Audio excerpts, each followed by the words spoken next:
And we're live. This is Julian Jean-Pierre from the Royal St. Lucian Seamoss Company, and welcome to another episode of Let's Talk About Seamoss.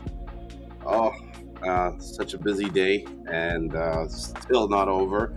I was actually supposed to start earlier today, and I was going to have a special guest, the guys from Cardinal Green, but I got tied up with work and I'm still not busy. You're going to have to watch me eat dinner a little bit right now because this is the first break that I've had to get about dinner.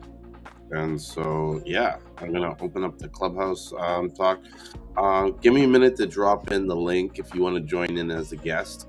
You're welcome to come in and talk live with me. And if you don't want to be on camera, you can find us on Clubhouse, and you can talk with us through the audio um, on Clubhouse, which can be sometimes a little bit more comfortable, more easier, especially if you're doing things you don't want to be worried about how you look on video with Julia friends.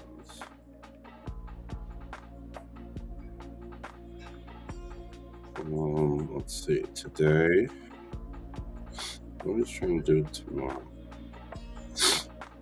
What time is it? It's 9. Let's say 9:35. Host club. I also have a club on Clubhouse called the Seamoss Club, where you're even welcome to do your own Clubhouse lives using the group. As long as it's Seamoss related, it's okay. You know?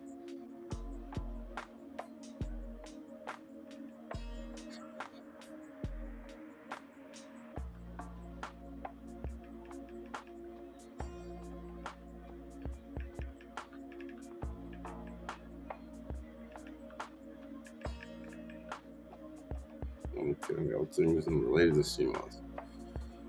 Okay, start the room. Boom, done. Sorry about that little late start there. Where's my water?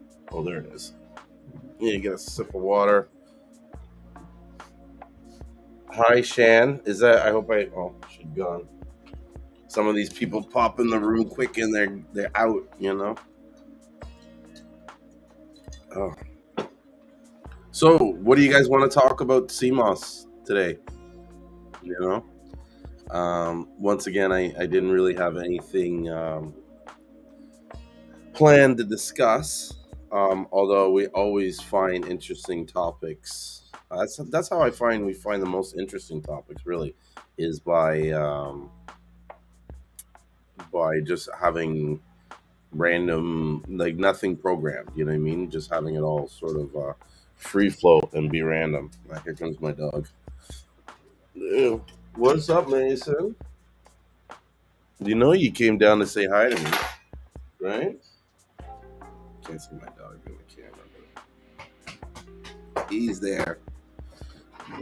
I have an English Springer Spaniel. Well, it's not even my dog. I'm allergic to dogs, so you know what I mean. As much as I love the dog, I can't really be near them because they cause my asthma to flare up, which is not good. But you know, it is what it is. So, guys, anything you guys have any questions you want to ask about CMOS? Talk about the CMOS business. You guys want to see? I started recently doing some advertising on Google, and I'm totally open to showing you guys my Google account and just like how we've been getting ads. So let me know about that. Um, I've noticed business even without the advertising has really started to pick up in just like the times leading up to Christmas, and I think a lot of it has to do with um, just people's and being motivated to like start new businesses, and you know what I mean, or people. There's a lot of guys I speak to that are kind of like, okay, this year I'm going to really scale it. You know what I mean? Like they've done it for a year now, and they've seen sort of like the returns or the results from um, the business in CMOS, and now they're ready to kind of like double down and get things going, right? Which is great, you know what I mean? And the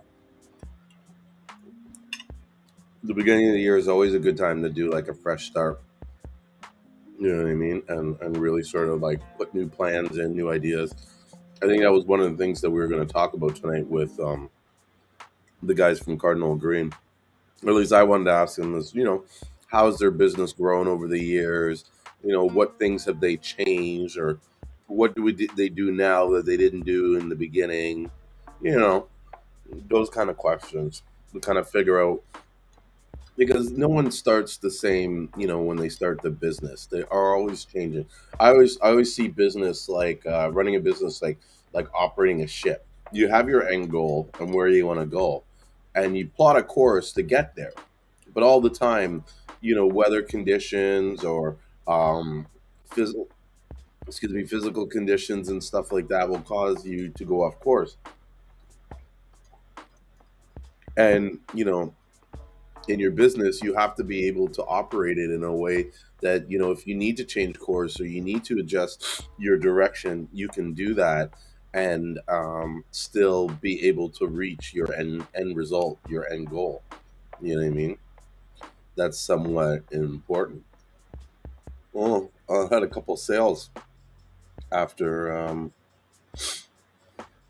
earlier today. I haven't been watching the computer. I just checked in on my see, with Shopify, one of the cool things about it is it's got this feature you can see at a glance, like how many people visited your site, who's on your site now. It can also show like how much sales you did, whether they were new customers or old ones. And so I'm seeing a steady increase of new customers. I don't know if it's just because we've been doing new advertising or not, but I also think that there's a lot of people that are deciding to, do their New Year's resolution to be more healthy and everything like that. And CMOS is coming up as a regular item that you want to have in your sort of like new age diet, or you know what I mean, like as you change to be a more healthier CMOS is coming up as one of those items that can help in that journey. So I think it's how do I say it? It makes sense, or it's warranted that a lot of these businesses are deciding to scale at this point. It's a good time because, this is when there's a lot of customers or a lot of people sort of entering the market.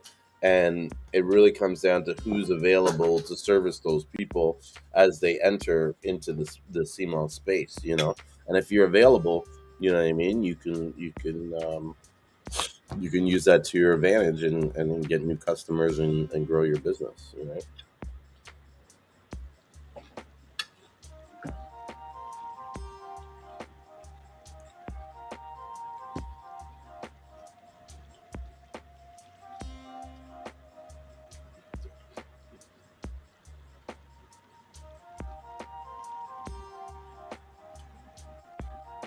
I'm just checking out my I'm gonna log into my Google AdWords, and I'm gonna show it to you guys quickly how I am advertising online using Google AdWords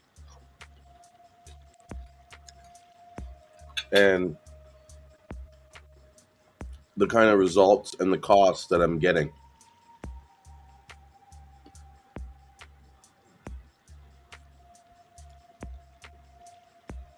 Hey, Khaled, I don't know if you're the first in, but you're definitely the first one to write a comment.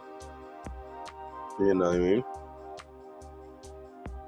Let me know if you have any questions. I was just planning to show everybody my Google AdWords account while I eat my dinner.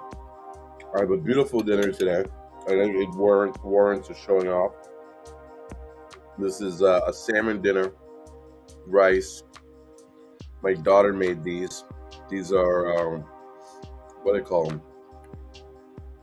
There's some kind of buns that you get at Red Lobster. They're biscuits, I think. Hey Maria, welcome.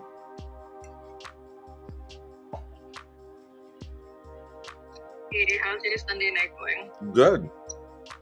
Not bad. I mean, it's been busy, you know what I mean? But I'm just starting to eat dinner at 9:30, but no, it was productive. I had a really like I went to church today and the pastor had a really nice like message, told a story with it's from the book of Esther where he talks about Malachi um and this guy, I think Haman, and how Haman wanted to destroy Malachi, and God ended up working it so that it was Haman that got destroyed, and he was the one who had to bow down at Malachi's feet and all this kind of shit. So it was, Uh, yeah, interesting. Malachi. Yeah, yeah. have you heard of, sorry, have you heard of Malachi York? I'm not sure if you were getting into anything or you're Hmm? kind of just like, kind of like feeling the groove, but have you heard of Malachi York? Malachi who? Malachi York. No, who is that? Is it in the Bible? No, that's why. Wow, I gotta look into that. I've been like I'm not religious, right? But Hmm. I have been wanting to study the Bible just because I see like a lot of truth in it, just like the Quran. So the fact that you just brought that up Hmm. is very Interesting. interesting. Yeah, I think honestly, I think the Bible is a misunderstood book, and that It it, is, mhm, yes, and there is power in the word when you read it. I believe right. that it's structured, and the way that it's structured in the language and the way it's written, it's almost like it pushes you to think differently and look at how things are structured differently, and then it almost kind of like helps open to expand your mind, right? And everything in the Bible, all these stories, they're all lessons in life. It's almost like it's a manual on how to just be a better person. You know what I mean? Honestly, yeah, exactly. Like that's why I tell people like I'm not religious, but the fact that like I like what these books are really just like it's so simple at the end of the day, really. Mm-hmm. Mm-hmm. Yeah, just Exactly. be a good person, you know. That's it. You Don't know what I be a mean? shitty neighbor. And that's why I always understood why these guys are so like, oh, you don't, I don't read the Bible. What about? It's like, what is your problem? Like, what do you think that Right. the Bible mean? Like, if you're gonna sit there and listen to what the general media says, what the world is saying, and not Yeah. go on your own journey to figure out what it means for you, Mhm. you're missing out a lot on life. You know what I mean? Like, Right. And see, I feel kind of grateful that with you, like you actually know the true meaning. mhm, Some other people like Christians or like Catholics, it's mainly the Catholics. yeah. They just read the Bible and just like that's it. You know, like whatever is written there, like that's it. They don't see like the actual like I can't explain it, but No, the actual like message behind it. no, I know what you mean. It's almost like Yeah, they get caught up in all the policies and the procedures. You know what I mean? That they forget yeah, the message and the purpose right. and what you're trying to learn. Like most of the stuff is all it's all written in such a way that excuse me, it's all written in such a way that you almost got to want it to know the answers in order to find them. And it helps you on the and like they're all done in parables. Exactly. Yeah. That's why I want to study it again. And to be good at understanding parables is like important, especially when you want to create awareness, you know, Yeah. Yep. and to understand why things happen for the reason that they I don't know. Yeah. So Right? you guys are open now, eh? I know some other churches aren't. We never closed. Oh, awesome. Never once did we ever close. And my pastor, like, well, he tries to kind of, he skirts the line, but to him, he's kind of like, look, because I kind of went to him and was like, yeah, what's up with this like exemption? I need a vaccine exemption. You know what I mean? Like for Uh, religious purposes. And he's like, oh, I think he said he took the vaccine, and he's like, I believe that in the Bible that if there's any poison, as a man of God, you're protected, and which I do believe in a sense. You know what I mean? I'm just scared of needles. That's my issue with the vaccine. I just don't put drugs into my body, like just period. Yeah. Like just as that's how I live my life. Like I don't take aspirin when I have a headache. I don't take pills. You know what I mean? For whatever ailments. You know what I mean? If I'm sick, I don't take needlecitrin really. You know what I'm saying? Like I don't. To me, I feel like those medications weaken you and your strength and how you deal with these illnesses that come your way. Yeah. You know. So, what do you guys think about the Quran and Islam? I think it's great. I think that when it comes to God, every like religion is well. First of all, religion is man, right? God, I think, supersedes religion, and so it's like it's all different languages. Do you know what I mean? Because if you kind of look at them on the surface, they're all trying to say the same message. You know what I mean? And so I don't know. I think that I haven't read their Quran, so it's hard for me to really have an opinion about it. But I'll say this: I've worked with some guys that were Muslim, and these Syrian guys, and doing the rituals and stuff that they do for their service takes such dedication and consistency that to me it's like just following those like procedures changes you into a different person than those that don't. Do you know what I mean? And I think that those people would look at most of the people of the world and be kind of like, wow, like these guys are messed up. Because these guys, they pray like I think 3 or 4 times a day. They have to wash themselves before they pray. They Exactly. yeah, they do the fasting. And I'll never forget watching them fast in the summer. And these guys were like Yeah. dying. Yeah. Seriously. Yeah. So they were dying in the heat, wanting to take a drink, and they couldn't even swallow their own spit because it's against Yeah. their religion. That takes such Yeah. like strength and dedication to be consistent and firm with that. I respect anybody that can go a whole day without swallowing their own spit. Yeah. Seriously. You know what I mean? And if you could be that driven to do something, anything, you can apply that to anything you want and be that driven. Yeah. I totally agree. Hmm. Yeah. Like I like religion as well. I mean, the main thing that I like about religion is that people like for people to stay sane, they look forward to all of that, right? And Hmm. like I realized that like jailbirds, right after they come out and they just like 100% truly want to do better and be better, they always like either be like Christian, well, Catholic, Hmm. or Christian or Catholic, or like Muslim. I find so it's kind of like whatever can really keep you going throughout the days. Do whatever. Hmm. And that brings another thing is like, you know, people always complain about religion being something that, oh, it's controlling you and stuff like that. But what's so wrong with what they're doing? They're just trying to make you a better person.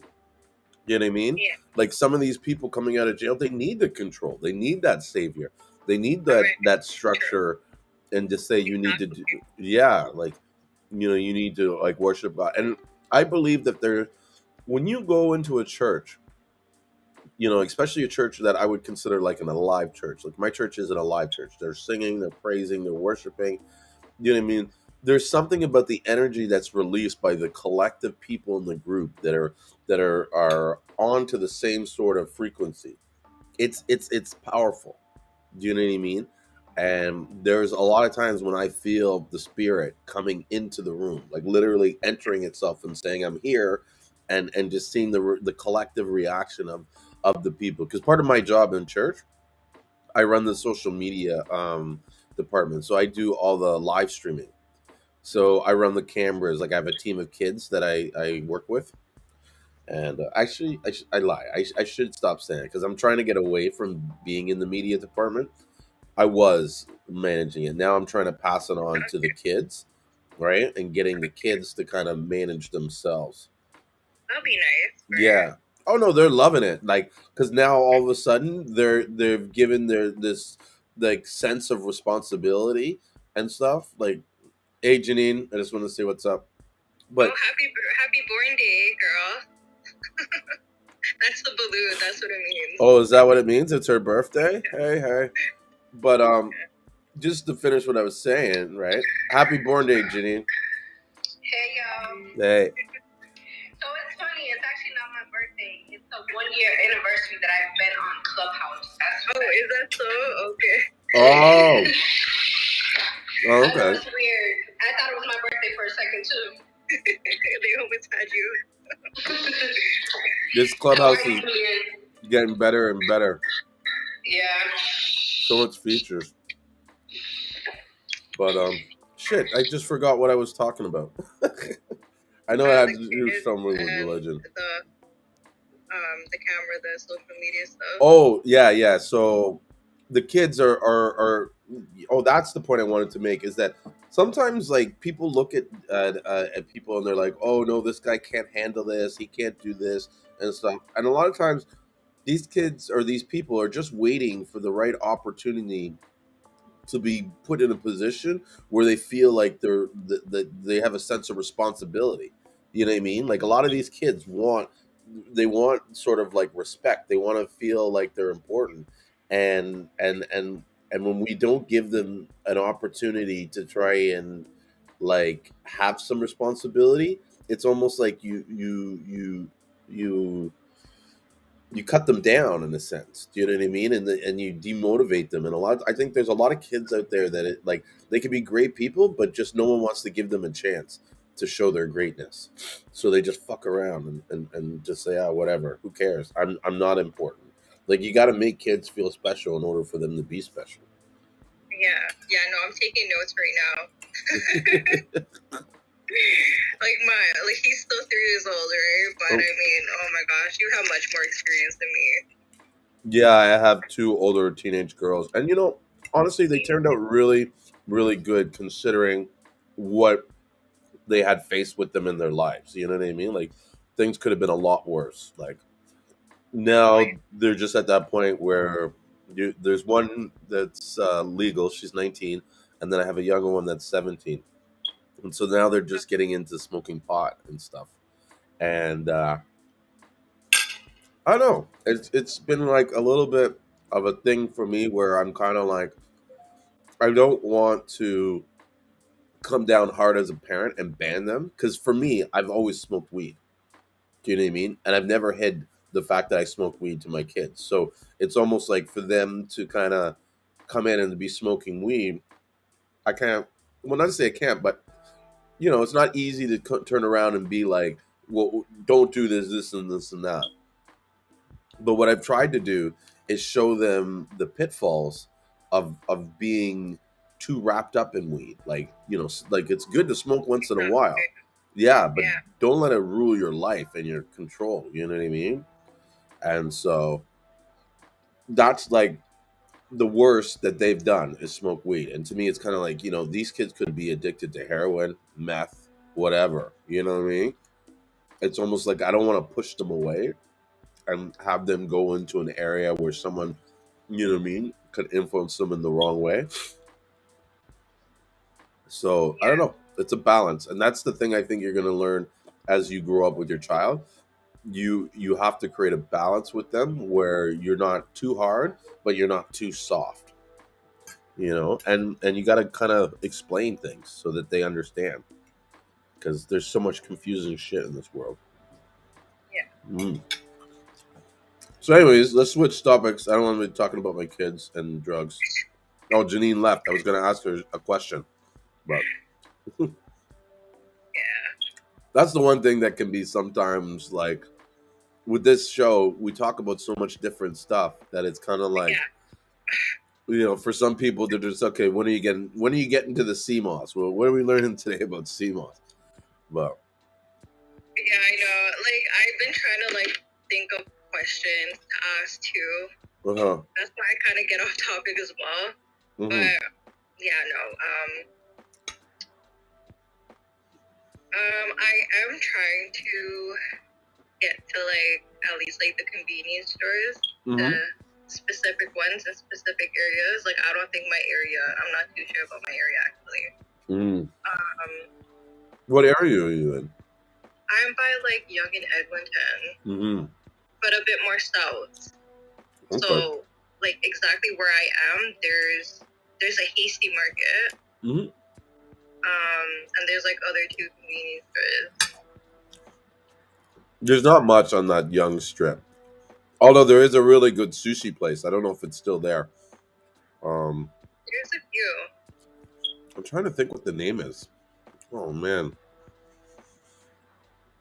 It's There's a lot. yeah, it's the one. It's just north of Davisville. It's south of Eglinton, north of Davisville, and it's by the I think it's St. Louis Ribs or whatever that place is called. Yeah, there's one over there. Oh, there's a sushi place and there's like a Thai place. There's the LCBO. It's south of the LCBO. Oh no, wait. It might even be north of the LCBO because the LCBO is down by Davisville. That makes sense. Exactly. Mhm. Yeah, exactly. Okay, so you know my area. Oh well, yeah. Listen, I know Toronto really well. You know what I mean? I know That's everywhere. good. But and there's not a lot of shops in that sort of region. You know what I mean? Yeah, exactly. Like you might want to try hitting maybe like Eglinton, either way, and see what kind of stores are there. But another thing is you just call the stores up. You know what I mean?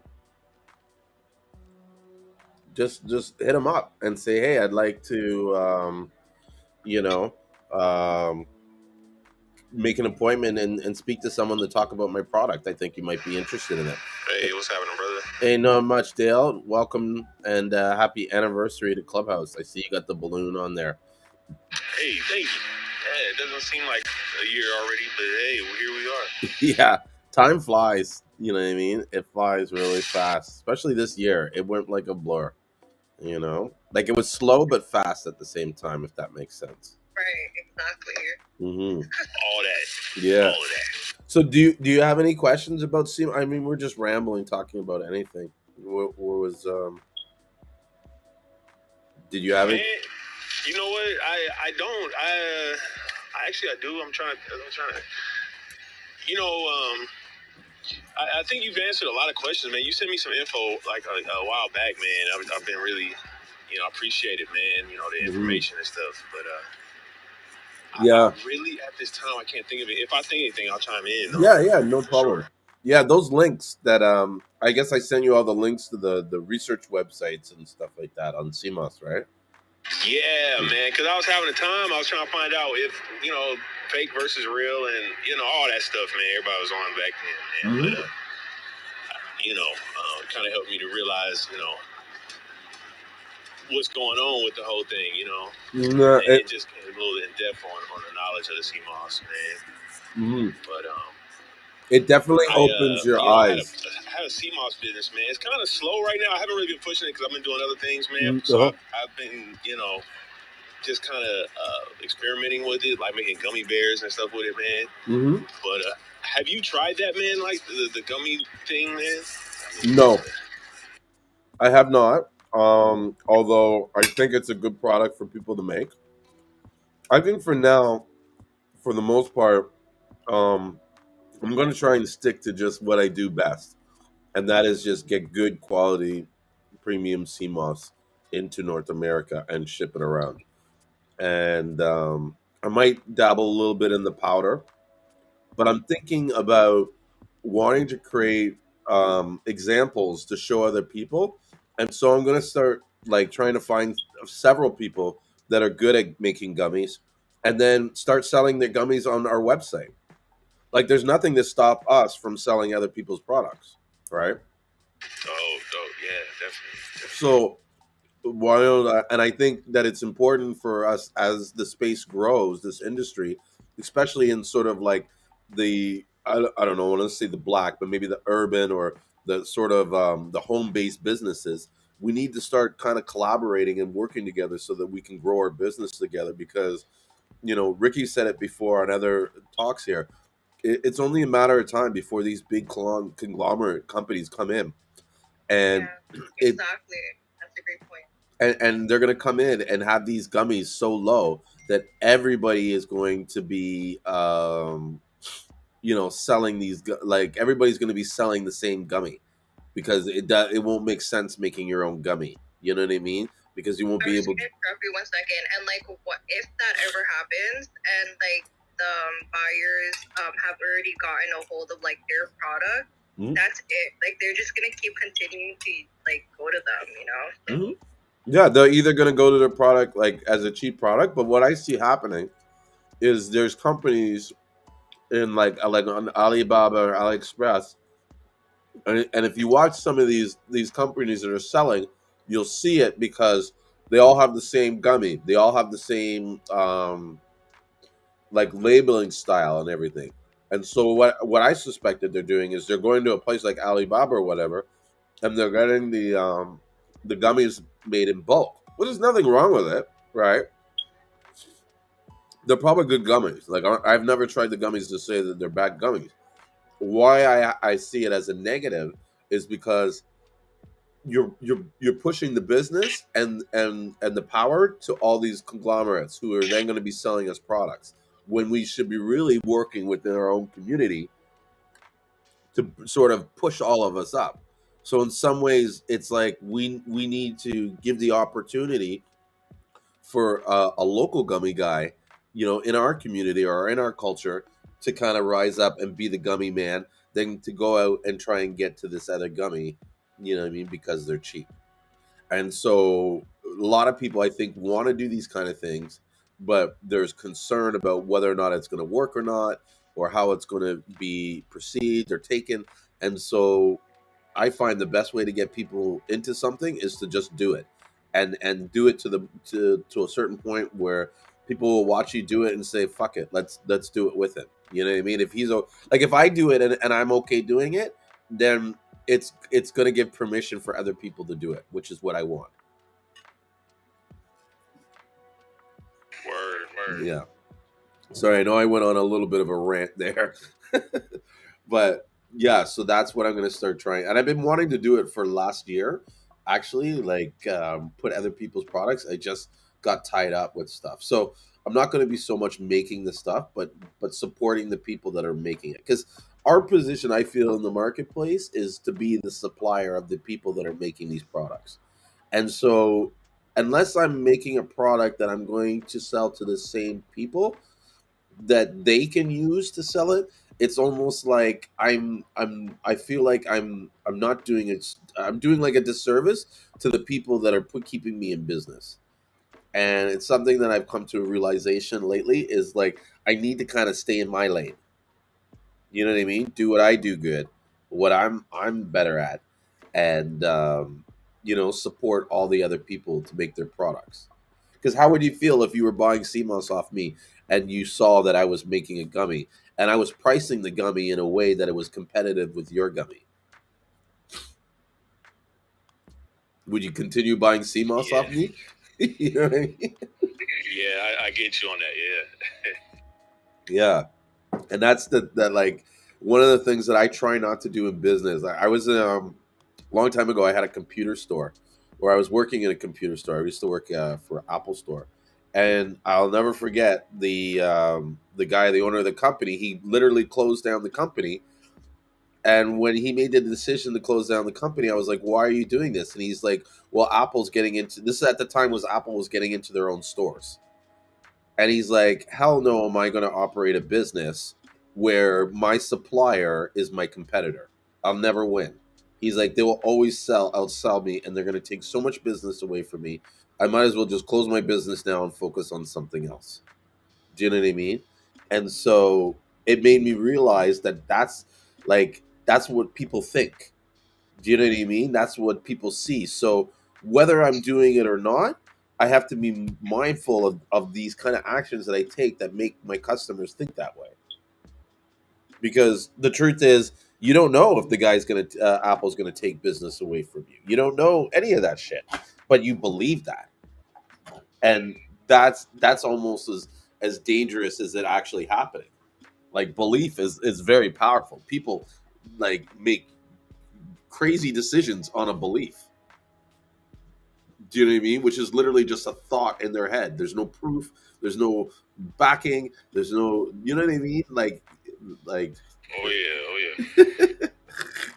So yeah, so that's been my thought lately. Is kind of like, you know what I mean. Stick to the business where you're in the position to support all these other businesses, because that's what I think I do best. You know. Have you Yeah, I love been, that, man. Yeah. What were you gonna say, Maria? sorry about that. That's it. Have you been like looking around for like volunteers to kind of like help you out in terms of like the websites and everything? You were saying? Oh, volunteers for that association that I'm thinking about putting together. Yeah. Yes. In fact, in order to make it work, I think there needs to be some kind of like board of directors. You know what I mean? Like an Oh organ. yeah. Yeah, it needs to be like almost like an independent organization. And Dale, just to give you a little bit of a background of what we're kind of talking about, I've come up with this idea of wanting to put together like a CMOS buyers association, and the buyers association would act as this entity that would be there to support companies in that CMOS space that are looking to grow. So, if you needed a graphic artist, we'd have like an in-house graphic artist that would be, you know, covered by the price of your membership, where you can go to him and go to them and just say, hey, I need new labels designed, and they'll know how to design your labels because they operate. That's all they do is CMOS stuff. You know what I mean? So they have all the graphics that you need. They can source all that kind of stuff or whatever, because we're just their accountant. That's all that you know what I mean. Like, we hired them to do that. There's also like lawyers, and I can go and get a deal with, like, say, an advertiser. Like, there's a few of these I gotta look up the name of the one I'm talking to, but there's all these marketing companies where they'll manage your ads. They'll create your ads, and they'll manage your ad spend, and your Google, like, and your Facebook manager, ad manager, and stuff like that. And I think it's important, if you can get it affordable, to have people manage that stuff so that you're free to do other tasks, or even like, you can watch what they're doing and learn from them, so you understand how the marketing works in your business. You know what I mean? So you create this organization that supports all this stuff. And so I'm at the point where I'm taking it from the idea and trying to develop in the reality. And so Maria was asking if I was going to get volunteers, and I think that it's going to grow to the point where it has to have like a board of directors or a group of people, besides myself, that are sort of creating the policies and the rules for which everybody, all the rest of the membership, has to kind of abide by. So yeah, I to answer your question, yes, Maria. And then I think, as I plan the idea, I want to consult a lot of people to get their input, because I can come up with an organization that I think is good and it works for everybody. But what I think, you know what I mean, is what I think. It may not, work for, like, it's better just to get everybody's input and make something that's for everybody than to try and guess what everybody wants. Right. So that's where we're at. Definitely. Yeah.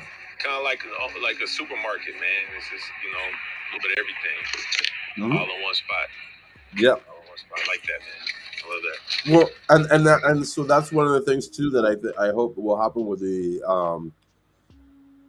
the organization, is that there'll be like approved vendors, where all these other organizations, if they want a gummy guy, or they want they want to source wholesale powder, they could just go to what I mean, the organization will have like a trade directory of all the people that are in there and what they're selling, and we work with each other to buy products from each other. You know what I mean? Like, one of the things I'm talking about now, I'm talking to Ricky Ray from Gold Seamoss, is to get him to send me powder and have me sell his powder on the Seamoss, instead, on the website, the freeze dried, and instead of having me make my own powder. You know what I mean? And then I want to do it with a couple other people. Like, there's a guy, Kirby from Vegan Fiber. I'd like to put his capsules on there, because even his capsules are different than Ricky's capsules, because his got different blends and formulations, you know.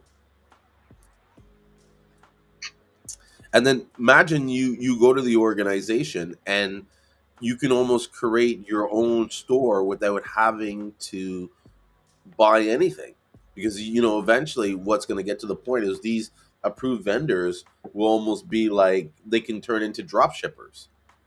And so that to me would be almost like a really cool environment where you, Dale, the guy that owns wants to get into the Seamoss business, you start the Seamoss business, but you don't buy any Seamoss, you don't carry any Seamoss. You just go and talk to people about Seamoss and then point them to your website, which they place an order, and then someone else handles everything else. Do you know what I mean? Like that to me would be cool. Like the amount of business people could probably do if all they had to do was focus on getting business and not all the logistics behind the business. Yeah, a lot of that's a few. I don't want to say a lot, but that's a few people's situation. They really do not want to do that type of legwork. Like they're already doing a 9 to 5, Mm-hmm. and they're at home with the kids and stuff like that. So No, I don't. To me, I always tell people when they say I want to get into it, make sure you like it, because yeah, on Sunday nights, you know what I mean, when you got kids to go to school in the morning, you don't want to be up. You know, if you're not like if you don't like making gel, you're not going to be happy to have to do it until like 2 in the morning on a Sunday before. You know what I mean? Like there's times where I have to do shit that I don't want to do and I don't feel like doing it. You know what I mean? But because I love the business so much and I have such a passion for the CMOS that I push through all the shitty parts. You know?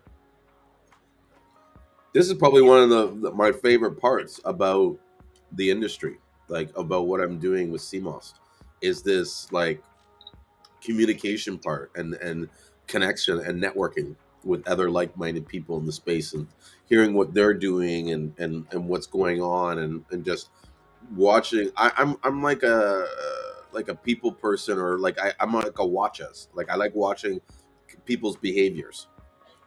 You know what I mean? And so to watch and try to understand this market, it's really interesting. You know. yeah, because Mhm. you pretty much started when before it got really. I don't want to say saturated, but before, because in Canada especially, right? Hold on, when did you start distributing in America? Like I mean, sorry, when you have the location in Atlanta? So I think our first sale was like June 30th or 29th of 2020. So we came up with Okay. the idea in May, and then by June we had the website up and the business, and yeah, I think that's yeah. I met Ashton around May or just maybe just before May, late April. And originally I was just buying CMOS for myself, and then that was when like I got to know him and saw the type of person he is and stuff, and I was like, I you know let's be in business together, because I always knew I was going to come to St. Lucia and meet someone, and then that's someone I was going to do business with, and I was going to be like how I was going to set the business up in a certain way where they benefited more from it than I would.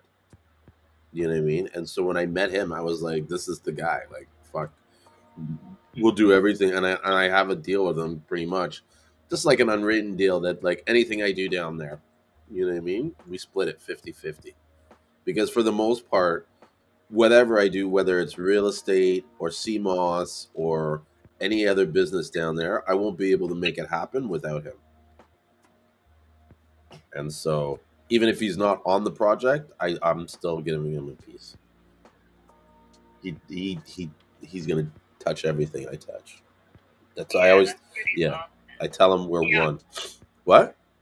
yeah. Honestly, that's actually why. Like before I ordered from you, Uh-huh. I was like looking through your social media. You know, I was looking at your lives, your videos, and I'm like, huh, like this guy is actually like pretty transparent about like everything, you Hmm. know. And I think I was asking you questions as well. Like I think one time I asked you if it's organic, and then you replied back to something that like, because sometimes I ask questions and like I already like know the answer to, right? Mm-hmm. But I just wanted to know since I'm like getting it from you, right? Mm-hmm.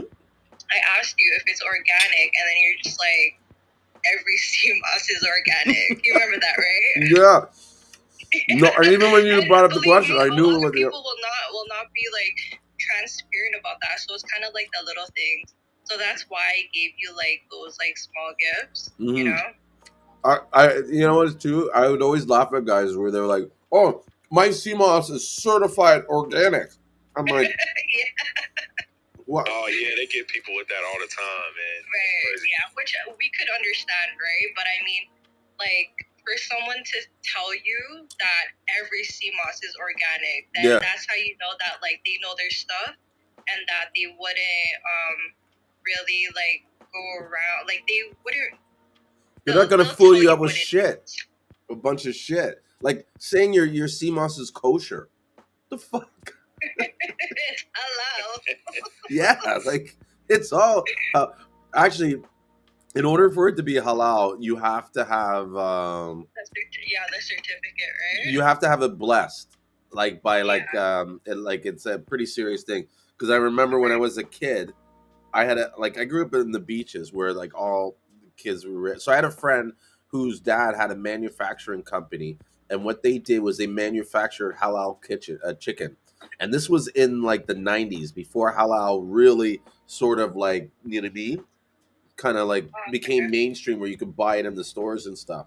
And I Yeah.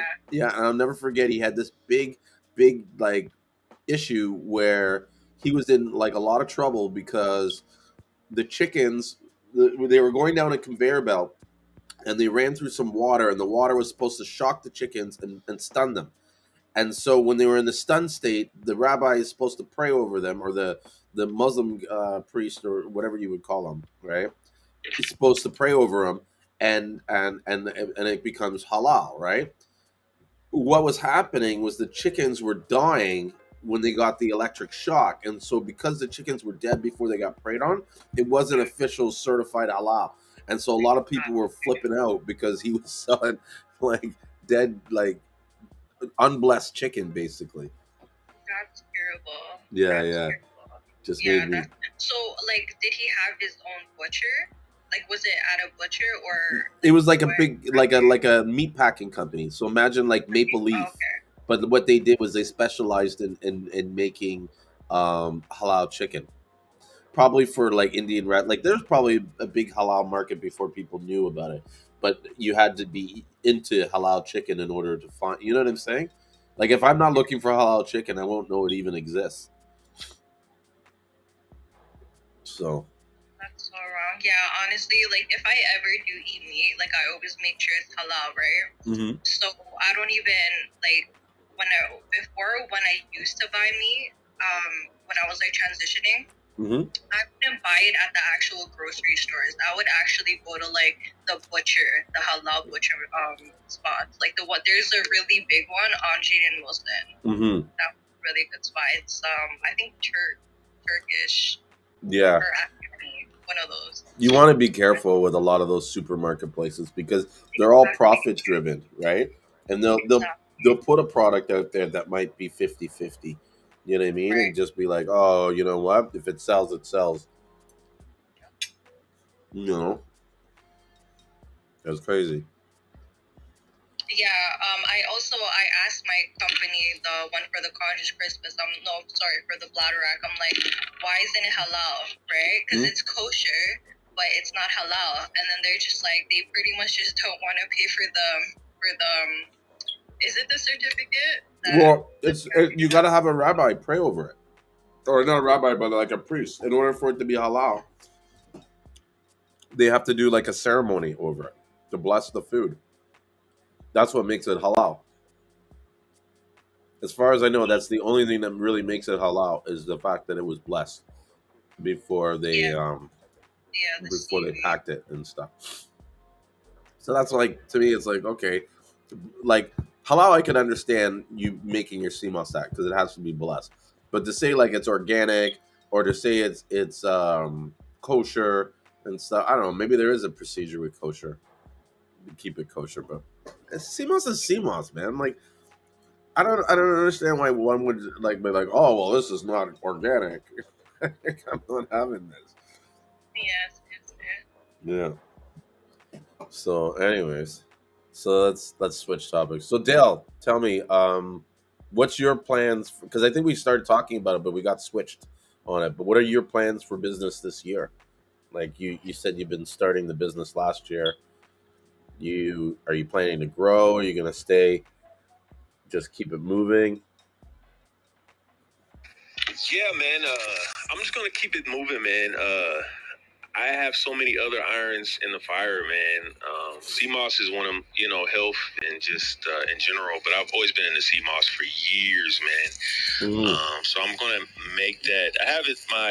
Actually, I have my brand selling out of a couple of coffee shops locally, and so it's just getting people really aware of what it is. Because Mm-hmm. where I'm at in Kansas, man, it's no. I mean, there's a couple other people selling it now, but you know. I, some people, it's weird because some people sell it just to make a dollar, man, and you can tell in the quality of the stuff. They're just kind of just, putting stuff together like the fruit. Nothing against anybody's products, but like one thing I know about fruit, like if you're mixing fruit with sea moss, like once you cut a mango, like it's only gonna be good for a day. Mm-hmm. So if someone's putting mangoes in their sea moss and like how good is it going to be? How long is it going to stay fresh? Mm-hmm. And a lot of people don't know that, man. And so, yeah, man, I've had a lot of friends say, "Man, I got this fruit sea moss, man, and it was like it smelled really weird, man. Like it was mold, like it was." Not any good, but I still ate it because I didn't know what it was. I didn't know if that's how it's supposed to be. And some people say they got sick, man. Mm-hmm. So And that's not stuff good. like that, man. That's why I kind of gravitated to your knowledge, man, because I knew I saw that you were really passionate about it, man. And Thank you. Man. So anyway, to answer your question, I'm just gonna keep it rolling. Like I said, I'm gonna do the gummies thing, man, and just kind of just keep I mix like single herbs with it, like moringa. Moringa is like, amazing. for one, and then there's a ginger and turmeric one I do, and I just keep them really basic, man. Mm-hmm. But I would love to get some of this I keep hearing about the Connor's Crispus. I don't know what your thoughts are on it, man. But Limited. I've tried it myself, and I didn't really notice a difference. But Mm-hmm. I don't know what your thoughts are on that, man. My thoughts are kind of limited because and I'm sorry, Maria, to say this, I still have not made that Congress Christmas. Maria gave me Congress Christmas like over a year ago, and I haven't made it yet. And it sits there and it just looks at me all the time on my in the warehouse. I have it there on the table, and it's like, when are you gonna make me? When? Stop being a hater. Try it. But so I have never tried it to say it, but like with you, Maria, you tried it and you swear by it and you kind of like it better than the Garcilaria that most people are taking, right? It depends on what I'm doing. Honestly, the gracilaria or the how do you pronounce it? Ikima? Eukitima, I think. Eukimina? Yeah, Eukitima cotton tea. Oh, okay. Yeah, those are like the two popular ones, right? So the gracilaria and all that and all those that type of species. Mm-hmm.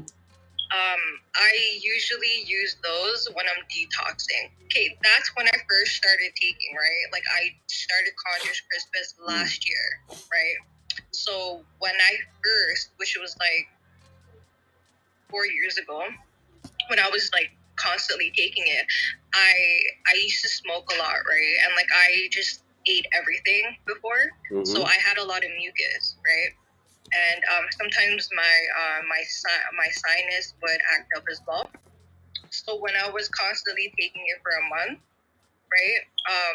I find that like literally I wouldn't have to spit to like get my mucus out, right? It was to a point where like even my son would copy me. Like he would spit, that's how much like how Mhm. much times I would spit, Anyways, so I find that the chondrous, the gracilaria, that type of species, is awesome for detoxifying purposes.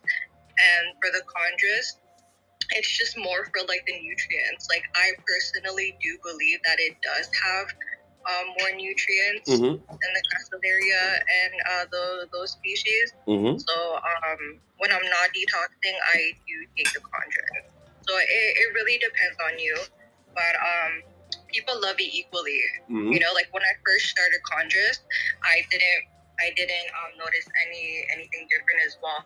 And what I've noticed with buyers, because I always ask them, right, is that like like did you feel any difference? And usually women do not feel like anything. It's usually men that notice the benefits right away with the chondrous. Mhm. Um, yeah, that's what I've been noticing so far with the chondrous. So I do see why you said that you don't see a difference. But Mhm. I feel a little bit more what's that word? More I the do feel the nutrients though with the chondrous. So. Well, I have a question with the chondrous. The batch that I got, I don't know, is there a different preparation? Because I prepared it just like I do with my Garcilaria. And man, it was like the consistency was different. And I have a pretty good blender, man, but it was like big chunks of the of it in there still. Like no matter how much I blended it, it didn't really get that to that gelatinous state like the other one. I don't know. Yeah. Is it like Exactly. That's why I had to buy a Vitamix, and that didn't even solve the issue. It kind of did because it heats up. So you have to put less water, and also while you're soaking it, do warm water just to kind of bring out the gel because its environment is in cold water. So it's like when you blend it, it's gonna be really runny and it's not gonna blend properly. So try it out. Try it out with the warm water and with less water, and then it'll be so much better. I'm pretty sure. got you. Okay, thank you. Yeah. Mhm. Cool. Yeah, I have to get around to trying the Congress Christmas. Hey Shan, let me know if you have any questions. I gave you an invite if you want to come in and join in the group conversation about CMOS and stuff. Hey, Hi, I'm just here. Yes, I'm just here listening. I sell Seamoss also in my state. cool. What state are you in? I'm in Michigan. Oh, cool. Yeah, I'm Saginaw, Michigan. I order my Seamoss from you too sometimes. Oh, you do? Yeah. Oh, thank you. I appreciate that. Yeah. Cool. Well, yeah, you're welcome to sit in and listen. If you want to jump in and give your 2 cents at any time, you're more than welcome to. Okay. Hmm. Thank you. Yeah. I always like to make sure I give other people an opportunity to speak and talk and stuff like that and answer questions because I don't want this to be somewhat of like I come in here and I talk and I teach everybody or I tell everybody how CMOS is supposed to be. Everybody has a difference of an opinion, and I've always wanted these shows, these live streams, to be where people are comfortable talking and sharing ideas of what they think about is CMOS is or what they think it should be, or you know what I mean? Because it's I'm not the end all and be all on CMOS, nor am I trying to be. You know what I mean? And I think there's stuff that you know that I don't know about CMOS that other people know. You know what I mean? And so it's like each one teach one. We're all here to learn. You know. So that's another Yeah. reason. Sorry. I really enjoy your lives though. I actually really learn a lot from Mm-hmm. everybody. Yeah. I've actually been thinking about going back over some of these live streams and editing certain bits and trying to get like clips because there's a lot of good nuggets through the show, but if you don't Yeah. watch the show or you don't like in its entirety or you're not there while you're doing the show, you miss a lot of stuff. because it's all peppered into random conversation. Like there's times where we're talking about stuff that has nothing to do with CMOS. You know what I mean? And you're just like, oh god, this. You know, like I'm sure there are points where people get bored of watching us. You know. Yeah, no, for sure. For like what, 4 or 5 hours? Yeah. But I'm getting to the point where I'm looking forward to Sundays and Wednesdays to do these. Like even when I'm tired, I'm just like, oh, okay, I'll just take a nap. But because I know I'm going to be up till like 2 in the morning, and Right. yeah, so I really enjoy doing these, and they're fun. They're interesting. You know what I mean? It's like I get to hang out with my CMOS gang Yeah, for a few hours, seriously. and yeah, and just shoot the shit. You know. So the St. Lucia, do you guys have any type of like other seaweed? Like you guys have bladderwrack? So yes and no. I have not seen any. I don't know of any. I've asked people and they've told me no, but I've heard people say that it's kind of like you got to know where the spots are, and I think those that know where the spots are aren't telling those other people. Yeah, it's on a hush. Yeah, and I That's don't good, think. actually. Yeah, That's yeah, and I don't think it's at that level where they could like do it commercially sustainably, if that makes exactly. sense. You know what No, I for mean? sure. Yeah, and so that's something I definitely want to be considerate of if I'm going to start supplying a business. I don't want to be associated with a practice that you know um, destroys or damages environments. You know what I mean? I'm Yeah, really mindful about how we're affecting the ocean and stuff like that because the sea moss is it's there for a reason, you know. exactly. And if we start taking too much of it, it's going to upset what's there, and that's one of the biggest problems that we have as man is that we're always coming in and fucking things up for our own benefit, you know.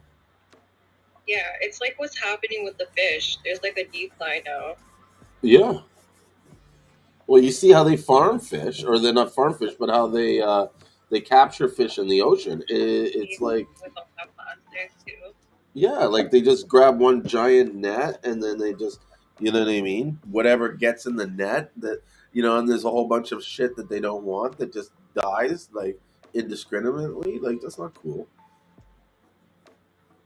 You know what I mean? We don't need to do our like I don't know. There's always a better way. Like you know what I mean? Like I for me, I'd rather pay a few bucks more for the seafood and know that it was caught a friendlier way than in a way that was damaging the environment. You know. So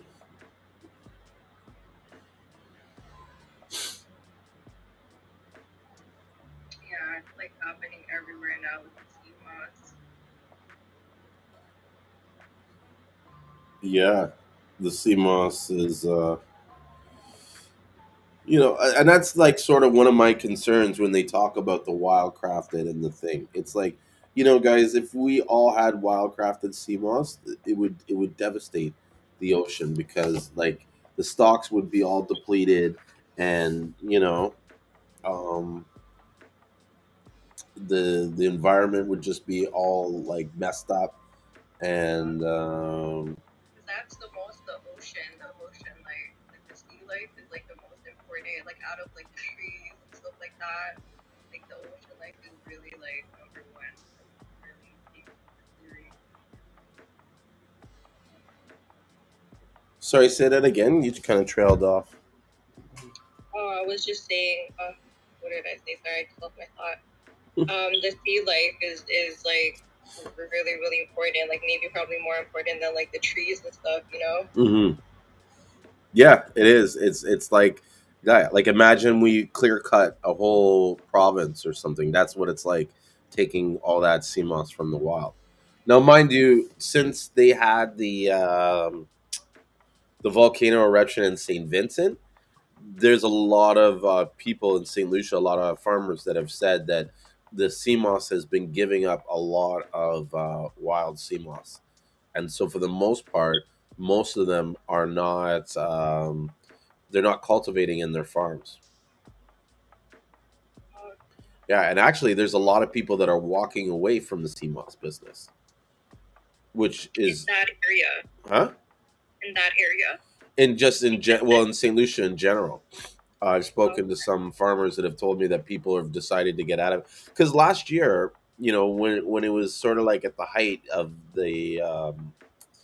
this trend or whatever, like when everybody was kind of like freaking out about CMOS, there wasn't a Yeah. lot of supply in St. Lucia, and so many people got into CMOS and they went crazy, and some of them just went buck wild. You know what I mean? Building massive farms and stuff, and since then the price, because of the way I guess they do business and everything like that, it's pushed the price down so low that there's a lot of farmers that have decided that it's not as lucrative before. Like we're talking, the price of CMOS has gone down. Like the local price has dropped by like maybe 60%, 70%. Holy crap. Yeah, that's fucking a lot. That's why you Yeah.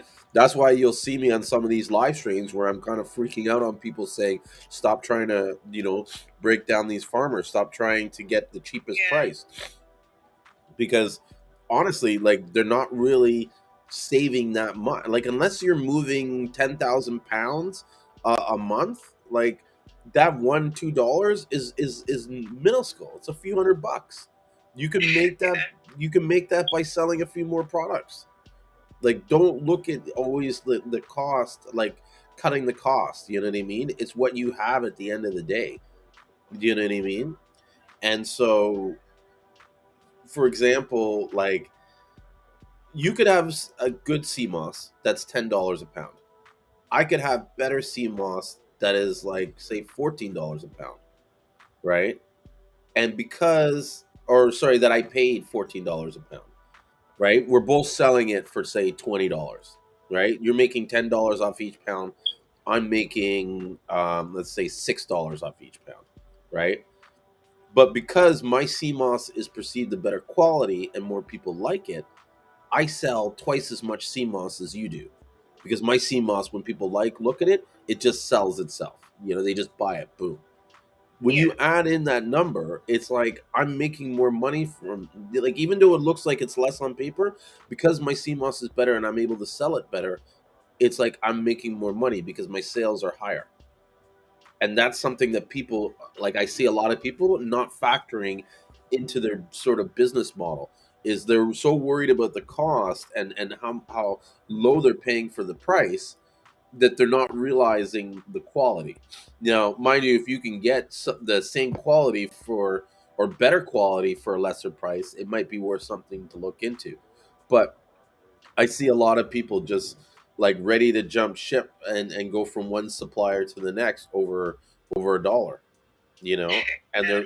they're buying maybe 100 pounds, 200 pounds. So it's like you're saving $200. Like really, like sells. That's not, to me. It's like that $200 profit is not worth the relationship that you could probably have with that person by doing regular business with them and paying them what they're happy to get paid for. You know what I mean? Because I think that's why some people are getting burnt in the industry. Some people are getting burnt and they don't even realize it, and it's because they've pushed the price down so low that these people selling it have no choice. I don't want to say farmers, but just people selling it, they have no choice but they have to cut corners to make a profit. You know what Yeah. I mean? Unfortunately. Yeah, like that. That's one thing I've always said to people in business is you can only cut so much before you start cutting into the product. Yeah. You know? Right. Hey, what's up, Yusuf? What's going on? I got my whole CMOS gang here. The only person missing is Kevin. Yeah. I actually pulled up some old Instagram live streams with us all on it on the Foursquare. Oh, he's gone. Maybe he'll come back. What's Foursquare again? No, I said Foursquare, as in there was 4 squares of us. Oh, okay. Because I know There's what like do a you call it? website or something called Foursquare. Yeah, Yeah. Yeah. Exactly. I think they do Foursquare. They do like websites. Like you can build websites on them. Yeah. Exactly. Yes. Yes. Yes. They're like a The wick. reason why I forgot because not a lot of people use Foursquare. Yeah, it's like Wix. Yeah, Yeah, right. I'm real negative on Wix. I'm not a big fan of them. Yeah, me too. I shut down my Shopify for a couple of months just because it was a bit slow Uh huh. for a while, and I just knew that it was gonna be like slow. And I tried Wix. I'm like, frig, I'm not doing this. Yeah. I'm not doing this. Yo, I have a question, man. Yeah. Just hit me. So the Seamoss, when you rehydrate Seamoss, say I had an idea last year, man. Because it was a bit slow. I did a lot of biking and stuff, man. So what I would do is fill my water bottle up with I would cut off a piece of those Seamoss and just leave it in the water, and then drink the water, kind of like Seamoss, and leave the piece of Seamoss in there, and then refill it with some more water and just let it sit overnight. And it's repeat that every day. And I don't know, I did it for a couple of days, but I was like, man, does this stuff, if I was to leave this in, would it just start growing? It would start growing into more Seamoss, you know? Is that how it works, man? That's a good question. I don't know, right? Because the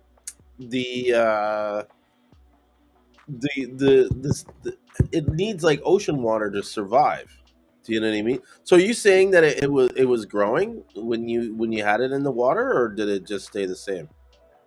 It stayed the same, man, but it never went bad. Like the water always tasted good, and it kind of gave me like a boost, man. It was like, I would bike fasted, man, and I would just drink this water. It was a big when I was staying up, man, and I did it for maybe 4 days straight with just one piece of Seamoss in there, man. Yeah. And one thing I understand is that you can't just leave it stagnant in stagnant water, and that's where the problem is. So every day I would change out the water because I would drink it all up, But and I was like, I wonder if I left this in here, would it just continue growing or something, Yeah, one guy said that to me that they had it in the pool. He had it in an aquarium tank, and it was growing in the aquarium tank. Now, my experience and knowledge about Seamoss is kind of like I don't know how that's possible. One, because unless you're putting in like the fresh water kills it. Right now, some fresh water is good for it because it comes in with nitrates and stuff like that coming from the river and stuff. But too much of the fresh water will lower the I'm not going to pronounce it right, but the saltinity or whatever, like the level of salts in of dissolved salts in the water. There needs to be a certain level of dissolved salts in order for it to grow and survive. And yeah, and so yeah, I don't know. I mean, I've never done it, so I can't say like this doesn't work. But my belief is that those are the things that come to my mind when I question will it grow. It's just knowing that fresh water, too much fresh water is not good for it, and where it needs a certain amount of salt in the water. So who knows? Maybe if you put enough salt in the water, it might survive. I don't know, but that would be a good experiment. But I do. No, sorry, go ahead. No, I was saying it was spring water, so I understand spring water has a certain level of salt in it, natural, salt in it. So I don't know. What about the Seamoss salt that it naturally comes with? Yeah, you could add some of the Seamoss salt to the water. That would probably add some saltinity to it. Yeah. Interesting. So I was like, that would be pretty cool, man, to sell glasses with this stuff in it and just be like, yo, fill it up with your water, and have Seamoss water every day, I don't know. It was just kind of a thing I did. Well, I do believe that you taking the Seamoss and soaking it in water and say replacing the water like you did, like the Seamoss, as it soaks in the water, it dissolves part of it into the water.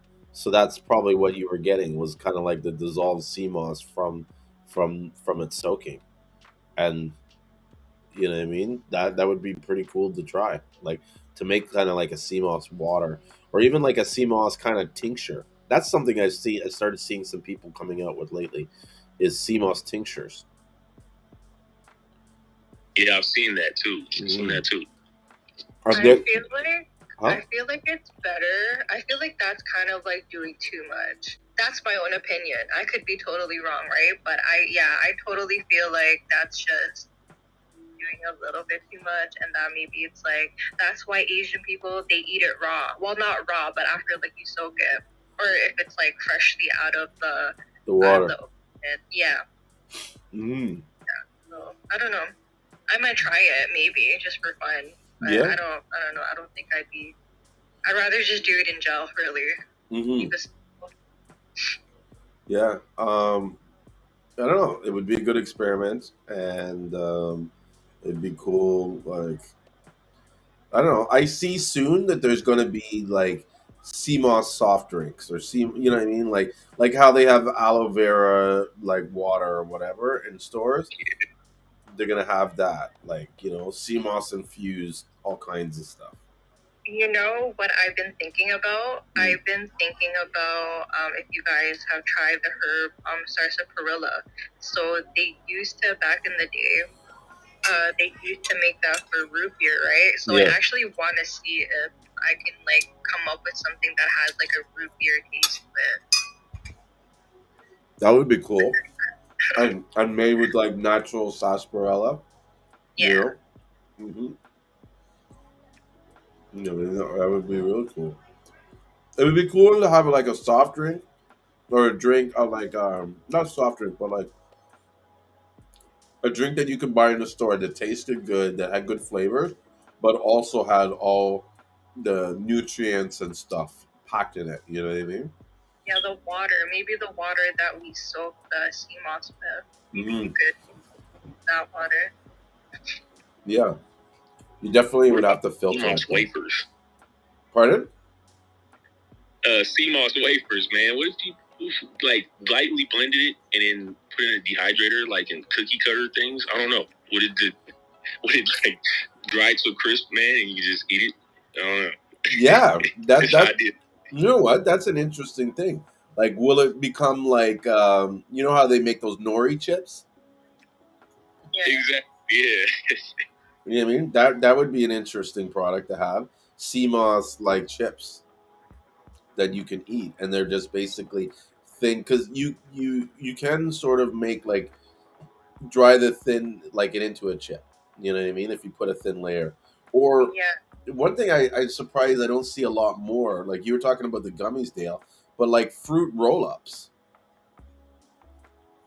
Like to me, that would be better, like to have than to have CMOS in a gel, like fruit infused CMOS. Mm. You know what I mean? I think it would be better to have like it in a roll up state, or Yeah. even like a Right. popsicle. You know, or like a CMOS sorbet. You know, where it's like all these fruits or you know fresh fruits plus sea moss, but it's blended in this kind of like all natural ice cream that's like non dairy or something like that. That would be dope. Yeah, Hell, like there are I so sorry. Go ahead. What are you gonna say, Maria? okay. I wonder with what Dale was saying about like if you just dehydrate like the gel Yeah, and just come out. But I wonder if you dehydrate like a layer of it and then add more sea moss gel to it and then dehydrate it again, whether if it's gonna go like a little bit thicker. Like keep on doing it to be like a nori sheet. Although like it will break up more, mm-hmm. but I wonder if it'll get thicker instead of it just being that thin the first time. Yeah, like adding it like almost like painting layers on it, Yeah. like coats. That would be interesting. But I know that you can make it thin, like how do I say it, thick enough that it would almost be like a chip, but dried. You know what I mean? Like you can control the thickness of what you would set the chip at. You know what I mean? But you'd have to set it thick enough so that it's brittle enough to kind of eat like a chip, but like firm enough that it's not gonna like you pick it up and it just flops over, like how it would like if it was just the thin layer of gel.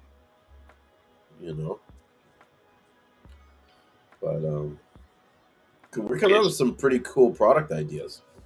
Yeah, so versatile. It is, and that's one of the things I'm kind of hoping for the market is that it grows to this point where we're making all kinds of um,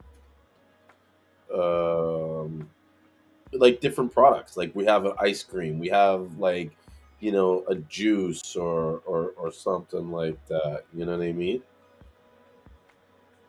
Or gummy like well we have gummy bears, but fruit roll ups and there's so many different like skincare products. Like we've not even touched like body care stuff. People are doing some of the soaps and stuff, but there's all these um like creams and stuff like that. You know what I mean? That they could add. I know there's a guy. He's in the CMOS group. His name's Wilson. Wilson Strong. I think it's Sean. He's been in the clubhouse group a couple times. He's got this really nice like hair conditioner that it's like I've seen it in his hair, and I don't have a lot of hair, but if I did, I would be definitely using his conditioner and getting some wave action going on because his hair looked like so luxurious, it's so silky. I was like, wow, you know. So yeah, there's just so many different products, and I hope that more people sort of try to test the market. You know what I mean? Like push the market to see what else can be produced and made with this amazing sea vegetable.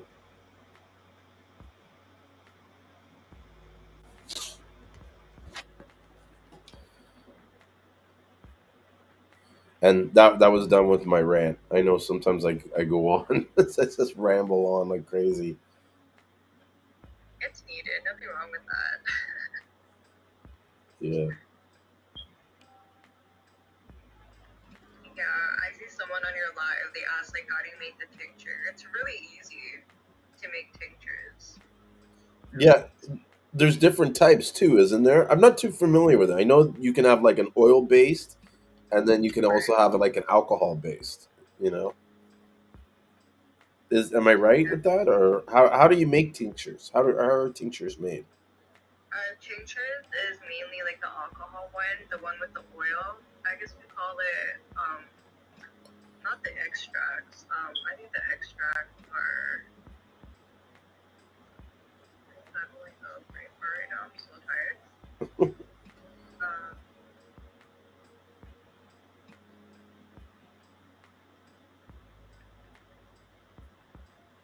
Are you looking yeah, up? yeah, I am. Extracts are can be used with like oil as well, even like water. Mm-hmm. So it's you can pretty much just like use whatever. So the thing with both of them is that you just have to not let it mold. Mm. That's just an issue. But with alcohol, it usually doesn't really do that. Mm. Sorry, with the tinctures, you could use alcohol, glycerin. That's like safe for kids, and even vinegar. People use like apple cider vinegar. I never thought about apple cider vinegar. I know a lot of Yeah, them use like coconut oil because I've done it with like CBDs and making it with THC oil and stuff like that, and they usually use the coconut oil as the carrier to carry the stuff. But yeah. yeah, they use that a lot. I've noticed, especially with like even just like edibles. Hmm. Other than butter, they usually use coconut oil. So I found that like pretty interesting to Yeah. see if like we could even use something else similar. But then it's like no, I don't think anything would compare to like coconut oil when it comes to like extracting Hmm. that. Well, here one person here said in the comments, "I made my dog his own bone broth, Seamoss to mix on her food, and oh my god, she loves it." We talked about it I on do that another. too. Huh? I do that too. Oh no way! Because we were talking about it on the live when we were talking about different products that could be made, or like just this how we were talking about different products tonight. And one of the ideas I like we discussed was like, oh, can you imagine like making like a bone broth sea moss, like basically boiling the sea moss in the bone broth or mixing it with the bone broth, and then combining that into the dog food. It's like Yeah, a that's how I see my dog. When someone else give him Seamoss and a bone broth. yeah. It's crazy how some people went crazy over bone broth, where some cultures have been having bone broth like forever, not because of it's like healthy, but because like you know what I mean. Like they didn't have a lot of like in St. Lucia. Big thing is they all have cow foot soup. Like my dad loves cow foot soup. Oh my gosh. And it's Is it basically thicker? what? Thicker than like the chicken feet? Yeah, Oh yeah. Just Uh, checking. cow foot soup is like basically like it's like just the knuckles and all this. It's just like and it's just bones. There's no real meat on it. You know what I mean? There's not a lot of meat on the thing. So I don't know. It's still good soup. It's got good flavor to it. I So think it's the warmness as well. Like especially for women, like our like the first thing we should be doing is like drinking like something hot. what in the And morning? when it comes to like bone broth as well, like people have it like they boil it and it's hot, so it's kind of like it is very like warming to us too. So it's like we give it a little bit of life as well, a little bit of energy too, just because of like we know. Sorry, I'm like so tired right now. Yeah, yeah. But people swear by it. No, I know. I've watched some people on my social media. They even like made bone broth machines or something like that, where you just put the bones in the water and press a button, and you're like, oh, bone broth.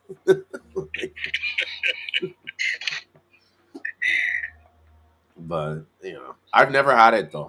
To be honest with you, like to me, Yeah. it's just like, what do you bone broth? That's soup. You know what I mean? Like that's soup stock. yeah. Oh, did your brother's wife is Filipino, right? Yeah. Okay. One day, I'm pretty sure you'll remember this name. Ask them one day to make ulalo. Ulalo. Yeah, it's this soup. It has like corn and all that stuff. It's very similar to a Oh, lot of like dishes everywhere. okay. Soup wise, and they use like the bone, so they boil the bone as well. Mm-hmm. So beef bone. Oh yeah, ask them if they can make that one day, and it's pretty easy to make.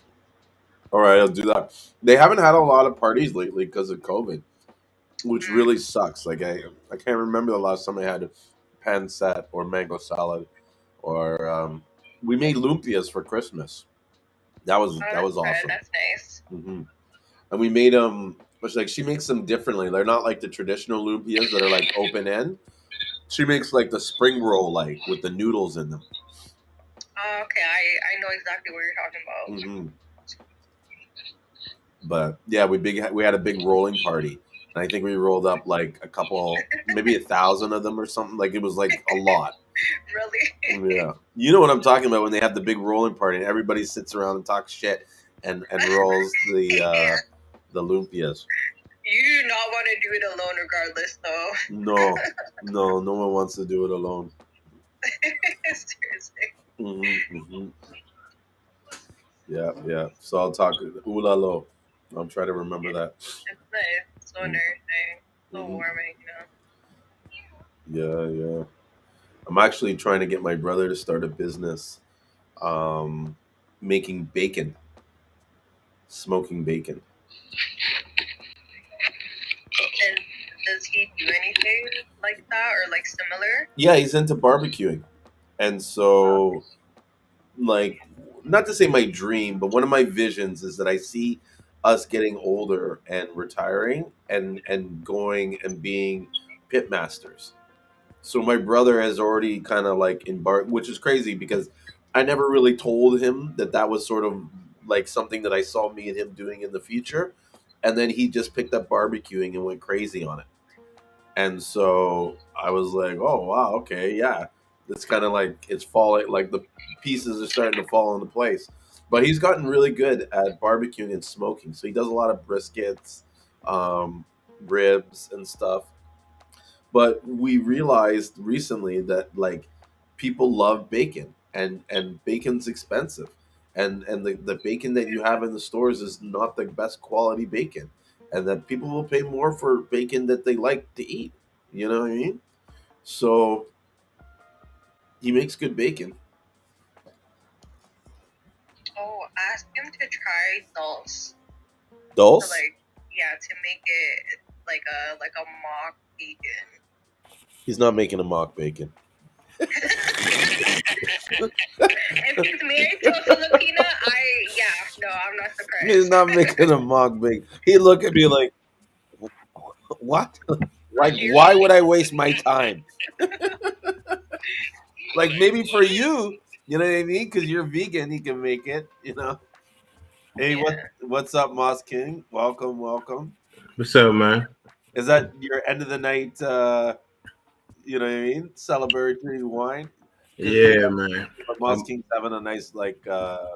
What kind of wine is that? It's red wine, right? Yeah, little Chateau Brown 88. Well, maybe I don't have my volume on. Hello. Yeah, can you hear me? Yeah, you know what it was? I turned my computer volume down and didn't realize it. Yeah, I'm off tomorrow, and the weather's horrible here. Over here Today. too. It's everywhere. You know that? Like Is it? Ricky. came through Ohio today. That's odd. West Virginia, man, the damn snow is killing me. Tomorrow is for us. Yeah, it's a lot of ice rain, snow. Our power just flicked off a couple of times. Where you at? In Maryland, right close to DC in the DMV area. In DC?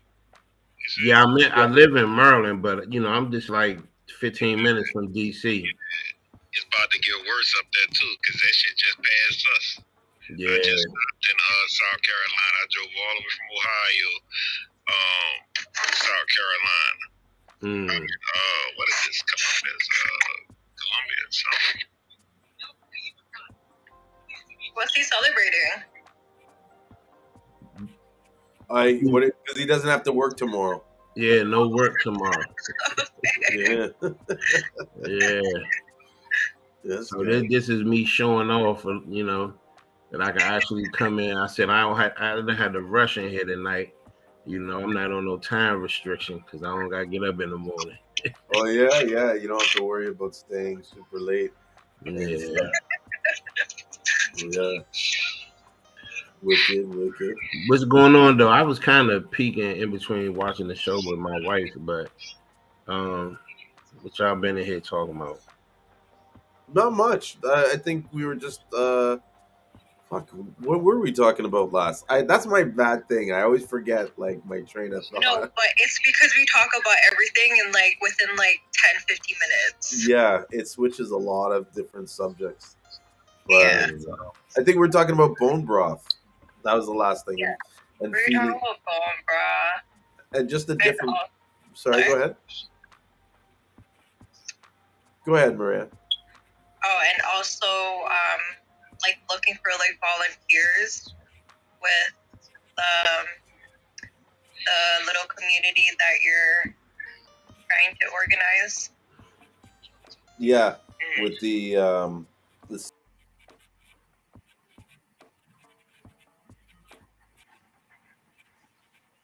Anybody else still there?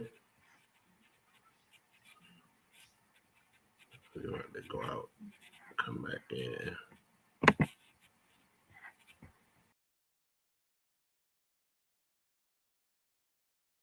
I'm also on YouTube. Are you there? Yeah. Oh, did I end the stream? No, it's still going. But you know what? No, you went down for a bit. I think he he yeah, something happened here. I don't even know how to fix this. I'm gonna have to call and Yeah. complain because his page is there, but it's like his profile is gone. Oh, there he is. Let's see what happened. Okay, so Yeah, you froze up for a minute. yeah, it was like it had some internet glitch, and now Yeah, it's like I have you in the background screen, like as a user, is- but I can't remove you. you want me to go out and come back in? No, because it's from your old thing. I wonder if yeah. Let me see if I can Oh yeah, I still see it. the screen. Let me re. This might kick us off, but hopefully it won't.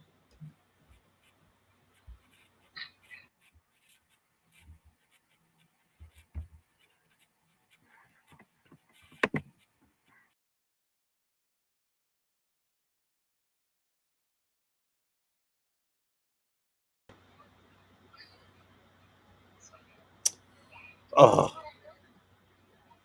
so kicked him off. Let me refresh it one more time, and let's see. Yusuf, I heard it was snowing in Cali like a little while ago.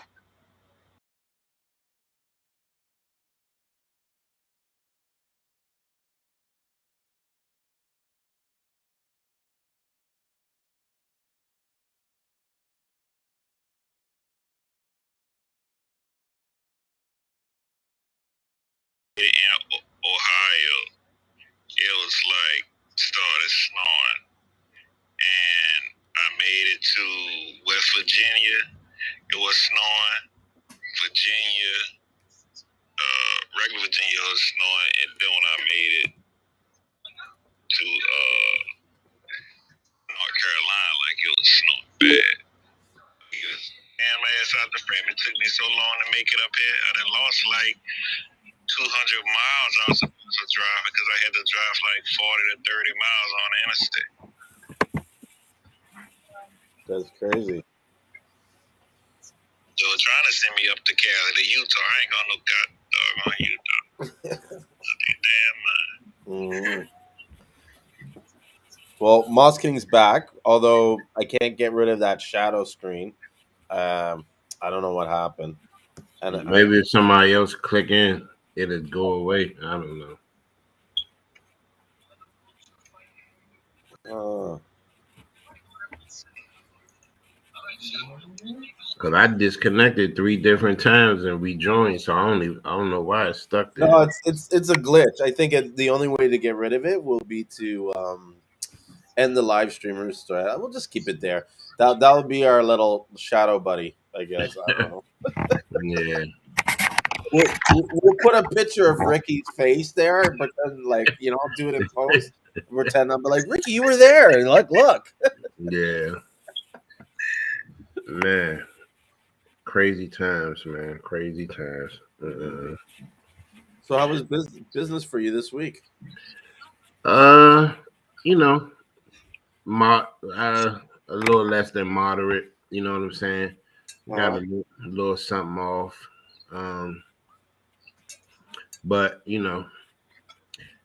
that's the business. You know what I'm saying? I've had some new business inquiries. But I still feel the energy is still people want it for free more than they want to pay. You know what I Mhm. mean? They don't understand the value in it. And this week I actually said, you know what? I'm just absolutely not. I'm not bending. Because now just through all the conversations that all of us are having, just in general about devaluing the product. I'm like, I'm not helping it by buckling because I'm like, okay, well, I haven't had a lot of sales or I didn't get any sales this week. So now this person inquiring about buying some Seamoss. Let me just drop the price a little bit more when I know I'm already offering, you know, premium Seamoss at a really good rate as it is. You Mhm. know, like one person asked me about 100 pounds, right? Yeah. So I'm looking and I'm like, okay, you know, I just got some more and I had some left. Like I could sell 100 pounds, but then if not, and that's why I had put the video up because I'm like, I'm connected to you. I'm connected to too many people that got access to whatever. So now, I'm like, I need to start thinking about how to market um more CMOS than even I have in my same thing we was talking about last week. Yep. And so, I said $30 a pound, like for me, right? Yeah. And then they came back and said, well, if you could go down to 25, then we got a deal. I Yeah. said, no. I said, I Yeah. can't do that. I said, I scale my prices based on not just the cost of the seat importing the seat, I mean buying the sea moss, but all the associated fees that come with it, but thank you for inquiring. You know what I mean? Hmm. Because if people can continue to break you down, that's what they're going to do. Yeah. And we're not going to get our bottom line accomplished by keep lowering the price. No, you're right. And then what are these guys going to do? A lot of times, what bothers me from a lot of these guys that I see that I try to avoid is like they'll want the cheaper price, and rather than sell it for less, they'll sell it for more and sit on it. Right, So it's like, why am I giving you a lower price for? right, Do you know what I mean? Like it'd be different if you were coming every month and you're like, hey, give me a better price. You know what I mean? right, right, And, right. and this is good. You know, that also brings another idea, like thing about where a lot of these guys say to me, "Oh, just give it to me this price and I'll sell so much." And my view is kind of like sell so much and then come back to me and say you need the price. Right, You right. know what I'm saying? Like you getting these deals are not determined whether or not I give you this discount. Do you know what I Yeah. mean? You're still gonna make money, even if you didn't make money. Just sell the CMOS and then get a profit later. You Because know, that's how I approach it.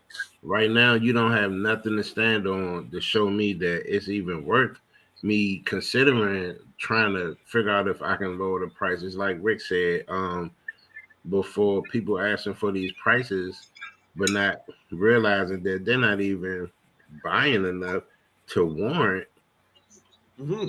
a lower price. Like, Hmm. Yeah. and if we didn't know what they were going to make off of it, maybe we would be silly enough to be literally giving it away. But we already know what they're going to make off of it Yeah. per pound. So Mhm. no.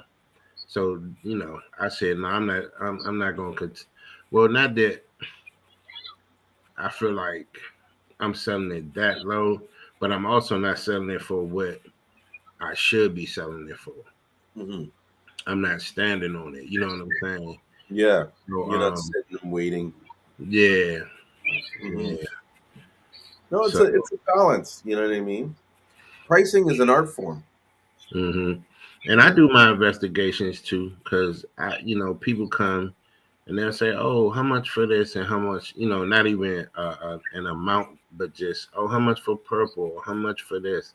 Mm-hmm. And before I even respond, I'll go to their page, Hmm. and then it'll be like, "Oh, you have mutual friends," and then you'll be one of the mutual friends, and I'm like, "How you end up from somebody that I know got thousands of pounds of sea moss all the way over here in my messenger asking me about my cost for sea moss, right?" Hmm. So this one person in particular said, "Oh, how much? Like, I want some of that purple." Yeah. So I go, well, I already had conversation with them before, but I just didn't know that they knew you, right? Yeah. So when I went to their page and I saw that you was friends with them, I was like, why they coming and asking me about sea moss, right? So I said what the price was, right? Hmm. And they was like, they asked me a question about a website or something, and you keep on posting about CMOS, but you're not putting up a website. I said, oh well, I told you before, my website not up yet. It's under construction, but you can't. I'm like, I opened up an What, Etsy. Was this a female? Yep, and I know you know who I'm talking about. Right? I know. It's like as you're So, talking about this person, I'm like, this but, person sounds but hold up though, Julian. Let me listen. This the funny part, right? So remember last week yeah, you was telling the story, and I noticed you was talking about this person, right? And yeah, you was being kind, and you didn't mention no names. Like I'm not mentioning no names, right? So she was like, "Well," so I said, "Well, this is." I told you my website is still under construction, and mhm, these are the options that you have to purchase CMOS from me, right? Da da da. So she mhm, came back and told me that she felt like I was being rude in my response to it, right? And I said, well, and she said, and and I'm in Canada. So I said, well, then if you're in Canada, then Julian can absolutely help you. yeah, Like, why are you even talking to me, mm, right? yeah. Guess what she came back and said though? What? Well, he doesn't his purple doesn't it's not I don't want to misquote her, but basically she was saying that I had something that you didn't have in terms of purple. But why I laugh even so much is because we're pretty much getting the purple from the same place.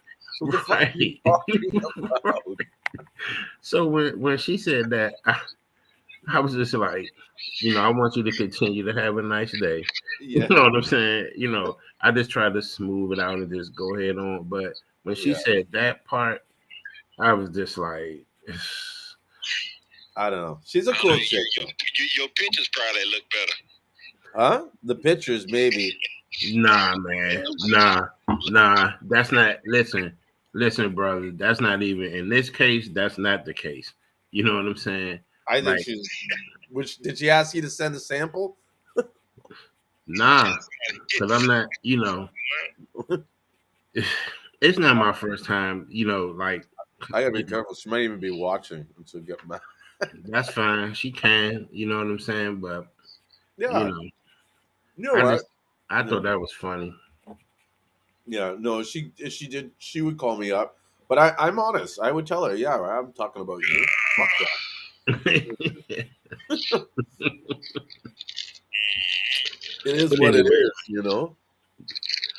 But the main reason for me even bringing the story up is Yeah. this: all of the excuse my language, the fuckery, man, that's going on that people just, And so the young lady that was speaking earlier, I'm assuming she was talking about once again how you keep talking about we need to come together and really like get this shit together, man. Because goodness gracious, this Yeah. the nonsense that's coming out of it is just it be a bit much sometimes, man. You know. I'm just having trouble trying to keep these spam bots down. Mm, I think I might have to introduce some kind of you know what I mean? Like you got to ask 3 questions or something. Like they used to not be so bad, but now they're crazy. And before I could click a button and I would remove it all and ban them and everything. For some reason, Facebook it's not easy for me to do it anymore. So I don't know. yeah, yeah. That to me is the most annoying thing in a group is to have all that kind of spam crap and herpes this and herpes like oh it just drives me Oh crazy. Yeah, man, that shit does. The herpes. Yeah, that shit that gets my yeah, If I could get my hands a hold of these like like I don't know what you call them African herbal doctors or whatever, I'd literally like strangle them like it just like they are the most ugh. And it's like I want to say like do you guys really sell your shit? Because it's like how do you sell something when you irritate everybody that you're trying to sell to? yeah. Like you're I, just People do fall for it. bombarding them. Yeah. It's insane how much like they're Yeah, just it's a on it. scam and they selling dirt water. Yeah. And you put a post up and like 2 minutes later you're like, "Oh, I got comments." Yes, doctor this and this and this. I was like, "Oh, man." every time I see that, I just try to hide it. Yeah. You got to delete it. to me it's important for you to keep, like, especially like on your Instagram page or your own personal business Facebook page. Mm, I don't know, maybe other people feel differently, but for me it's like when I see that, it sends a message to me that basically says you're not monitoring your shit. mm-hmm. You know what I mean? Because how are you not deleting this stuff? How are you not on top of this? You know what I Yeah. mean? But I'm also wondering if we reply back to that, if that would kind of like put us out there more Yeah, on Instagram. that's a good question, because answering to the comments and stuff Yeah, will help with your algorithm, and right. maybe there's a way to kind of trick the algorithm into thinking that these people are popular, and that because you're having communication with these popular people, they might, Yeah, that's one way to kind of flip the tables on them. You know what I Yeah. yeah, mean? exactly. So that would be curious to see. You Mm. know. Yeah.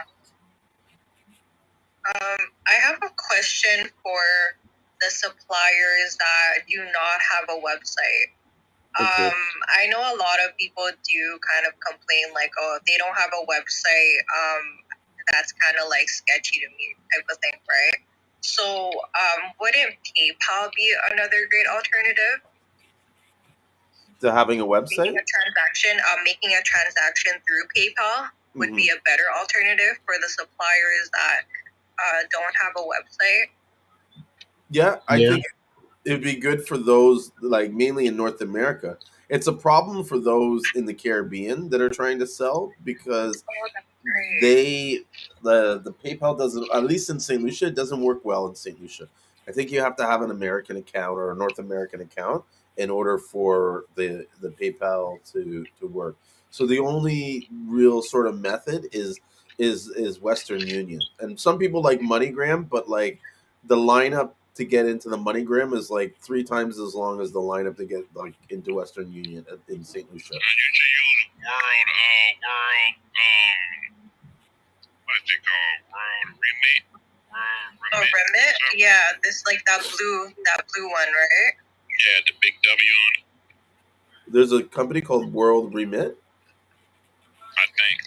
I know it Yeah, by it's Remitly or something like that. you can buy I mean you can buy stuff from anything or send somebody money from anywhere. All they need is a bank account. Mm. Mm. So you can convert your money. You can convert your money like if you're going traveling, you can send your money there, convert it, pick it up from a bank. Interesting. Transfer, I say convert like I'm talking about crypto. But transfer. Okay, Also, okay, yeah. It's World Remit. And then there's another one that's Remitly. The Real Remit is the one I use to buy stuff overseas. You know, I got a lot of notebooks. but I'm going to be buying a lot of stuff overseas. Okay, yeah, I'm looking at it right now.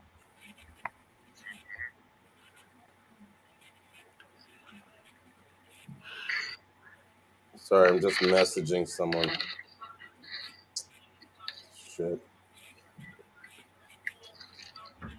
Messaging someone, and then someone was messaging me. That's the only thing that kind of sucks about doing these live streams. I get so distracted, like someone could be calling me or messaging me, and I'm almost like on lock off for like the next 2 hours Right, or yeah, 4 hours. I mean, this isn't really anything to. You don't have to keep it that professional. No, I know. I just, like, if anybody's wondering why there's a long pause or what I'm doing, it's just like messaging my a buddy of mine I was supposed to meet earlier today, but didn't get to. And so they're getting back to me. Life is good. So, are you there, Moss Boss, or did you? No, I'm Okay, here. yeah, you weren't moving for a second, so I was like, "Oh shit! Did that screen freeze up again?" No, I was texting. Yeah. Yeah.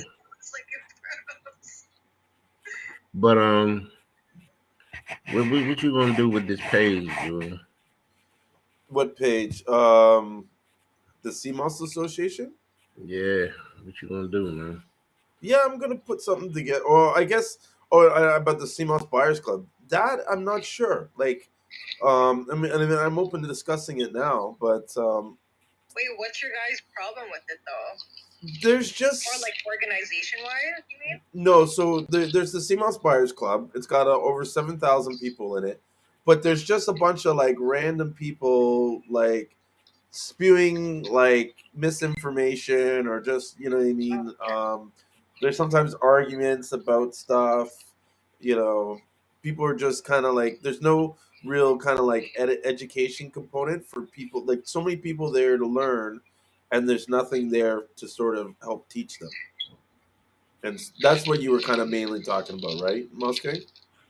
Yeah, yeah, just getting some structure to it, just overall, for the people, because it's always going to be like an abundance of people that's selling CMOS, right? But my thing that I've been speaking to Julian about is, you know, his face, his name and brand is behind that page because it's his page. He created it, and so it's just too much freestyling going on with that page, and because there's so many people, like you don't know who's who. You don't know who's actually what's the word I'm looking for?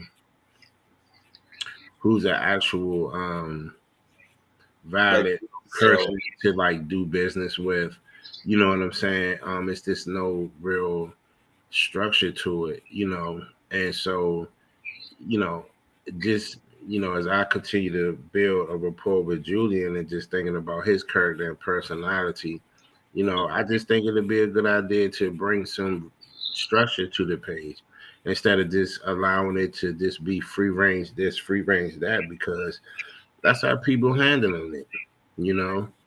And Mhm. it, and ultimately, the bottom line is not going to be achieved with that page.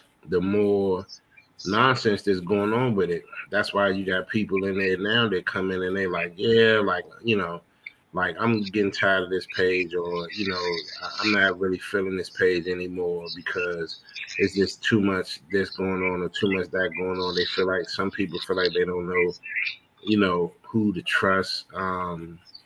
And then it is another element that could be added to it. This was one of them, like doing this whole live. You know what I'm saying? In terms of people that want to come and ask questions and get education, but it all doesn't have to be done on the live either. Some of this same information could get put out in post on the page. You know what I'm saying? Because everybody can't show up for a live. You know, so it's just like different ideas, just running through my head because when people see at least business minded people and people with integrity, when they see something that's structured and solid and has a real foundation up under it, they want to follow it, they want to support it, by coming through, by making purchases. You know what I'm saying? Because they feel like it's a place where they can come and get real understanding, come and get excellent, product. Whoever they buying from, they can trust it. You know what I mean? They feel comfortable making their purchases, with the people that's allowed to even sell on the page. Mhm. So, because when it's not no structure, people start feeling like you don't care. You know, it's like if anybody could just come on Maybe just a little bit. No, there, yeah, man. it's frig. It's such a vicious cycle with all of that though. Yeah, It's it annoying. Well, is. I don't know. See, I've said it before, Moss King. I get what you're saying, but at the same time, it's like I don't want to come in and be like the controller. You know what I mean? And You sort of don't have like to be, Julian. Once again, you don't have to be. You know what I'm saying? You don't have to be. You don't have to be. I know you used to doing everything on your own. Even when somebody mentioned in a joking way, like you hiring people to help you pack CMOS, and you're like, yeah, but I mean, yeah, back in the sea. come on, man, come on, Yeah, man. I just think about the cost. Like it's like, oh, then I'm gonna have to raise my prices. You know what I mean to afford that. Yeah, I don't know. Maybe we could do some kind of like verified seller badge or something like that, where it's kind of Raise the prices for what? huh. Raise the prices for what? That's all I heard. No, because he was saying hiring staff, right? And he's You said like, how you stand? no, he's saying like, people will tell you to hire. Like people say to me, you should hire some staff, and I'm like, yeah, I just like the packing and da da da. And then I told him, I said the first thing that comes to my mind when I think about hiring staff is like, oh shit, then I'm gonna have to raise my prices because it's like my margins are really kind of razor thin in a sense, right? So if I have more Oh, expense, okay. it's like Yeah, but having administrators on your page not gonna cost you a penny. It just true. has to be people that want to put time in. Because if you could come on there and post something, then you know what I'm saying. You could come on there and you can check in. You know, and you can be mobile in doing that. That don't really take. It don't really cut into your time per se. But do you see a lot of like say fucked up posts or a lot of like garbage stuff people post? Because I know there's No, some. not all things considered, but for me, um, because that's not the only group I'm in. I do see like a slowdown. So and just traffic, you know what I'm saying?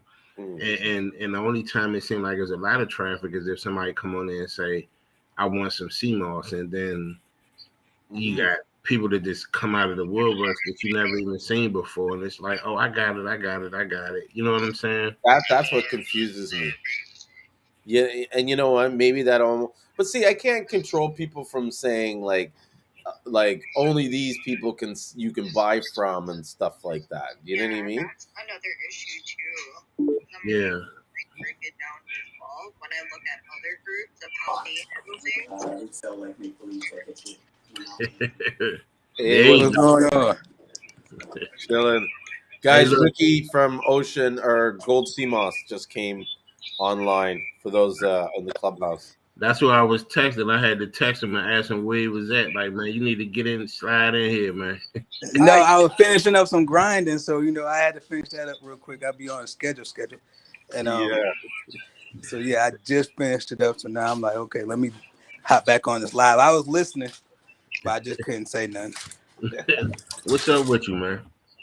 Not too much, man. Just getting the structure down, man. I was just listening earlier about Right. some of the stuff that needs to be done, man. And I was just listening to Julian talk about the quality of CMOS Mm, and who you dealing with. I'm a attest because all the stuff that I've been going through as far as dealing with different suppliers and things of that nature, mm, that's the most important thing. And if your supplier is actually real good as far as structure wise and business structure wise, spending an extra dollar to $2 to $3 really does not mean anything. mhm. I would Hmm. actually spend an extra couple dollars just to know that I had a structure that was in place that I never had to worry about. Right. So No, yeah. Too many times guys try to squeeze people and thinking that they're getting the upper hand or they're in this power position and stuff. And it's like it a lot of times it backfires off you because the guy in the like this is what I've learned about business, right? And partnerships. In order for a partnership to work, the guy on the other side has to feel like he's getting a better deal than you are. Because if he doesn't, the first chance he can fuck up the deal, he's going to fuck it up because he doesn't care. that He's not invested in it. Do you know what I Hmm. mean? So Hmm. like, I have this one experience where a buddy of mine came to Ontario to start this metal fabrication business. Right? He was basically getting scrap metal from Mexico, and he was reselling it to this guy, like to other people. And so he's just starting out in the business, right? He's like one of his first clients. And he comes to me and he's like, "Yeah, man, I got this guy. He wasn't paying attention, and we were negotiating, and I got him to agree on this price, and blah blah blah, and I'm gonna make all this money." And he's all excited, right? So I go with him to drop off the fucking the metal and shit to pick up the check. And before the guy does it, the guy's like, "Listen, like, I know I said this price, but like it's tight, and I'm not gonna make a lot of money. Like, isn't there anything you can do? Now the guy was making like maybe 15, 20 grand off the sale, so he could have cut him a couple thousand or whatever. No, no, no, sorry, deal's a deal. We had a deal. Da-da-da-da. You know what I mean? And I'm like watching this guy, and I'm just like, oh my god, like what is like? I wanted to like stop him and be like, you fucking crazy? Like you're new to this town, you don't know anybody. These are established guys that you're working with, and he's asking you to give you a break, and you're telling them no, fuck you. Do you know? Like I'll tell you this: the guy wasn't in business that long. Yeah. You know what I mean? Because it doesn't take much for the guy to get pissed off and call all his buddies who he's all work doing business with and say, "Yeah, there's this motherfucker, new guy in town, you know, whatever, blah blah blah." If you see him, you know what I mean? Like, bros, I used to sell like computers, right? When I was young, I used to have these guys that would go out to office buildings and send, and this is like when I was in my, and they would hook me up with stolen laptops, right? Because I was the smartest guy that knew all the computers and stuff, they would come to me first, right? And I would try to negotiate a price. Now, if they didn't like agree to my price and they go, "Oh no, fuck you, Julian, I'm going somewhere else," I would call the guys that they're going to because I knew them from selling computers because it was a small circle, and I would just talk shit about the stuff that he had. Oh yeah, yeah, you see that crap? Yeah, he was just here. You know that stuff's not worth this, and that, da da da da.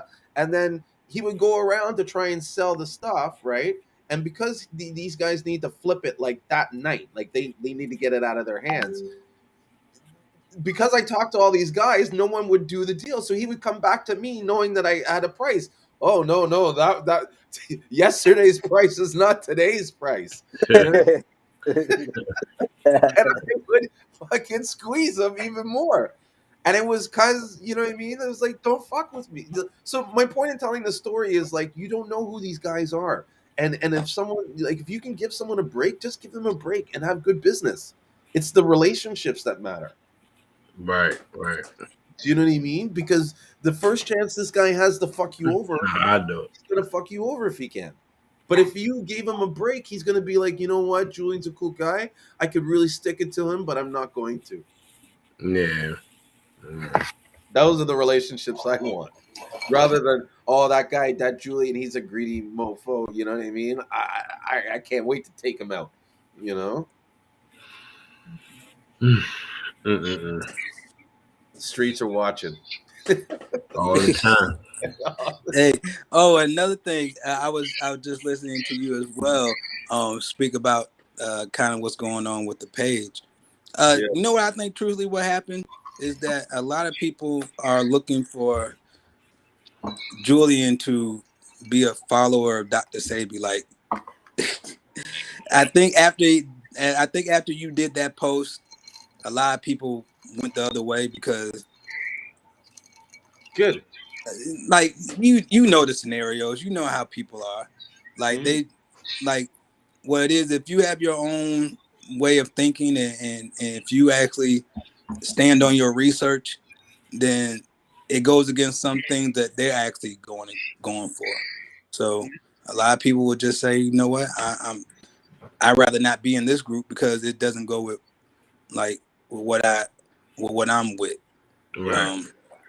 And that's understandable because I don't go to places that actually sell that is on the like it says like a buyer club that sells Conjures Christmas. I don't go there because I don't sell Conjures Christmas. I understand it, Right.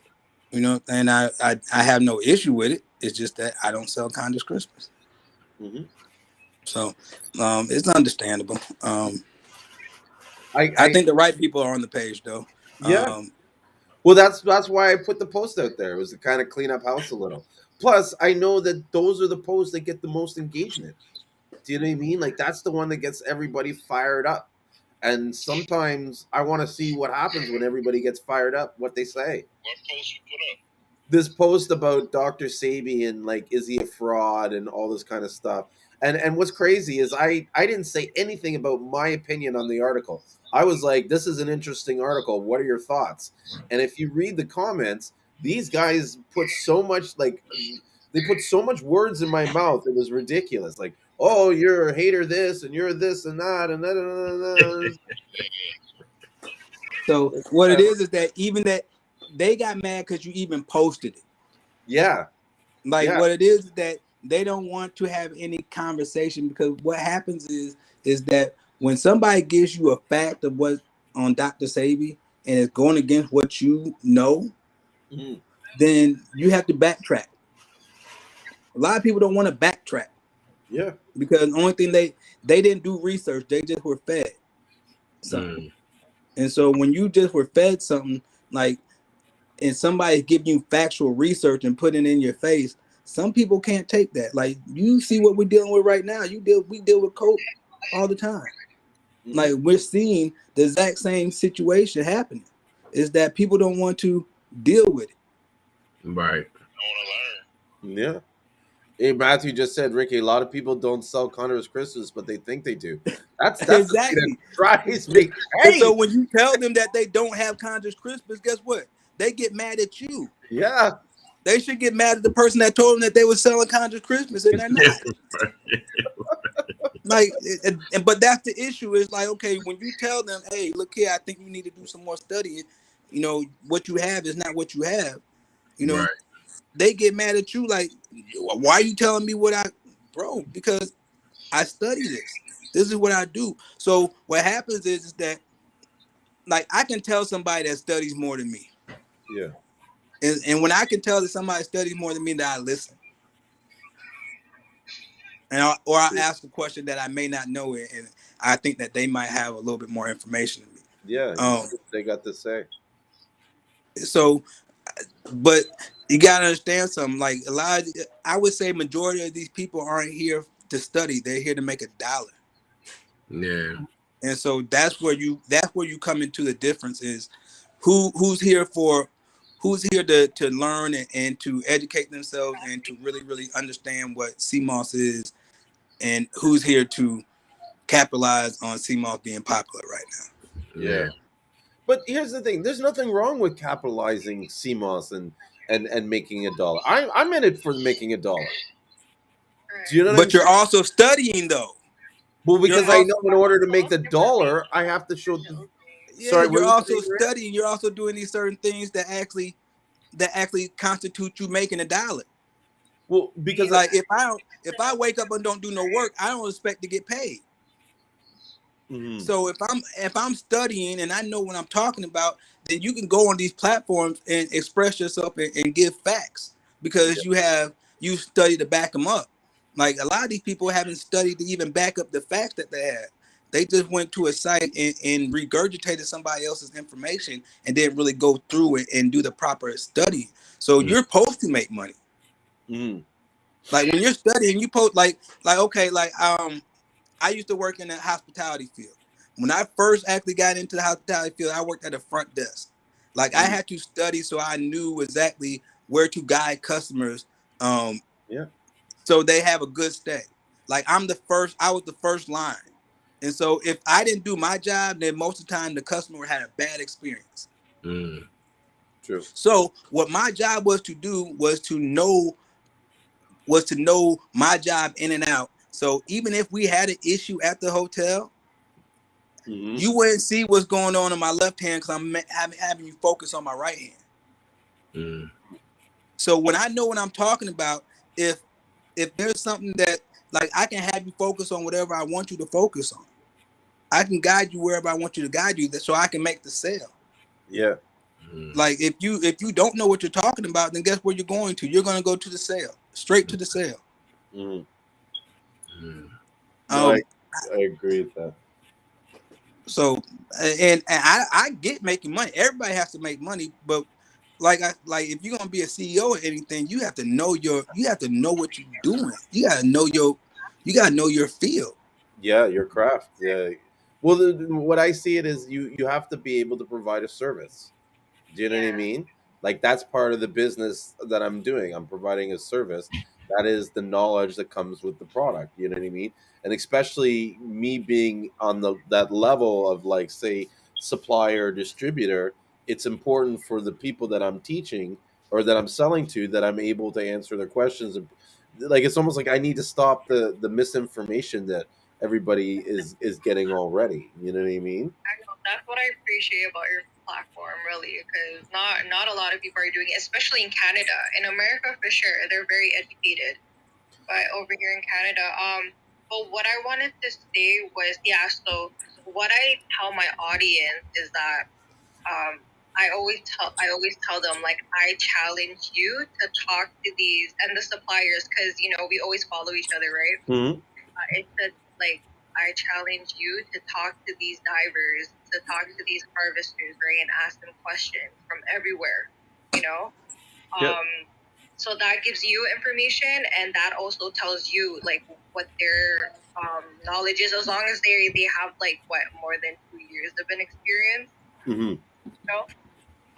And also with the conscious Christmas thing, I always tell them the history of why everybody calls it Irish moss Mm-hmm. is because of, like, the people from the islands. It was really, really heavy there, right? And, like, they didn't have, like, internet back then. They were just, like, harvesting it, right? And also, like, the history with Ireland. So, yeah, just, like, adding that Mm-hmm. history too, whenever we explain to them why everybody is calling it Irish moss. Because I look at these articles as well. They always say Seamoss, aka Conscious Christmas. But they're really talking about, like, the popular species of, like, Gracilaria, like the ones that you carry. Yeah. And that's a problem too. There's too many sites that are not like factual sites that people are coming across first because of whatever this. Like sometimes you got to go to the third or fourth page to get the you got to dig deep to get the information to know the differences and stuff like that. So The bottom line for me is information is power. You know what I'm saying? yeah, And it helps your forward movement. You know what I mean? And because and I always, I keep saying it, and I'm saying it again. Like, that's why I come here. You know what I mean?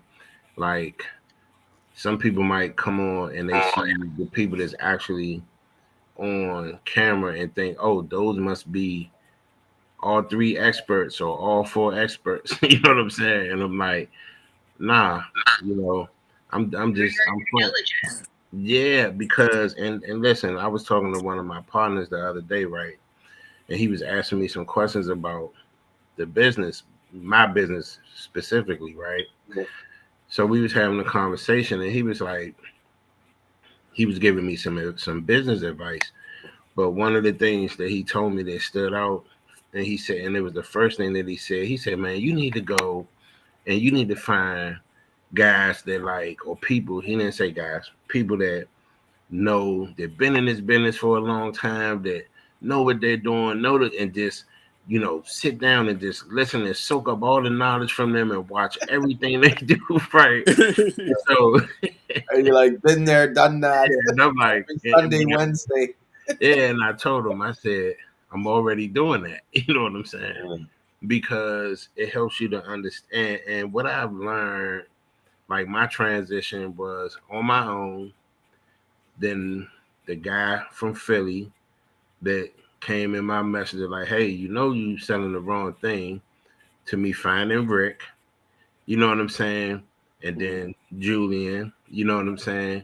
And it's like understanding that it's really a process that you have to go through in order to become consistently successful.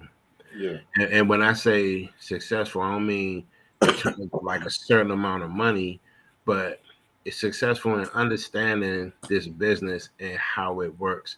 And it just actually, like, it really does take some time, and it really does take some diligence, and your ears being open. And yeah, you're not going to always agree to everything that you seeing presented in front of you, because it's not going to always fit your circumstance. You know what I'm saying? Y'all be talking about shit that I'd be like, man, I can't even afford to do that right now. Like, I don't want to hear that shit right now. Well, it got to be a quicker way. You know what I'm saying? Or how can I bypass the stuff that they talking about to get to my bottom line? But the reality is, ain't no way around the shit. It's just It ain't no way around it. So it's like I'm like, okay, you're gonna either strap in and calm down and start to learn how to breathe slower. You know what I'm saying? And start accepting the realities of what you're trying to really step into. Cause there's no quick way. And Rick, you Well, and hold up right quick. yeah, I'm trying to remember. It was and this was before I even met Julian and everything. But you told me something similar to what I now know is an actual factual truth. And it was kind of like basically he was telling me like people think they're gonna be able to just hop in this and just run with it and turn it into all this money. And he was like, that shit ain't gonna happen. You know, that, no, it's not. It's like like really, truthfully, it's a 5 year plan. Like it's a 3 to 5 year plan. You got to have a real plan and going about this because I'll be honest with you. I'm going on my 3rd year now. So my first 2 years were me trying to alleviate the mistakes I was making. right. Like I'm talking about, it's not like it starts big mistakes. Like okay, I don't know this. I don't know this. I'm trying to figure out customs and things of that nature, and even how to um how to kind of go about my time. Like a lot Mm, of times, I'm just now learning to structure my time because the last couple months I was doing a lot of Zooms, a lot of phone calls, and everything like that. And I might be on the phone 10 to 12 hours out the day. mm, And with that being said, I wasn't getting no work done. right. But like I was talking to all these people, but the conversation, the 12 hours of conversation I was having wasn't leading to a lot of a lot of capital being present. It was leading to a lot of people, me just turning people on to how to run their business. And I was like, okay, so now I have to find a way to help people run their business and stay running mine. Mm, Um, I like to give so much that sometimes that like you have to learn yourself in business. Like I have to learn myself in this business. So it's a real 5 year plan. Like I'm really now just starting to understand the structure, understand um talking to Julian all week. I don't like to deal with a lot of the drama that happens. So it's a lot of alleviating drama. yeah. A You got. lot of alleviating things that just aren't worth your time and saying, you know what, I'll pay an extra couple dollars just to not have to worry about that. Hmm. I, You you know, I'll put that into my budget to say, you know what, if like I'm really talking about dealing with suppliers. Yeah. I'll just be truthful. Dealing with suppliers is probably the worst thing that I've had to deal with as far as in this Seamoss business. Um, and I'm and truthfully, reason why is because I understand the business. Now, me being so much of a giver and I want to help people out, like I actually run across new suppliers. But run across new suppliers, you'll get a good price, but a lot of times their business isn't set up in a certain way. So you actually are pretty much running their business. You got to teach them how to run their business. mm, And you don't get paid for that. mm, Like you don't like there's like my word for this week is compensation. mm, Where's my Like there, compensation? where's my compensation for the stuff that I do? And what happens is there is no compensation. What Yeah. happens is that you can build somebody up for them to pretty much shit on you because they know that they can because they're a supplier. yeah.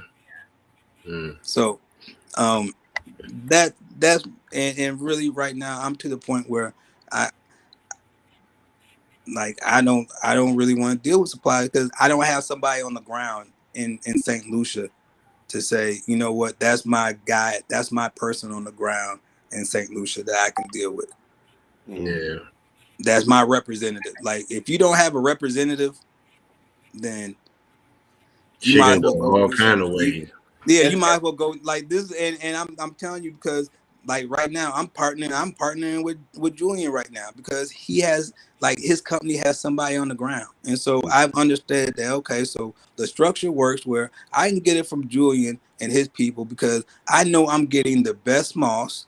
Mm, They got somebody on the ground that's actually making sure that you get the best moss. See, one thing, like I've lost money because I I don't have people on the ground saying, okay, yeah, we're sending you the best moss. mm, Once it's here, it's here. right. You know, there's like we just figured out that and this is me talking to Julian a couple weeks ago. We just figured out that we can send it back if we needed to. Like, but we didn't know that. Right. Like that was something that you didn't know. So once it's here, like just think if somebody sent you 3,000 pounds and 1,500 of it is not good. Yeah. And you Like feel like you got to try to make something shake with that shit. yeah, like you Your you business. you yeah, you maneuver, and if you don't, because guess what? You still have customers. So once that 1,500 of good is gone, now you still in the hole. Hmm. But you still got to get more CMOS because the stuff that you got that's sitting there is not gonna pan out. Now you may try to give that to a couple customers, but that's what you're gonna end up doing, losing customers Yep. Or Hmm. dropping the price to or losing. dropping the price one to two. Yep. But both scenarios is gonna cause people not to even trust you in your CMOS that you're getting. Yeah. So and not to mention the CMOS game is wide open. You can't have no hiccups. Like you can't have hiccups like that. You can't have a bad batch come in. Yeah. Right. They gonna go to the next person. And they Everybody not gonna has turn around CMOS and come. percent. And they not gonna turn around and come back and see you. They don't Exactly. have to.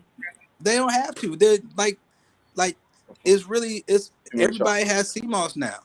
Yeah. So There's way too many options. You know. Although there's only one best option. yeah, but That's me. and but that's what you end up realizing. Like, okay, well, and just like I was saying, I don't mind following the structure where I'm end up paying a couple extra dollars just to make sure that I have everything in place for me. Yeah. Like Hmm. I right now, only thing I want to do is make capsules and sell. Hmm. Hmm.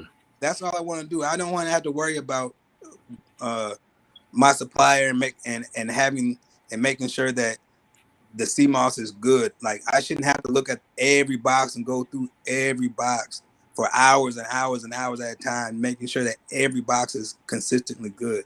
I should just know that when it comes, Shit gonna be right. it's gonna be right. Like And that's Hey man, it's nothing like having a great connect, man. It's just boy, oh man. I just wait get till you. chills, you know what I'm saying? man. Trust me, like I'm starting to see that. Like I really spent over a year dealing with this. Like as far as getting to the point where I like, you know what I'm saying? I like, man, fuck it. Like I know them boys over there got something going on good.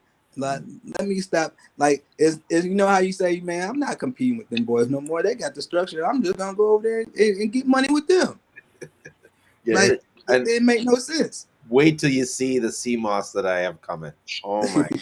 I showed Ricky some pictures too. These guys, oh man, it's so much of it, bro. So much of like these So giant sacks. Oh, and But now that's why now that the structure's there, I'm getting excited again. Like I'm getting excited to sell CMOS. Like I wasn't excited to sell CMOS for a while.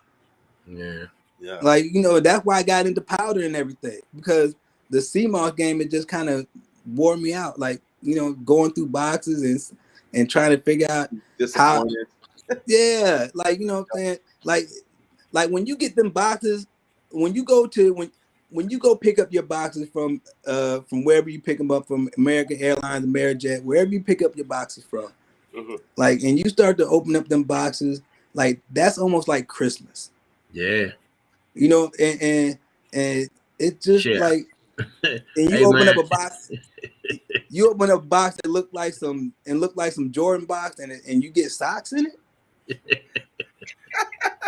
I Hey never thought look. about that analogy, and that's what it's like because the top layer is always the best. it. You Exactly. get And like it you looks get really down, good, and you're then like, you what start to the dig in and like, hold on, this ain't what this is these fuck? ain't these is air zooms. But see, yeah, but see, Some y'all dealing with so many different boxes. But even me, I can't even pull off from the airport. Like I back up to the dock, get my little 6, 7 boxes, whatever I'm getting, and I pull down and I pull right off to the side and I just cut the boxes open. You know what I'm saying? And just start like pulling it, like folding it back and looking at it. You know what I'm saying? And then I close it back. You know what I'm saying? I keep some tape in my car, and I just tape the shit back. I'm like, oh, okay. You know what I'm saying? I should have been doing that. I should have once you get to a certain point, it's just like, okay, get into. I was like, man, just get into the warehouse. You know what? Okay, so this is what you end up doing. You get into the warehouse. You once you get all the boxes in there, you go and you weigh the boxes up. So you have the right weight. You're like, okay, let me make sure everything weighs correctly. So you get the weight, and then you open up the top of the box and you say, okay, let's go, boom. And then put it off to the side. Okay, that's purple. Put it off to the side. Okay, that's multi. And you put it off to the side, and then you got the weights and everything. But then, like when you open up the box, you know, you like some boxes, you be like, oh, hold on, let me put this off to the side. I'm gonna have to go through this box. Like, and so you would have certain boxes, but then certain boxes, them joints be looking good at the top. Yeah. Oh man, and like, yeah, you start going through. You like, okay, I got 3 pounds, I got 5 pounds here, I gotta get 10 pounds. So you do the 3 pounds, 5 pounds, then you start to dig in. Like, hold on, Oh, a minute. and it's and then you happened. gotta go grab. Then you gotta go grab another box. Like, hold on, let Yeah. me just go grab another box. And then you don't have time to deal with it. You be like, okay, I don't have time to deal with it. I gotta get these orders out. And then you start going to look back at the box. Be like, okay, so how much can I get out this box? Yeah. And then you start peeking through. Man, I got some. Like, I don't want to call them picky, but I got picky customers.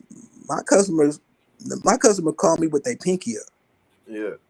So Yeah, you know they there's a bougie. reason for Like, that shit though, because they've been consistently getting a super clean premium product from you. Like exactly. And when what should they expect? They the should first expect the time same. the I first just time want I got 10 pounds from you, man, and that shit came and I got it sent to my job, and I just was like, this shit is not even real. Like, you know what I'm saying?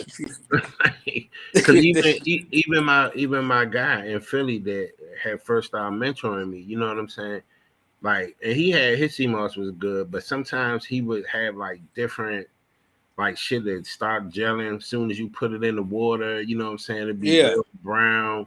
You know what I'm saying? This, but it was more consistent than not consistent, right? And then by yeah. the time I found my way to you, that's when I was just like, okay, like, it was There's like, different levels to it. right. So now I get that when y'all talk about grades and CMOS and stuff like that, on top of the, not too in the past events.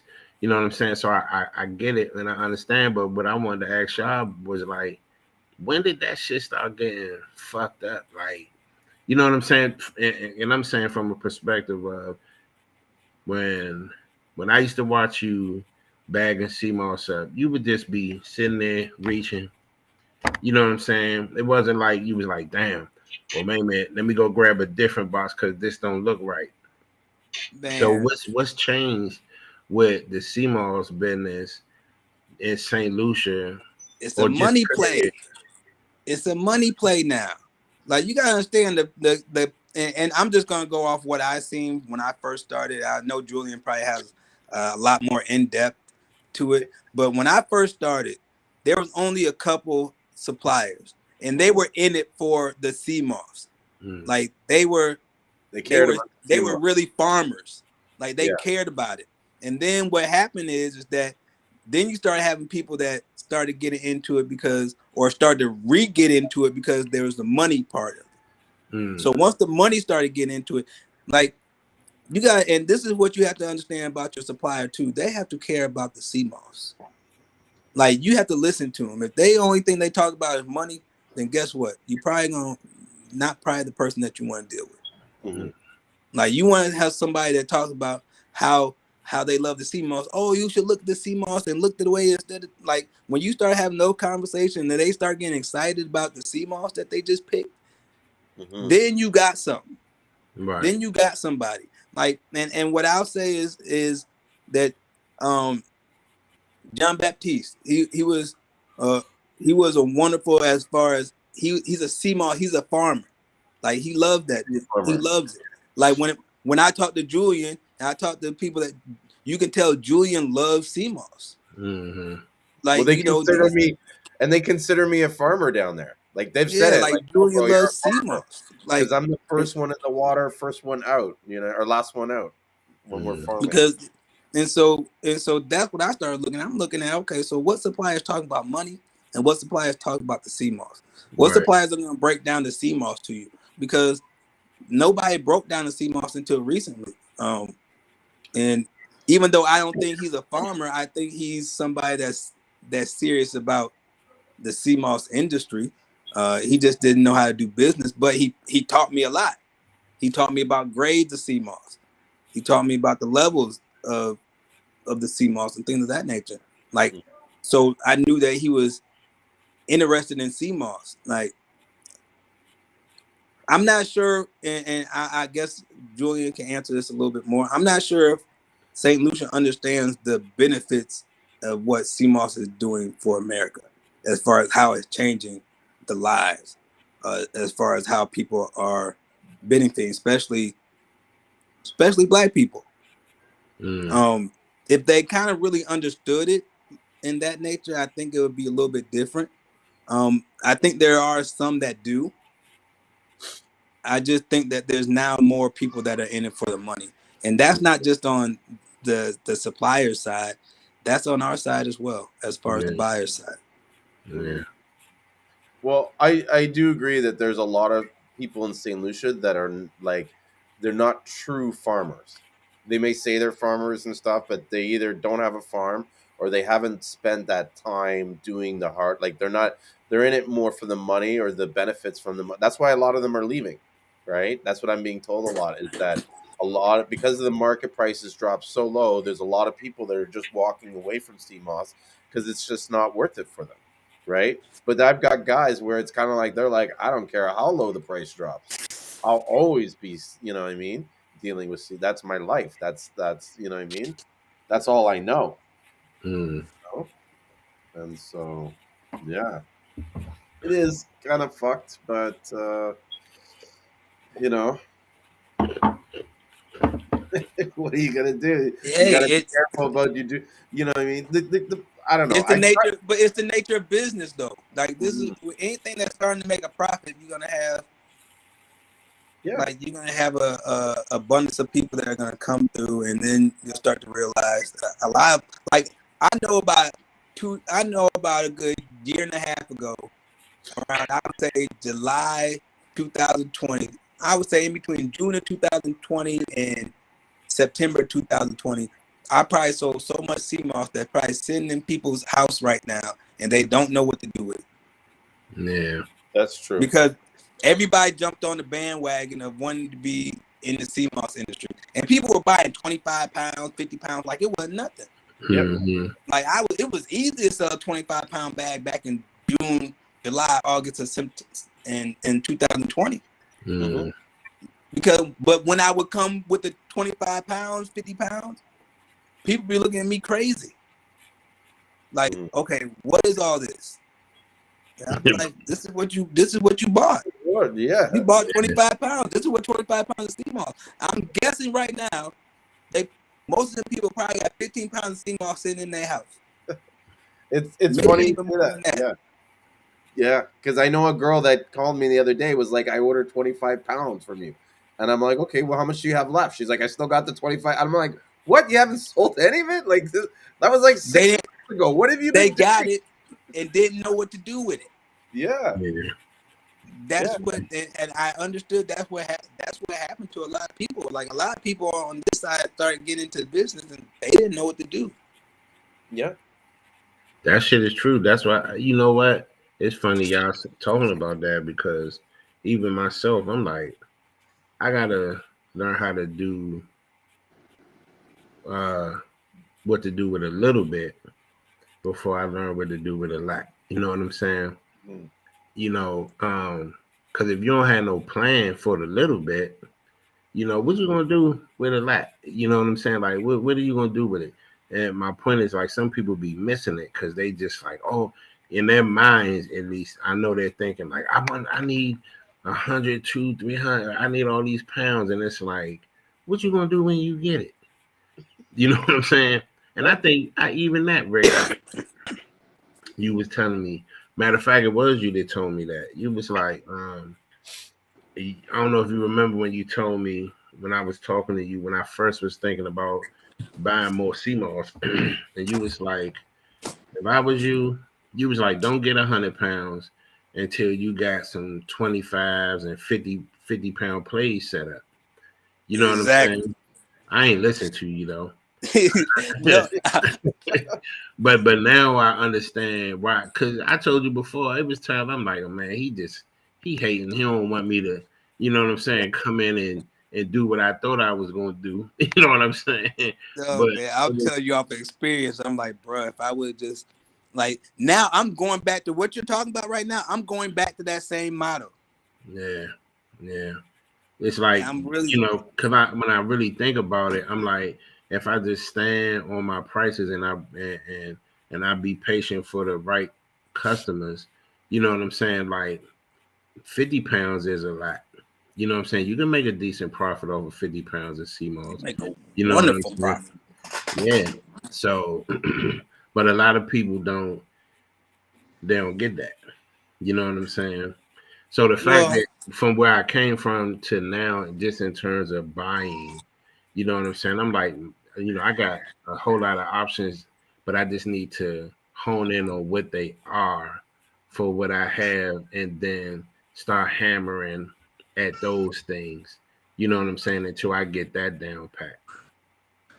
so and like when I first started, man, like I had that same mind frame. Like I wanted as much CMOS as I possibly could get. Reason why, because I like my whole mind frame was like, okay, if I can get a major supplier in every state, then the CMOS will go as it needs to.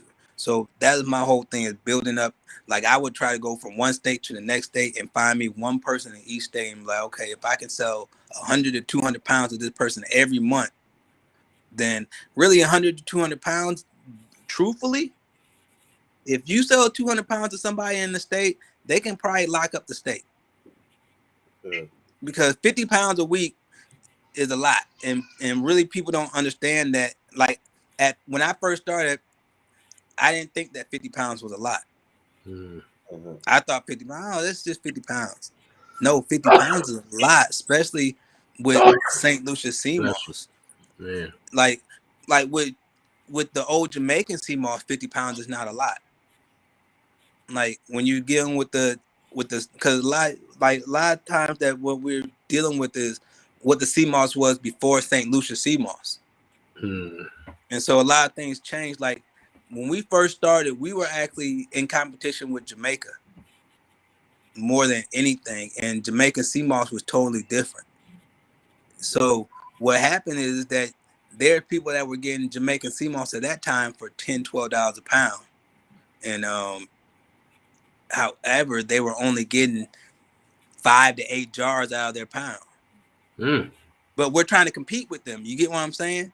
And Right. so that's when the price went down low because now you're trying to compete, even though they're not getting as many. That $12 a pound just looks so good to where And you just want people to try your product out.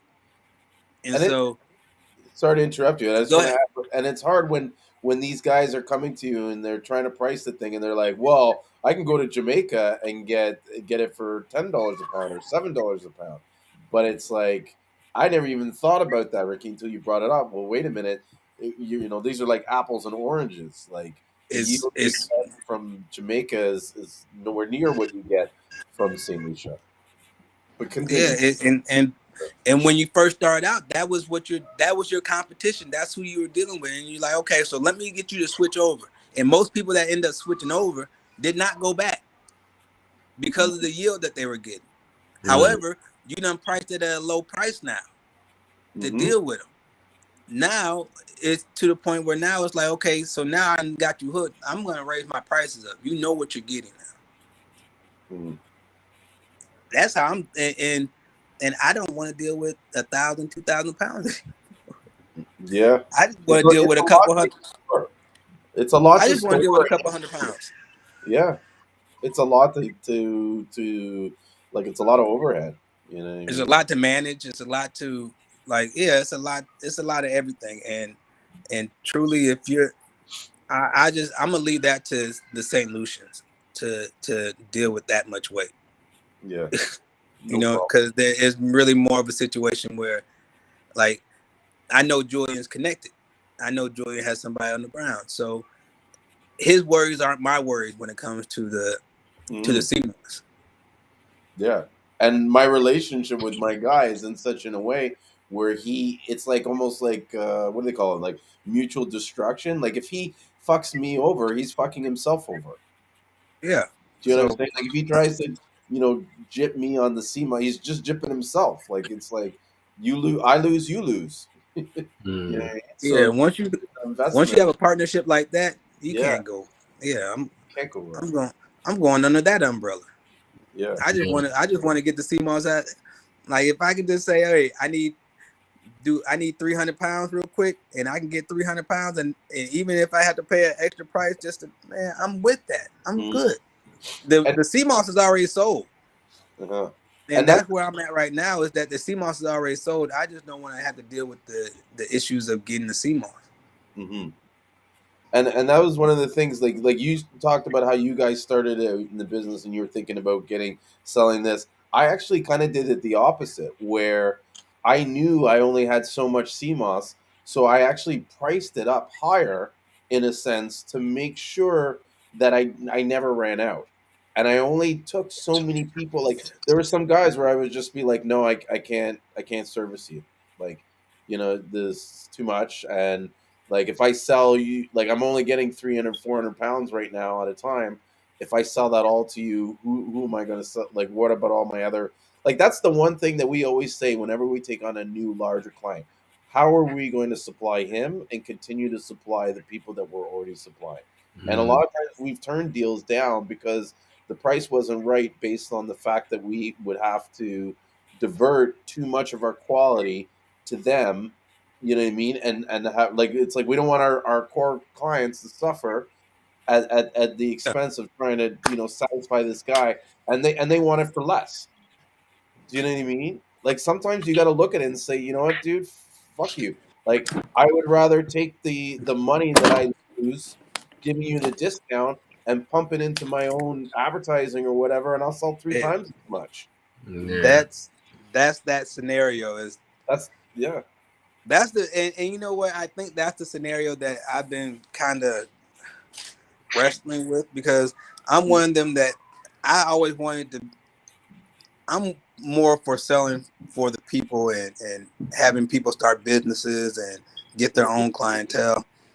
But I'm at that point where right now it's like, okay, I'd rather just do ads because it feels like people don't want your help. People don't want to do business with you. They don't So it's appreciate. like, okay, so people don't want to do business with you until you're already hot. Mm, Like once you get hot, then everybody wants to yeah. do business with you then. Hmm. But my my motto is that is for the people. Like, okay, so if I create something, it's cool for me. Like once it becomes cool to everybody else, it's not cool to me anymore.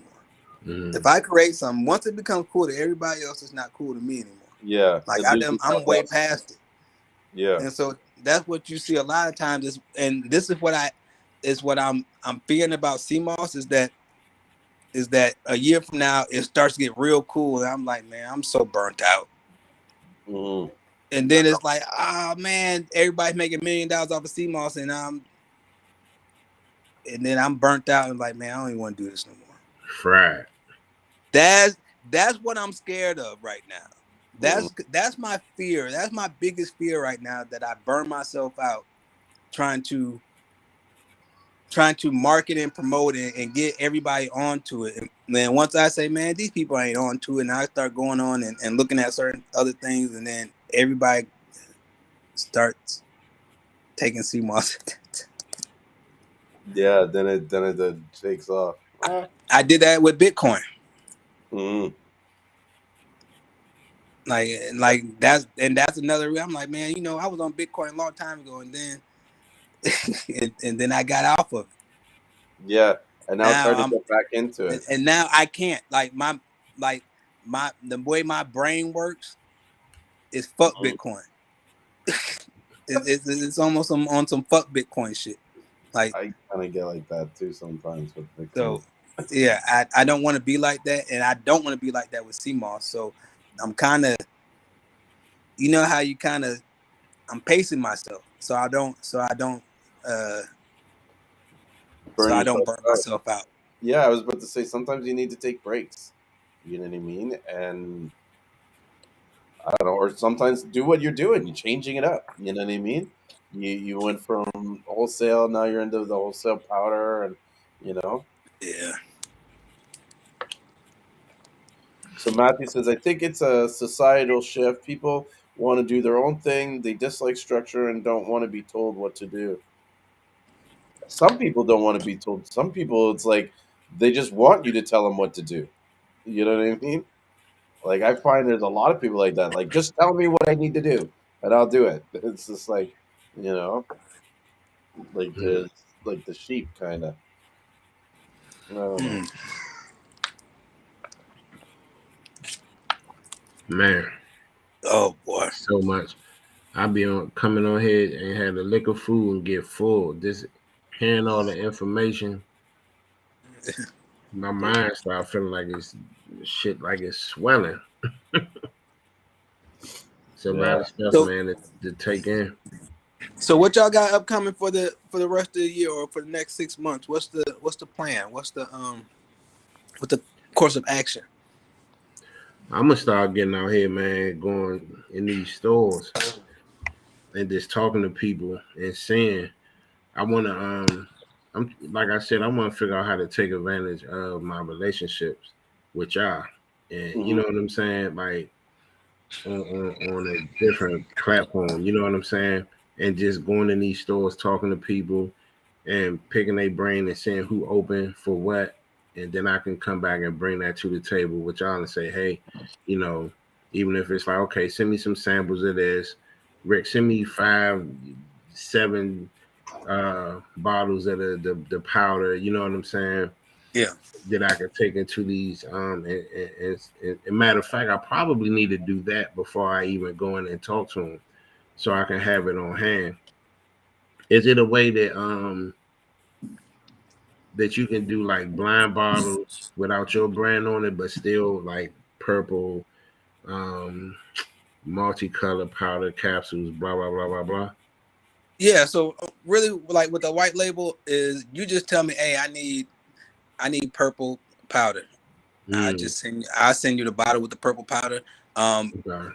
Most people they'll ask me to send like a copy of my label so they can kind of copy what's on there and then put their own stuff on it, which is cool. I suggest it. It saves you Well, a whole I bunch of want time. to. I just need to get that for like presentation purposes. You know, going in and just having a conversation. You know what I'm saying, and showing them Yeah, what what I actually can supply them with, and if it's something they're interested in, once I talk to them about whatever price point that they may be thinking in their mind, then I can come back and say, hey, this is, you know what I'm saying, and then work it out that way, because I don't know the pricing of the powder and stuff like that, and it might change depending on whatever they're open to doing in terms of business. You know what I'm saying? So, um, I need to get one of each of them joints for yeah, real. and you know how we do it. Everything's negotiable. Yeah. If But it's that's my point, and yeah, everything's negotiable. Like it's never a situation where it's like, no, we ain't doing that. Like yeah, like we always bring it to the table if it's something that we feel that is worth it, and everybody and nobody's really stressed out, yeah, and everybody can make money. I'm all for that. yeah. Because them twos and fews add up, and that's what I'm talking about. Just Exactly. like if somebody wanted 500 pounds, hey Julian, Yeah. You know what I'm saying? I want No 500 problem. pennies. If it go through, you know what I'm saying? Like, what can I, what can we work out on that? You know what I'm saying? So that's what I'm for this year. That's what I want to start doing. I want to start opening my mind and thinking bigger in terms of just business overall and the relationships I got. Because if you got good contacts with people, what good are they if you ain't working them? You know, Mhm. Right about that. what's True, You are true. good? right. Hold on, let me try to get this. Because I get tired of people asking me about, and even the person that asked about the 100 pounds. You know what I'm saying? Like I shut it down the way that I shut it down, but based on the price point. But I didn't even think to be like, come in my mind, I'm like, well, Julian not going, but how I know what you gonna do? You know what I'm saying? Like I ain't even bring it to your table and say, hey, this person asking this, like, and this the price point they talking about. Is it something you feel like, that you can work with, blah blah blah? Do Hmm. do you want me to pass the information to this person? You know what I'm saying? Whatever. I So would have, I would have sold like at 100 pounds. I would have sold you some in a way that you still would have made a few bucks off it, and I would have even probably shipped it for you. yeah. So I'm But gonna, here, I, here's a I'm trick that I started to cut you off. But here's a trick because I see what you're saying. Like when they're talking, oh, drop that price down. I don't do it. But I would be kind of like, okay, well, how many times are you going to buy this at this right, price, and how often? And maybe right, do the because a lot of my calculations aren't based on a single sale. It's right, based on Yeah, the volume. So how much are you doing in a month? yeah. Can I That's right, have you locked probably in each month for this? Like, yeah. is this gonna be a one-time situation where you're coming to get 100 pounds and I'm not gonna hear from you for the next 6 months, I'm not right, interested in that. or are you gonna come back every month for this same Yeah. amount? If you're gonna right, come back every month for the same amount, that's something that I can work with, because then that's something that we can say, okay, well, we can actually add this into our monthly on what we need to send in a month. Like if you're just Exactly. saying that you just want 100, 200 pounds, and I'm not going to see you again for another 6 months to a year, I probably don't want to do it, because the only thing No. it's going to do is alleviate the amount of Seamoss I have for my regular customers, and Yeah. right, that's where it becomes the issue is, you know. And then and these people will work you. These people will try to work. Oh yeah, I'm gonna buy every month. Okay, can I put that on the contract? right, Can I get a contract saying that this is what you're gonna do every month? Yep. For the next 6 months. No, okay, it's under contract. So and can I draft your account? Yep. right. Like and so, because what happens is is you have to understand, these people want a major discount. Mm-hmm. That's All all right, they're so with caring that about. major discount comes a contract that has to be instated. Mm-hmm. And I got to the point where it's nothing personal, it's just business. Yeah. Like what happens is they want to take it personal when you ask them, okay, so I need to lock you into a contract. Well, Mm-hmm. what do you need to lock me into a contract for? Because you gotta understand something. This is my business, Right. and so how I spend my money, I have to spend my money a certain way. I have to know every month I have to buy. Like I don't want to guesstimate that you're gonna come back this month, and then I go buy an extra 100 pounds, Right. And then and then they I sit don't there. see you. Yeah. Like that money could be circulating doing other things. Mm-hmm. Mhm. And so if my money's just sitting there in 100 pound box, then it's not working out for me. Yeah. Yep. And so, like, I could put that in another product and got that product up and running. Yeah. Hmm. So that's why I tell you, if you're locked in for the 100 pounds and you want it every month, then yeah, I'll lock you in, and then you got that wonderful price. If Yeah. not, This is But or what I I think. I don't even start off with that. I tell them that we can work into that wonderful price, but you know what I'm saying. It's gonna that's what take a I few do. months. Yeah. That's what I It's do. gonna take. I'm gonna start you off at this price to see if you're serious. If you're serious, Then then you'll come back. yeah, That's exactly what I do. I give them the price that I want, and I say, "Well, come back, and I'll give you." Sometimes I'll even say, like, if you come back, I'll give you an even better price. So this time it's 30, but you wanted 25. If you come back within the month, I'll give it to you for 22. yeah, Right. But the truth is, 90% of the time, they never ever come back at the time that they come back, but not when they say that they're going to. Like the Right. amount of people that say to me, "Oh, I'm going to do 100 pounds a month," and then I don't see them for 6 months. Like, like It's a ridiculous amount. yeah, Eh, it's a high ratio, and I yeah, understand it because some people have ambitions. They say, "Oh, I'm going to sell," and they want to sell that much. You know what I mean? And I want them to sell that much, but the market's the market, and sometimes the market isn't in your favor, and you can't sell that much like you think you can. You know, unless you're selling that much already. You know what I mean? And then that's always my question: is okay, well, who are you buying from? You know what I mean? Like, who am I taking exactly. your business away from?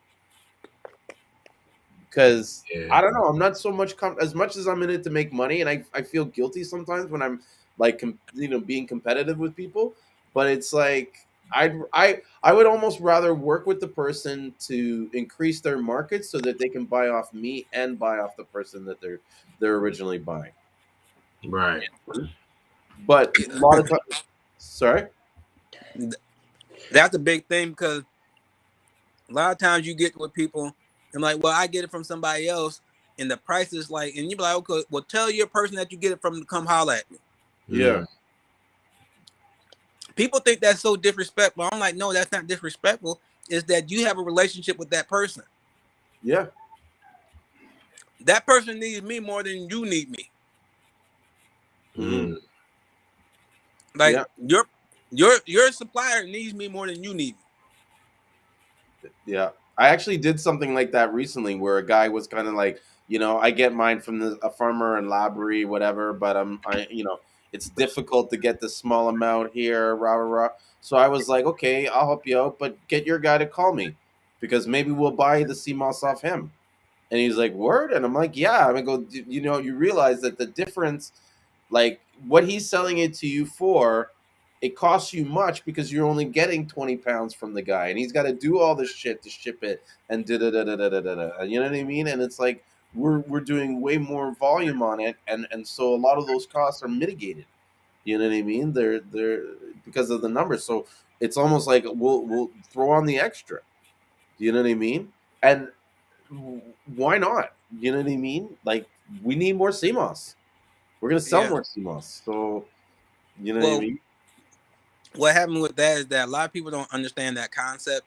Like I'll understand it, you'll understand it, Julian, but there's not going to be too many other people that will No, understand that concept. no, I know. Because once you get over 1,000 pounds, then it's more of a custom situation. Hmm. It's more of I need to get as much CMOS as I possibly can because I don't want to pay customs. Yeah. Well, it's the difference between paying an extra dollar on your pound or paying an extra 10 cents. Exactly. You know. Yeah, only thing you want to tell people is no, just come over here. I'll get it to you for the same price. I just don't want to pay customs. Yeah. Mm. We're just all going in on customs. Hmm. Like when people start to understand that and just say, hey, yeah, that makes sense. Well, that's one of the things that I'm hoping with the association is that everybody would be able to pool all their sort of purchasing so that we can start bringing in or we can be comfortable bringing it because I can get not I don't want to say this. I have a lot of access to CMOS. So like if I had confirmed orders for 10,000 pounds or 20,000 pounds, I know who to go to get it. Like I could even probably get it on credit, but I'm not going to go take it until I have those numbers in my hand. Do you know what I mean? Which right now I don't. Right. So It's all about getting that consistent number. Once you see a consistent number, it's the consistent number. yeah, because one day you could be selling thousands and the next day you're selling hundreds. Like, Mm. okay, so I always I've been telling my customers right now, and like from now until, and this is all going off of last year. Mm, Now until April is when you should start pouring as much money as you possibly can into your business. mm-hmm. Mm. Last year, this time until March, April was the best time as far as CMOS in the last year. I think last March I probably made $40,000 in 1 month. Mm-hmm. That was my good month. And then I think it was May. I think I might only made 8,000. Yeah. So it went drastically down. But you gotta understand why. is that is most of our clientele is black. What do black people wait to spend money? What time frame do black people spend money on? Summertime. Income tax time. Yeah. Okay. Tax time. Once income tax time pop up, guess what? You have a lot of extra money that's being floated around in the black community. Yeah. Yeah. So Matthew says, Ricky, do you mean purchase as much moss as possible in this period? It's not necessarily purchase. It's more of building your clientele, getting your clientele up. Going out there because there's a lot more money out there. So the person that necessarily wouldn't spend $20 is going to spend $20 in the next couple months. And so if you can lock that person in and you being that person's Seamoss supplier, this is the perfect time to do it. Because most of those people, they're gonna. I would say if you get 10 customers, if you can lock them in, if you can typically lock 7 of them in. If you got good products, if you got good Seamoss, you're gonna lock 7 of the 10 in. The other 3 will kind of be sporadic. They just want to try it out, but 7 out of 10, they'll start to see the benefits and they'll be locked in. And so that's how I kind of look at it. This is the perfect time to lock in your customers, get new customers, and try to have them start a business to where they're kind of invested. Show them how to do business and things of that nature. This is the perfect time to do that. I agree. Everybody's gonna want to start a business. When the income tax comes, you be like, hey, you got extra $500? I can show you how to start a business with $500. And next year you can write all that off. Most people gonna do it. Most people got a little bit of money to do that. Yeah, no. And then back then too, there was a lot of that stimulus money coming around too. And it's coming back. I'm telling you, this is the time where it starts to come back. Yeah, because Like, I do see the sales starting to increase and new people starting to sell too. Like I'm getting newer customers in the last since like the new. that's why I had to tell you, hey man, I need to get with you like ASAP. Like I wasn't selling no gold. Like when I say it was like low on gold, like I started selling like purple came big for a quick second, but it was sporadic. And then in the last week, I say everybody hit me up. And this is a week where I actually intentionally say, you know what, I'm gonna get everything in order. I'm not gonna buy no more gold. I'm not gonna do a quick buy. I think I talked to you about it too, boss guy. Like, yeah, I'm not gonna buy nothing. I'm sitting for a minute. I'm gonna let this go down, and then the phone calls start coming in, and I think I sold out of 3 pounds and 5 pounds, and people started to panic. Like what? Yeah, they're like, hey man, I don't see you. I'm like, I done had 400 pounds of gold on here for the last 2 months. And when I get down to a couple pounds, now you want to hit me up? Right. That's how it is. So I be kind of feeling like, are y'all watching my page and y'all just hit me up when you see I'm low? That's what I'm about to say. People probably be peeking. You know what I'm saying? Like, let me just go and check and make sure and see. You know, did he have enough? And then when they see that box saying, "Oh no, it ain't enough," they start to panic. I'm like, yeah. I'm like, okay, I'm gonna put it back. I'm gonna put it back on sooner or later. I'm just not I just haven't really been in a hurry. Yeah. Well, I got too much multi right now. That's the problem.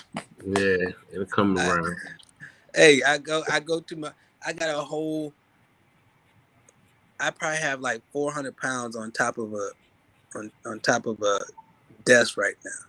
Just sitting, bagged up. I don't know what. Like it's like, hey, y'all come get this stuff. Yeah, I seen you were doing a sale on it. Everybody. Yeah, I'm still doing it. I'm doing this. I'll be doing the sale for life. It feel like. Yeah. like it's like, man, y'all come get this. And the worst part about it is, I love multi. No, I was gonna say it's not bad. That's my favorite. Yeah. And so I be confused. I'm like, okay, y'all don't do multi? It's Like, not that, man. It's just that they don't. People not interested in the benefits. They don't understand that they're getting the best of all the worlds in the multi. So only thing they know is let me order this gold, and yeah, because in their vision, that's what you need to have in order to make I money from man. it. and I think Tell you. maybe that we need to like start doing more research on the like, because honestly, I people ask me the question all the time: what's the difference between the purple, the full spectrum, and the gold? And I have my opinion, but I don't honestly know. Do you know what I mean? Like I haven't tested them. I don't like you know what I mean. Truthfully, I don't think there's. All right, so I don't think there's a huge difference, Uh-huh.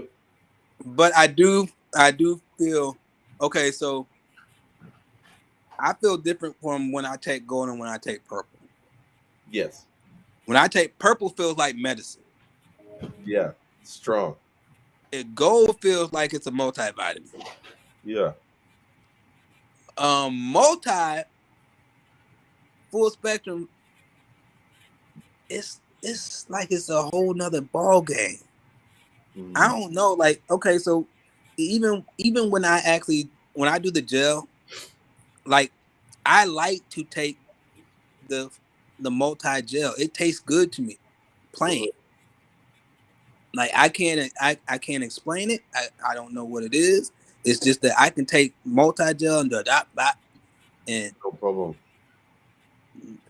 I love it. Purple, I can't do that. I'm like, oh, oof. Gold, I really can't do it either.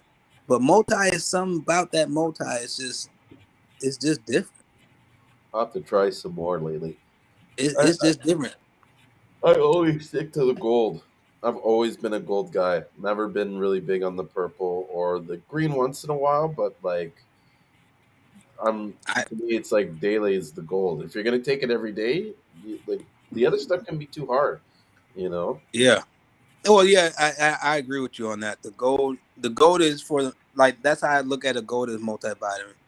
Um, the the multi is more of like if I do gold, I'll probably take two tablespoons. If I do multi, I probably take one and a half. I feel like it's kind of like a bot. I'm out. Yeah, Um, it's yeah, it's definitely stronger. All of it probably more palatable though if you just I don't know put it in a smoothie or something that to just smooth the taste out. But a You know what I smoothie is mean? too much work. It's too much work. I just squeeze it in my mouth. Fuck it. Like if I had to make a smoothie every time I had Seamoss, I probably would eat Seamoss. I No, would I'm eat. talking about like the purple and the Oh yeah, greens, like the ones that are stronger. You know what I'm saying? yeah. Yeah, man, because I can hey, take the gold and the multi like it ain't nothing, and all I do is blend dates in it. You know what I'm saying? And yeah, I'm good to yes. go. But I've never tried the purple or the green gel. I just heard Um, it was strong. man, okay, so the green gel is not. It okay, taste wise, it's not strong, but man, when I tell you, boy, woo, Yeah, I think that Julian said he take it. I remember you saying one time you was like you like to take the green when you really trying to clean yourself out. Yeah. man, boy, that will clean you out. I Like didn't 10 pounds later. temp like immediately. Like Really, I don't know what's in that, but okay, so the uh chlorophyll. yeah, that Crystal was actually so she was trying to flush herself out, and so she was putting in the smoothies. I didn't know she was putting in the smoothie, so like she would put in the smoothie, and I'm like I would eat something, and then right after I eat, I'm like running to the bathroom. I'm like, what am I'm just my whole entire insides is coming out. I'm like, what in the world is going on? So she's like, yeah, I've been. I'm like, that's that green sea moss, and she's like, she gonna laugh about it. Um, man, yeah. Now my body's a little bit more used to it, so Yeah. I'm able to. But that first couple days, shoot, I anything think that was in me that wasn't supposed to be was out.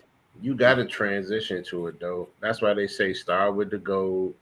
You know what I'm saying? Get your body Yeah. used to that, and then you could transition to the multi, and then once you on that and the gold for a while, then you want to Hmm. step it up to the purple and the green. Those for Seamoss aficionados. Man, You know I what I'm would not saying? take purple all the time. No, me either. I would not take like if okay. So this is the thing: if you start taking purple every day, there ain't no going back. Yep. Mm. Like they ain't like like What they you ain't mean? like there's no going down. It's like having the best. It's like having the best. Like if you smoking the best stuff and then you get some mid, like you That get purple, like that you're not gonna. serious? Yeah, like you can't like okay, it's gonna be hard to go back to gold. It's gonna be hard to go because it's so strong, it's so potent that Yeah. going back to anything else is like okay, why am I gonna even go back? Like if I really feel sick, I'll go to purple. Mm. Mm. Okay. Okay. That purple is real medicine, huh? Woo, boy, that Yeah. purple man, I say that's that medicine cabinet. Yeah. I actually like to use purple with elderberry. Mm. Yeah, Okay. elderberry like purple and elderberry go hand in hand. Um, Okay. Matter of fact, I'm gonna make some tonight. There you go. I I'm gonna might make make some. some soursop tea. That's what I That's think. actually I'm gonna put some soursop in it. So Hmm. I'm gonna blend the elderberry with soursop leaves. Put some cloves, put some cinnamon, a couple things up. Put some mullein in it. Hmm. I Blend it drink all in. now while we're talking, but I'm afraid I'll fall asleep before the show's over. Fucking soursop puts me out, man. I'd be like the nod. I'd have the like, Soursop help you sleep? oh yeah, Oh bro. man, Fuck I yeah. didn't know that either until I actually had a customer of mine. Um, she actually was dealing with cancer, so I give her soursop leaves, and so she was like, "Rick, that stuff worked." She was like, "I was sitting up there, I was drinking, then she said I had my second cup. Next thing you know, I woke up." Yeah, She was that's like, "What?" it. She said, "Yeah, Everybody I can't woke take up." that soursop though, right? That soursop is like a blood thinner too, right? Yeah, Yeah. Probably. Why you can't take things that thin your blood out, or Nah, cause I'm already on a blood thinner. oh, okay. yeah, Yeah, do some research to see what it actually does. But I know, like, for the most part, it makes you really sleepy. You know what I mean? Like really I mean, relaxed, people love it. just Like mellow. people love it. One of my clients, they down Mississippi selling it by the gallons. Like people running yep. back. I got somebody. It's something about Mississippi and soursop. Yeah, that soursop must be something serious. Yeah, I like to mix it too with a couple Baileys, with a sweet Mm, Baileys together. Oh, yeah. Oh no, I heard the sweet Bailey is good for you too. yeah, yeah, for sure, Yeah. for sure, for sure, Yeah. for sure. Let me figure All out right, what I'm about y'all. to It's Hey, whatever. it's your time, ain't it? Yeah, So yeah. But I'm off tomorrow, man. I'm about to go actually pour me another glass of red wine, man. And you know, I don't know, but I'm gonna enjoy having a little time. I'm about to peek out the window and see what this freezing rain and snow was doing because it was coming down something vicious. Yeah, it was like they closed everything in Georgia Did they? for for some flurries.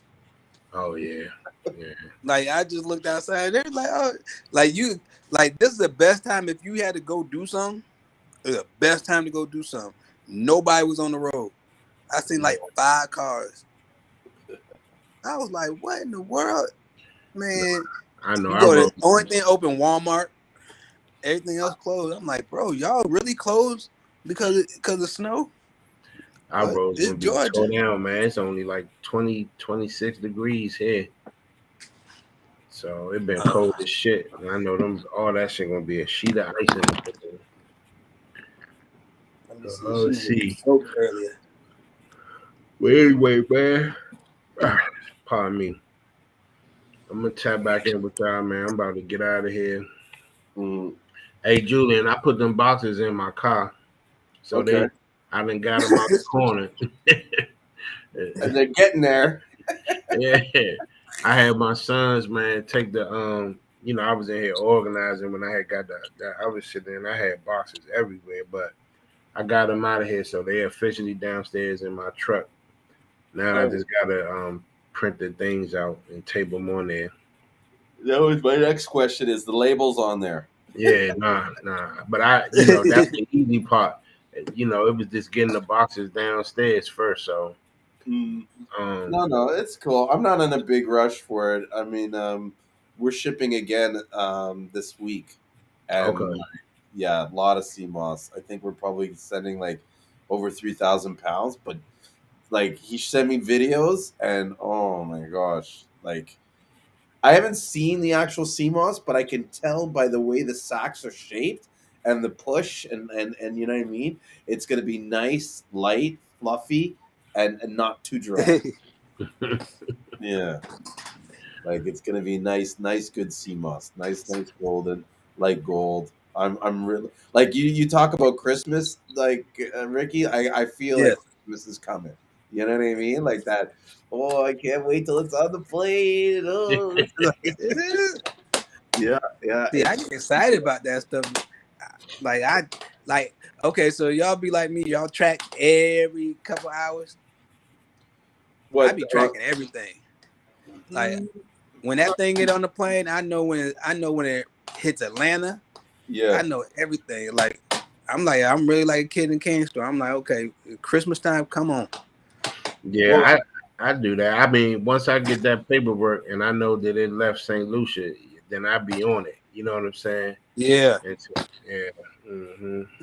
I track it once it gets to Miami. Once it's in Miami, then I know like it's this many days before they put it on the truck. This many days, so I kind of have an idea of what it is. Mm. It's like honestly, that's they track it till it gets to Miami, and then they'll say, okay, it's on the truck, and then I don't hear about it until it's in Canada. So it's hard to track.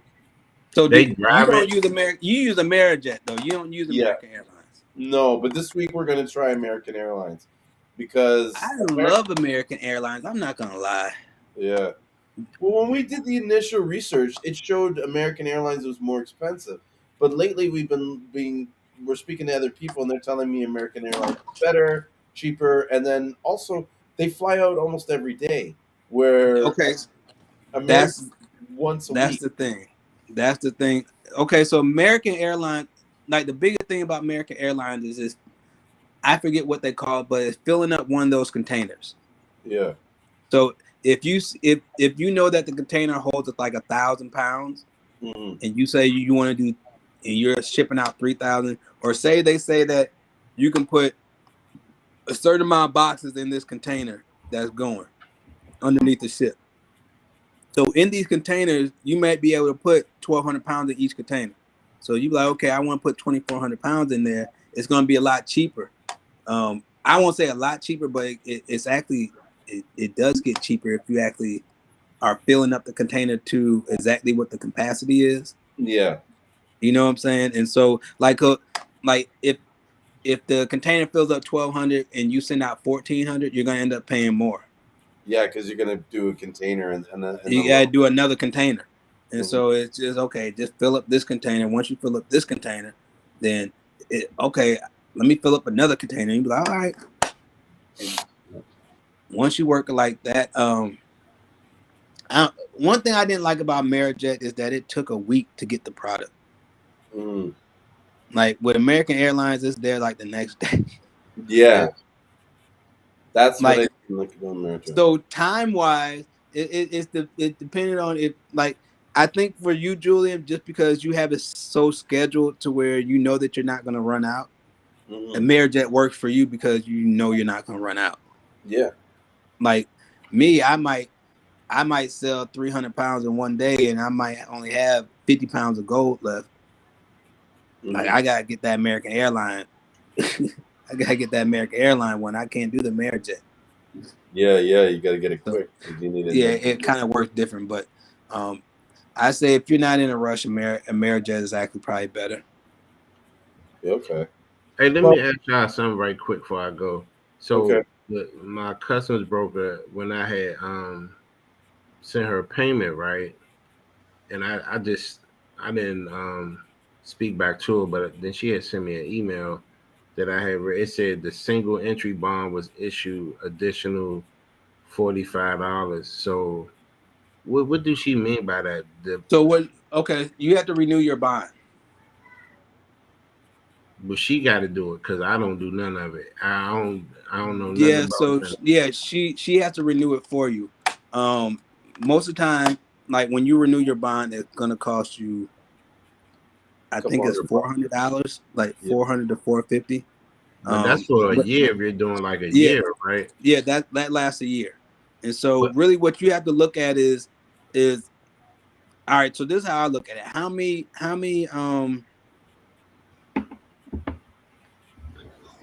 Go. many packages are you gonna be getting? Like how many times per year will you be getting CMOS?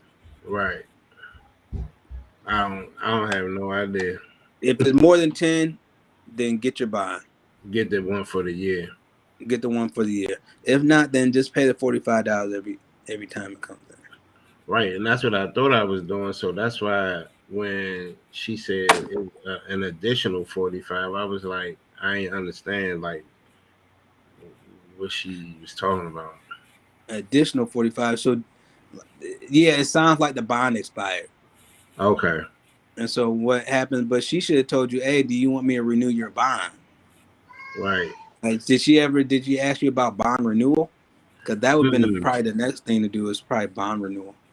No, I just sent the normal payment that I normally send, and then she sent that email after that and said I had a $45 balance, and that was why. So yeah, Yeah, I would just send her email and ask her if you can do the yearly bond, or is it a situation where I had to renew my bond? well, she asked me initially, when I first got with her, did I want to do it per year, but I was like, I ain't getting that many packages. You know what I'm saying? Right now, I'm in the beginning stages, so I was like, I'll just do the single entry bond. But it probably still had a time where you had to renew it. You know what I'm saying? Like you saying. So that's probably what it's for. So it's all good. I just wanted to Yeah, check it. I was just sitting here, excuse me, thinking about that while I was on here with y'all. So yeah. I had to renew my bond just recently too. That's why I'm kind of like, yeah, you had to renew your bond, bro. yeah, Because hey man, how you gonna what paper? I'm like, man, I'm just gonna pay y'all. I'd rather pay y'all this lump sum. yeah, that's what's up. But that's why we need to get this shit organized, man. So I can just y'all can already have this shit over here, and I can just get it shipped from within the states. You know what I'm saying? That's truly that and that's why I was kind of speaking with Julian this whole week about is that because he actually had somebody in Atlanta. I'm like, you have somebody in Atlanta? I'm like, oh man. Yeah. I'm like, okay, really, bro? You know how much? You know what I'm about to do? Yeah, and Like, he's in Buford or something. Like yeah, it's not he's far from you. really around the corner. So that means that so Julian just sends it to Atlanta, and I just go crazy from now on. Yep. And I don't have to worry about buying 1,000, 2,000 pounds at a time and sitting in the warehouse and trying to figure out how I'm gonna get all this stuff off. And then, And you paying know, the fee to carry to hold it in the warehouse every month. yeah. And, Like and that's then yeah. dealing with people that, hey, man, Listen, man, it's a lot, it's up. man. It's up now. It's a lot. It's a lot. And so now I'm in a whole nother different happy space right now. Hmm. Well, I'm trying to Like, I'm trying to line myself up to get in that lane, man, at some point this year. You know? Just do it. yeah, Yeah, just that really that's all it is. Just do it. It's not that like really it wasn't too much to think about. It's just really a conversation. yeah. Let me send my little whatever, you know, and switch my game plan up too. And All right, man. especially when you start looking at them big fishes, like start looking at them big fishes, it's always good to have that situation in place for you already. Yeah, man. And boy, yeah, I'm Got getting that excited right. just thinking about it. All right, man. Well, I see y'all. Well, I don't, Rick. You be in and out, man. You be. Man, Well, maybe I we'll mean, the catch you. wife be having me on schedule. Like Mine you too, see, man. hey, Shit. you guys. I got off, like, I got done with my powder at about 11:30. I was like, okay, now I can go outside and play with my friends. Yeah, right. Hey, can I go out and play, mommy? Is all your Yeah, chores done? And yeah, so man. I'm, I'm, Shit. sitting- I'm sitting like, no, I'm listening to y'all. But you know how you just at the window and you watching outside, and you seeing them playing, but you can't see. You know, Like, I can't even go outside yet. he was like, I finished this up. I said, man, let me text this dude, man, see what he. I know you was down there doing something in Atlanta, down there in the kitchen, doing Yeah, something, grinding, dehydrating, something. I was grind man. Then it's been a crazy weekend because my freeze dryer. I don't know what I did, but I did something wrong, and it Mm, just messed up on me.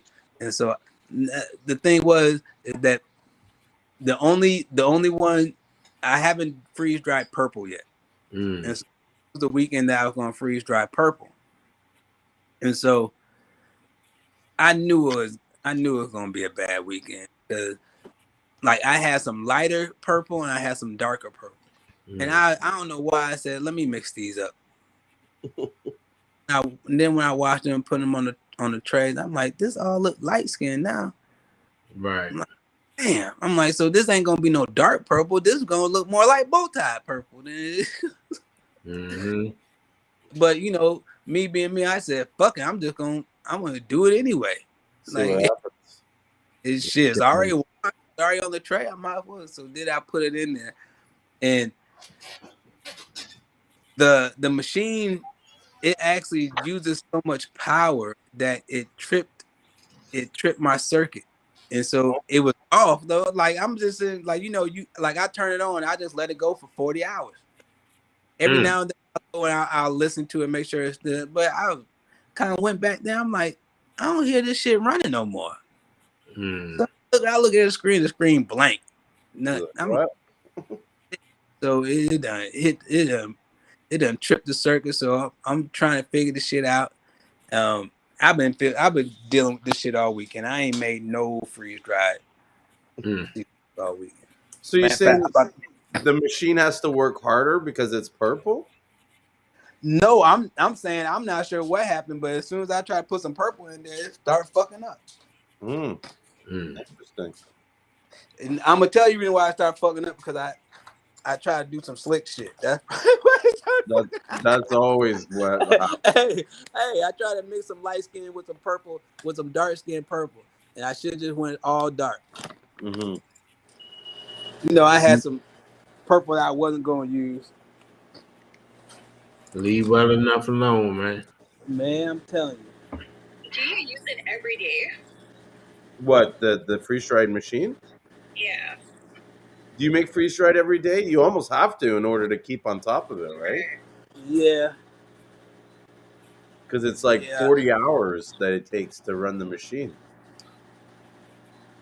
You know what I watched on YouTube earlier today is a guy took steak and he freeze dried it, and then he rehydrated it with butter, and then he barbecued it, or he Oh, flamed I think I seen something like that. I be on the freeze drive videos.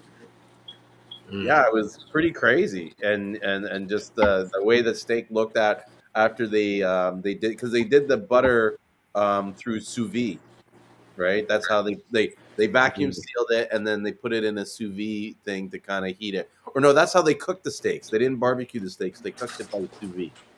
That was it, mm. which was pretty interesting. You know what I mean? Yeah, I gotta It looks start like it's looking at working some of that fine now. freaking dried stuff. I need to start looking at some of that freeze dried process and how it's done actually. Hmm. Yeah, I want to like I need to buy some sour sop so I can freeze dry the sour sop. That's my next thing I'm gonna freeze dry. Mm. Hmm. How much sour sop do you think you need? Um, I'm probably just gonna order like 20, 30 pounds and do like 2 or 3 things of it because I think if I actually cut it up and put it on the plates, I'll probably be able to do about 5 to 7 pounds at a time. Yeah. Um, with that being said, I'll probably get like 30 pounds because I don't think it's gonna. Like I think I can. The easiest part about that is that I can actually freeze dry that without having them be on the trays. I can actually freeze it, and it only take about 30 hours if I freeze it beforehand. Yeah, because it's halfway there or partially there. Exactly. So I think I'm gonna do that. I want to see how it turns out. I just want to have soursop powder. I need to get better on our soursop link because like we're only shipping like 3-4 pounds at a time. Like when you said 30 pounds, I'm just like, whoa, that's a lot of soursop leaves. Yeah. No, I'm talking about real soursop. No, I'm talking about the real soursop. Okay. The Yeah. actual No, fruit. not the leaves. Like I thought about freeze drying the leaves as well, but I want the real. I want to take the real fruit because you know the fruit only lasts a certain amount of time, and so it's best. Like what I found out is like it's best to really freeze dry it when you get it, and that means that now it has a 25-year shelf life after that, and it's pretty much the exact same as soursop. Only like if you cut it up and just add water, Yeah. you got soursop again. And so you're going to take the whole fruit and freeze dry the whole fruit. And freeze dry the whole fruit. Skin and all, eh? Nah, I'll take the skin off. Oh, like I'm gonna take the skin. Like, okay, so what really ends up happening is like you're gonna cut it in chunks and you're gonna take the seeds and the skin out. And then have none but soursop left. Yeah. That's a good idea. No, that'd be really nice. No. I got some mangoes in there that I'm gonna do too. I've already froze the mangoes, so I'll probably do those like this week, sometime this week. Are you doing that with the skin on or the skin off on that too? Skin off. No, we've already peeled the mangoes, everything. Like they're just sitting in the bag upstairs in the freezer. What's crazy in St. Lucia, when they make their mango juice, they do the whole mango, like skin and all. Oh, really? Yeah. Like I saw her making it, and I was like, "What? Like, huh?" And she the only thing they cut out is the seed, and then they chop up the thing with the skin, and then they throw the whole thing in there and blend it up. I was like, "Whoa!" Which skin has got a lot of nutrients in it. Like, you know what I mean? Yeah, like you going to the bathroom. Boy, whoo, that's what I was just thinking about. I'm like, man, like a lot of the nutrients is in the skin, and the skin will have you running to the bathroom. I never knew that. No. Maybe they do something to the drink. I drank it. I didn't go to the bathroom. Yeah, a lot of times most of the enzymes be in the skin. The digestive ones anyway. Run straight. Maybe it wasn't too ripe or something like that. You know what I mean? I don't know. All right, gentlemen. Yes, you've been trying to get going for the last hour. Yeah, you know, we'll hold you. I'll keep on saying stuff too. Every time you about to get off, I'm gonna say something else. I'm going to fill my glass up and finish chilling, man. I don't get to chill like this often, man. So you finish relaxing, man. I'll tap in with y'all in a minute. All right, man. You have a good one, bro. All right, you too, man. I'll talk to y'all in a minute. All right.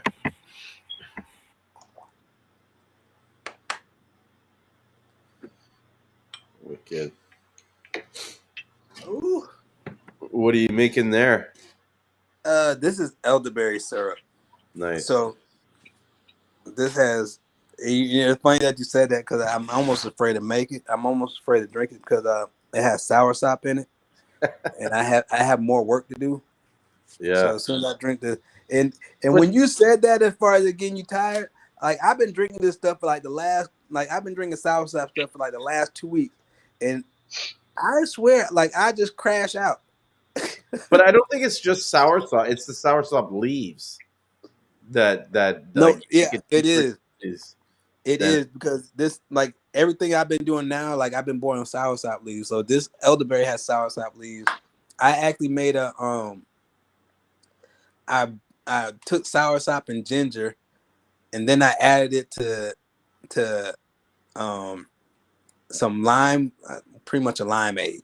So every time I drink a cup, I realize, man, now it's starting to make sense. While I was getting tired. It's like starting to kick in. Yeah, and so and what I was doing, I ended up taking it with a bladderwrack and burdock root and Seamoss capsule. And so I'd be on like a real quick high And then a to where quick I'm doing everything, and then I'm like, man, I'm tired. yeah, because it just hits you. I'm all Man, bummed, though. I thought I had some, or maybe I do, some bay leaves. Uh, I love your guys' bay leaves. the bay leaves are good that we get from St. Lucia, eh? Yeah, the sweet bay leaves. Yeah, it's really good. And it's really good when you add it into the soursop tea. It just adds all, or even with the bob day. Usually with the bob day, I'll put the bay leaf, I'll put the soursop and the bob day together, and make that like a. And I find that's the most potent. Like see, now you're gonna have me get some bay leaves. you gotta even just for cooking. You know what I mean? Yeah, I love it in porridge. That's what I mainly put it in. Oh, I've never tried it in a porridge. So nice. Mm-hmm. I think it would go nice, like nice, have nice sweet flavor. You know? Yeah. Like boil the herbs first, and then add whatever you want to add for the porridge. Mm-hmm. And when you do your porridge, you do it like the Jamaican style porridge, where it's So like the what congee. I love. Okay, have you guys tried fonio? Who? Fonio. It's a grain. Oh, fonio. I've heard of it. Yeah. Okay. And have you guys tried amaranth? I haven't tried it, but I've heard of it. Okay.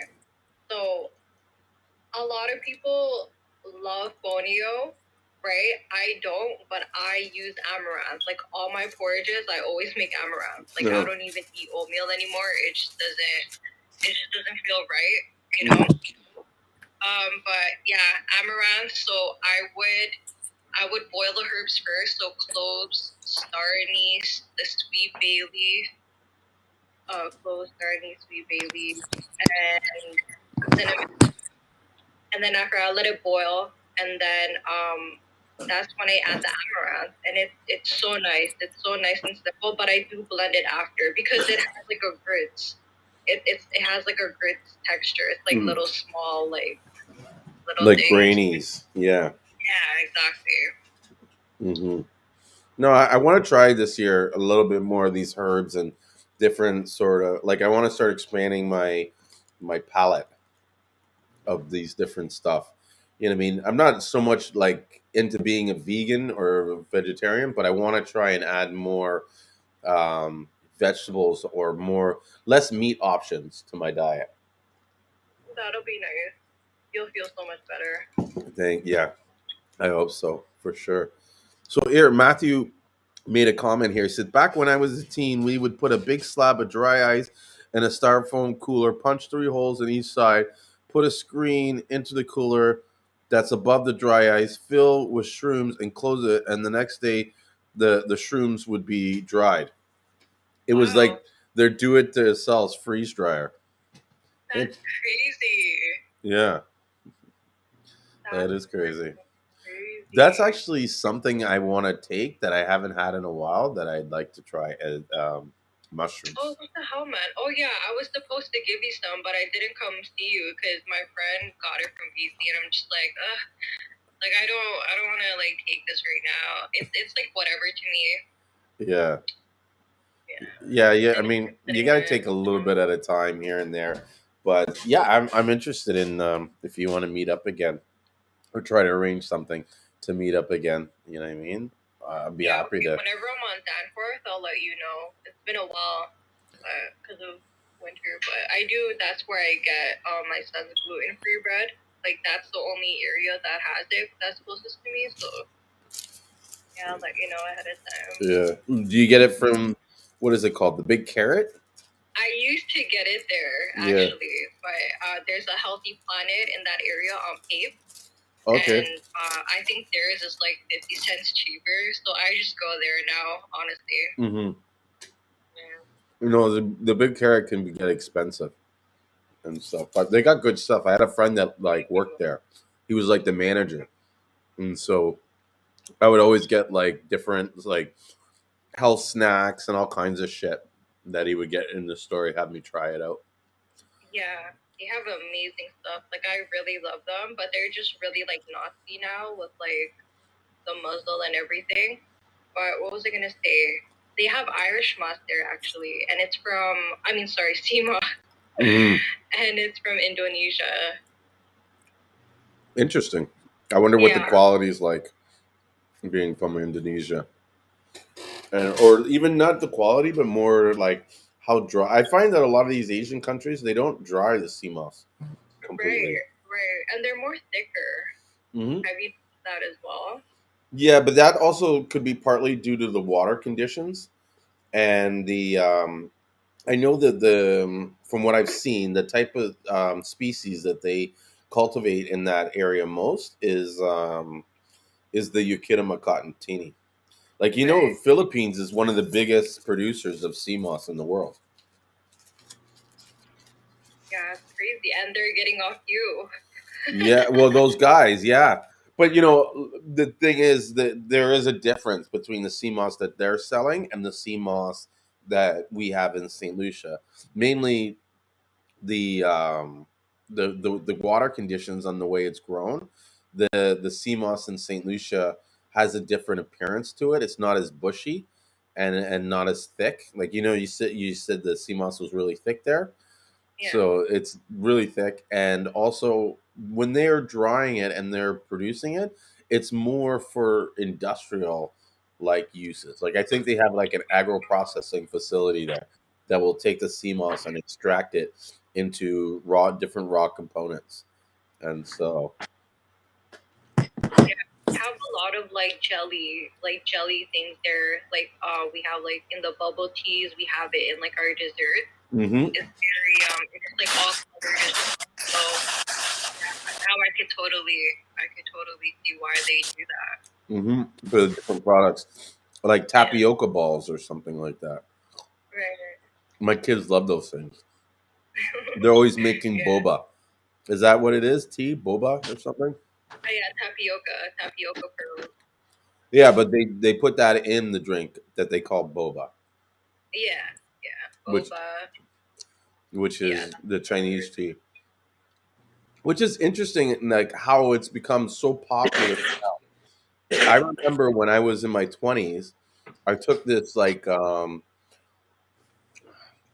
was like there was this magazine called Black Pages that was basically an organization that was like a black directory, and they had this like program called the Youth Self. It was called YSAF or something like that, and it was basically like entrepreneurial youth. So I went there because it was like a government program where they basically paid you to learn how to write and develop a business plan. So I did this when I was like maybe 22 or 23.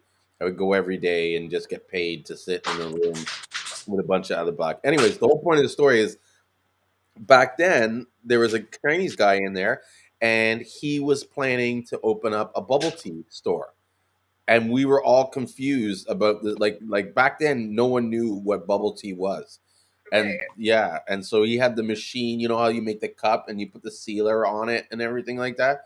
He had Oh researched yeah. all that. He was going to put him in the stores, and I'd like to see if he actually did that business and did it take off. You know what I mean? Because he was like right at that like point, just like no one knew what bubble tea was, and so it's like I guess from point of me telling the story is like to see where he was, you know what I mean, so fanatical about this, and no one Yeah. knew shit, and they're just kind of like, bubble tea, till Yeah. where it is now, where it's like my kids are going bonkers over it, buying tapioca and putting it into the kitchen. Like, like in Right. some ways, that's what CMOS is going to be like soon. Like Yes, I soon. agree. I totally yes. Mm. And I wonder if we could make like a Seamoss tapioca pearls, Why not? right? Yeah, if you get something to harden it, like some kind of Exactly. gel or dehydrator or whatever, I don't see Maybe, why not. Yeah, yeah. for sure, for sure. You know, but I do see like in the future like the CMOS like more. It's gonna be more powder based. You know what I mean? And it'll be something where you'll have it in your pantry and you'll just scoop up a spoon and throw it into like some mixture or add it to a soup or so, you know what I mean? Like it's gonna be in our kitchen, or I hope like salt. You know. Yeah, and thing about the Seamoss powder when it comes to texture is that you don't need to add a preservative. But if you use it gel, yes, you do for like obvious reasons, you know. Hmm. Well, that's one of the reasons why I see it move, like as it becomes more mainstream, people are going to switch to that fact that you know what I mean, they're not going to like the fact that the gel is not shelf stable, so they'll Yeah, get to something where because it's not convenient enough. all it is there. And like sometimes it'll spoil in like 2 weeks. Yeah. You know, like it always depends on their fridge as well. So I started putting like Yeah, your fridge has a big thing to play a part of it because a lot of people don't realize that some of their fridges don't get cold enough. And then there's also, I find a lot of times people like don't realize that they're contaminating the jar. You know what I mean? Like if you put the spoon in your mouth and put it back into the jar's messed. yeah, You it's know, like just one piece of saliva is all it needs, and then that thing's a petri dish, just growing.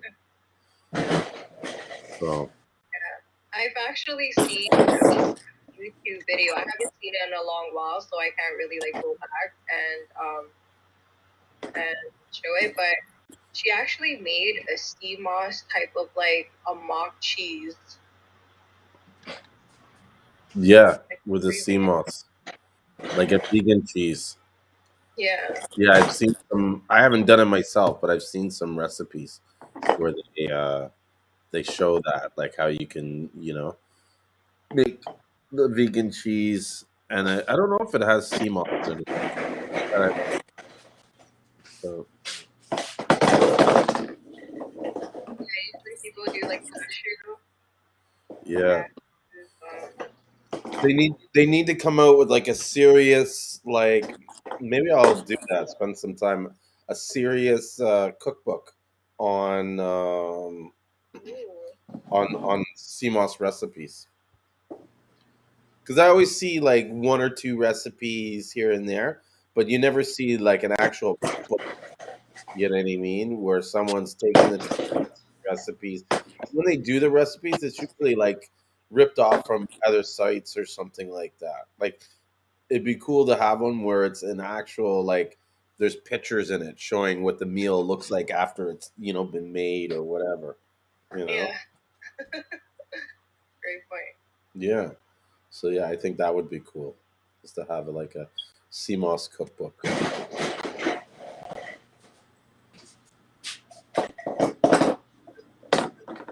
Now you're gonna see millions of people around the like coming on the market with their own CMOS cookbook. Yeah, but no, that would take a while, anyways. Yeah. But they're A lot of trial and error when it comes to that. yeah, if they do it like how I say to do it, but I think a lot of people will just rip off the recipes from other sites and try and put a book together. Like there's Yeah, too many that's times true. people are trying to cut corners and not do like a proper job on something. They just Yeah, want to slap it together and throw it out. And I think that's okay in the beginning to kind of test the market, but at a certain point you need to come pull it back and kind of like, you know, yeah.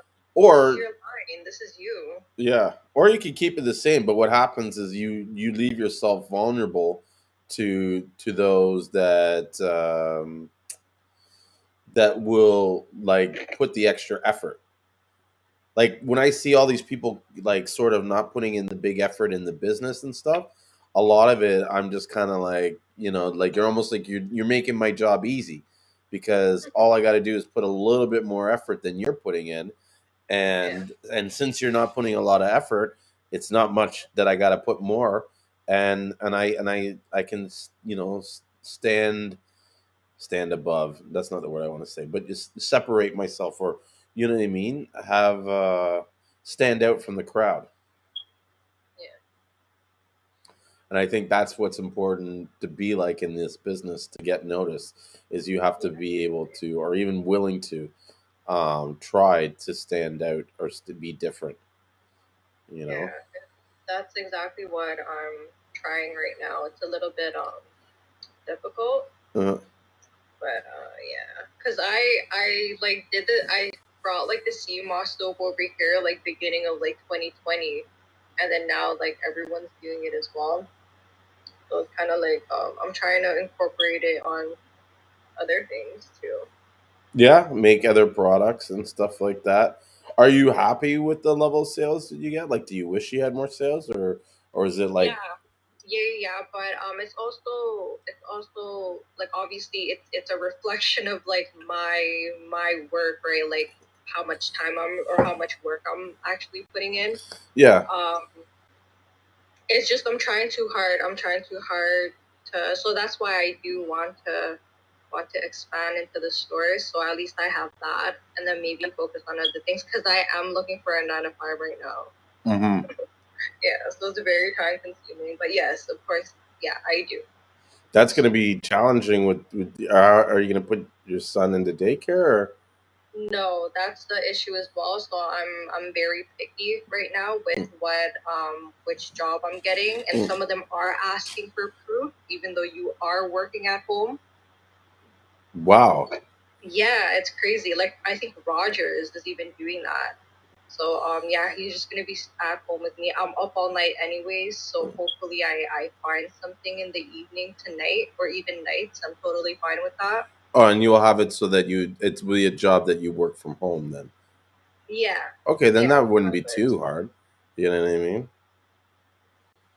I Yeah, thought you would be getting a job where you'd have to leave your office, or I mean, leave your house and go to an office. And then I was like, because I know from speaking to you, you're very, what's the word I want to say? You're very reluctant to allow anybody to look after your child because they're not yeah. going to treat them in they're going to let them eat food that you wouldn't let them eat and stuff like that. Which, Yeah, and like he's so young where like if I ask him, "Hey, how's your day today?" like he can't even communicate with me properly in that way. So it's like if something happens, like mhm. he can't even like tell me. That's a good point. I never thought about that. Like that they don't have a voice to kind of say if there's something wrong or issue. Like if they're not happy, even be going to that place because it's something that person's doing. You know what I mean? Yeah, But I don't. For me, with my kids, I don't think there was anybody that looked after them that wasn't a family member. Like I that's never how had it a should stranger be. look after my kid. I don't think I could ever do that. Yeah, seriously, right? And Yeah. it's so nice. It's nice for them to be around like the older folks, like the grandparents as Hmm. well. Oh yeah, the whole demeanor of my kids were like the way they were, I believe, because they every weekend they spent the weekend at my mom's house. So they spent Very a lot of time learning things that my mom would teach them, things that what I exactly. mean I might not know how to teach because you're a new parent, right? But Exactly. so I feel like a lot of their personality and demeanor is the way they are. Plus, I have a very close relationship with my brother and my sister, my whole family. So we spend a lot of time with each other. And so what I noticed with the kids is that they were always like almost every weekend they were getting together with their cousins, right? And that developed a security because with your cousins it's almost like you can't really fuck around, you can't, you know what I mean, like you see each other like it's family, like you have to have a certain sort of respect or treatment towards them, right? And Yeah, so it was like security with them to the point where their regular friends at school and stuff, if these guys kind of like bothered them or said something, or like they would just tell them beat it, like get out of here, like you know what I mean, like because I'd be like, oh, what happened to this friend? They were stupid, so I stopped talking to them because and them was like, well, I'm just gonna hang out with my cousins. Like they were never in a position where they needed friends. They always had their family. You know what I mean? Which was their friends. So it's like they would it would be easy for them to kind of like, they never chased their friends. Like it was kind of like if their friends Yeah. weren't doing what they were into, they just be like, you know what I mean? Like forget you guys. I'm just gonna go hang out with my cousins. They get me. You know what I mean? And we get along, and I don't have to deal with this. You know what I mean? Society. Yeah, like how these social issues are around friends and all that kind of bullshit. The bullying and everything like that, which I still think is important. Like I think people need, I feel that. yeah, to go through these sort of negative experiences at a young age, so that they, like, the one thing I look at my kids and I feel like there's a lot of situations where they're not mentally prepared to deal with like negative situations. They get really like, it gets overwhelming for them very quick. And it's because at a young age they weren't going out and dealing with this with their friends and stuff like that. They lived in a more controlled environment, you know. So Very it is what it is. But you're lucky you got a boy, right? You have a boy, right? Yeah, but Yeah. I mean, like, it's usually the boys that are troublemakers. Hey, they're just not getting pregnant, you know what I mean? So that's like my biggest fear is that my daughters will decide to shack up with the wrong guy who's not Yeah, committed. that's that situation. Yeah. Yeah, and then they're left holding the bag, taking care of this child and struggling all their lives when they don't need to. you know it's you yourself should know it's not easy being a single parent. Yeah. You know what I mean? And I'm assuming you're a single parent because I don't think you've ever mentioned anybody else. But if that Yeah, happened, I think I brought it up before. oh, okay, sorry. But yeah, like, and I mean, at a young age, it's very easy for that to happen. You know what I mean? So, anyways, but you're not young, are you? You're like what, in your late 20s or early 30s? Late 20s, yes, Yeah. almost 30, Well, but I'm not thinking about that. yeah, I know. Don't. I only mentioned the 30s is because you look young, right? But because I find with a lot of Filipinos that like they don't age. They're like black people. Yeah. And so you could be like 39 and I wouldn't know it. I wouldn't be able to tell. Yeah, Yeah. seriously. No, it's crazy because people think 30 is old. It's not old at all. Mm-mm. That's a crazy mindset to have. No, you're just getting started in life. Yeah. But I mean, it really comes down to your effort and your like how your desire to achieve the goals that you want to achieve. Well, that's your effort, really. Because I guess my point is saying is like there's a lot of times where I see people that have become successful in their 50s and 60s. Do you know what I mean? And that's at a point where you think your life is over. And for some of these guys, their lives are just beginning. And so there's like, I don't know, I feel like even though I'm what, 46, I feel like I'm 26. Awesome. Yeah, I try to act like I'm 26. You know what No, I mean? that's what should be. Hmm. You know. Age is just a number in your, and you know what I mean, it's Yeah. how you see yourself, and your thoughts in your head, I believe, determine your appearance and how long your life is. And so if you're always thinking negative or old, or you know what I mean, things that are stressful, your life deteriorates faster. Yeah. Yeah. And especially when you have grandkids too.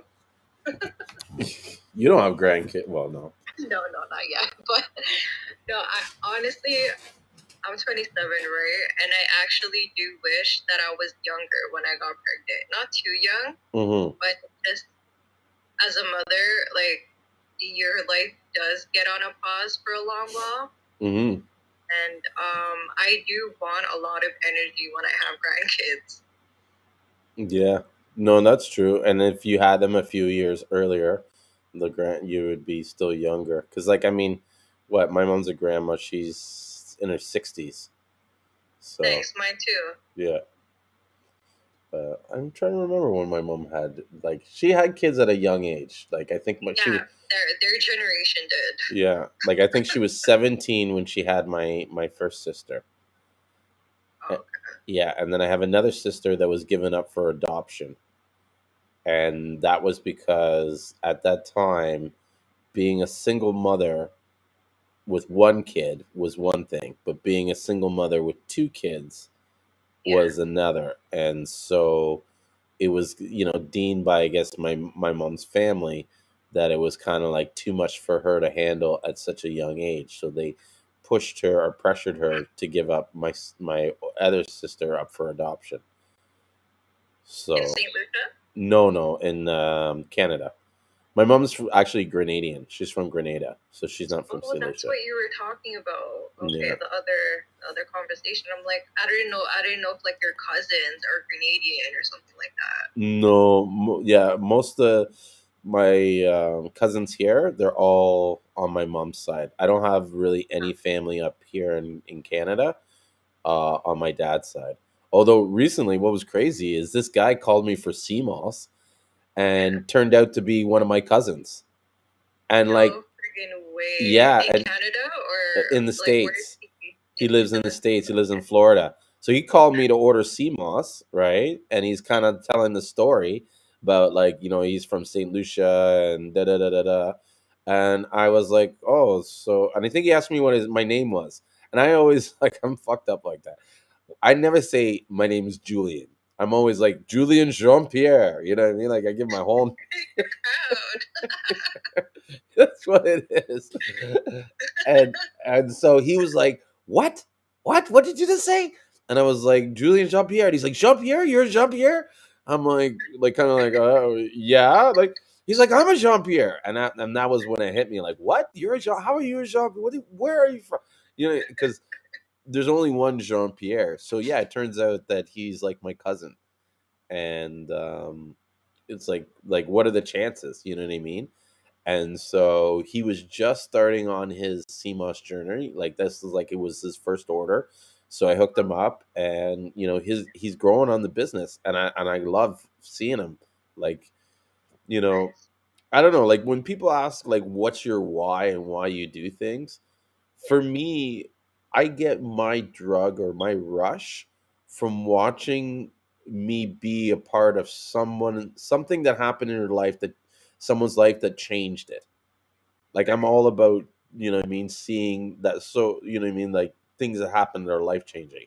So to watch him grow from not selling the CMOS to being this like happy guy selling his CMOS and trying these new things and putting out the content and yo CMOS fam, check this out. Da, da, da. Like it's like I'm proud. I'm happy.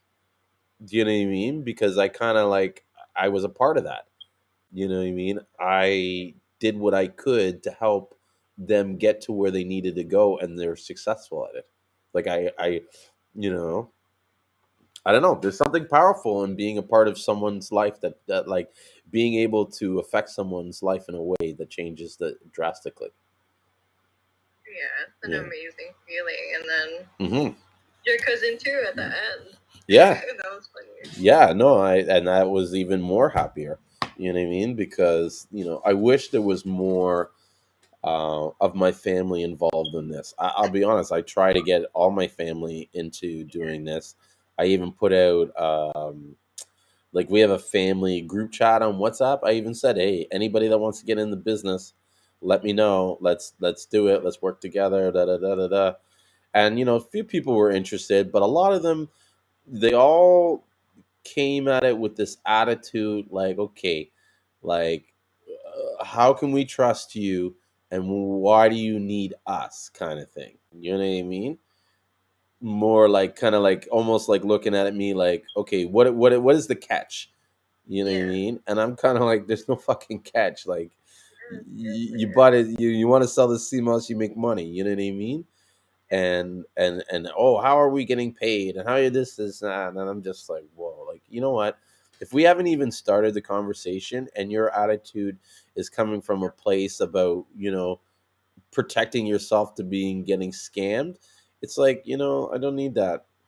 You know, I'm doing you a favor. I don't need to do you this favor. You know what I mean? I could just sell the CMOS to myself. You know what I mean? But you want family involved because you like it's part of that helping to change the life. But I don't know. I think sometimes people don't want to change their life. Yeah, unfortunately, Like that's they, the difficult part.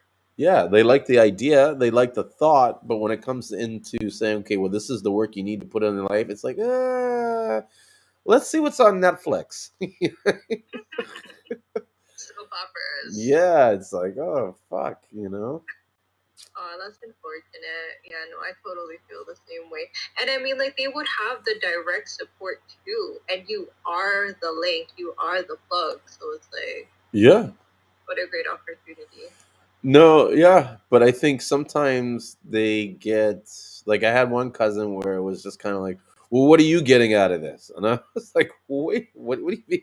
What am I Wait, getting? do they not know like how you're doing and how much like do they know? It sounds like they don't know.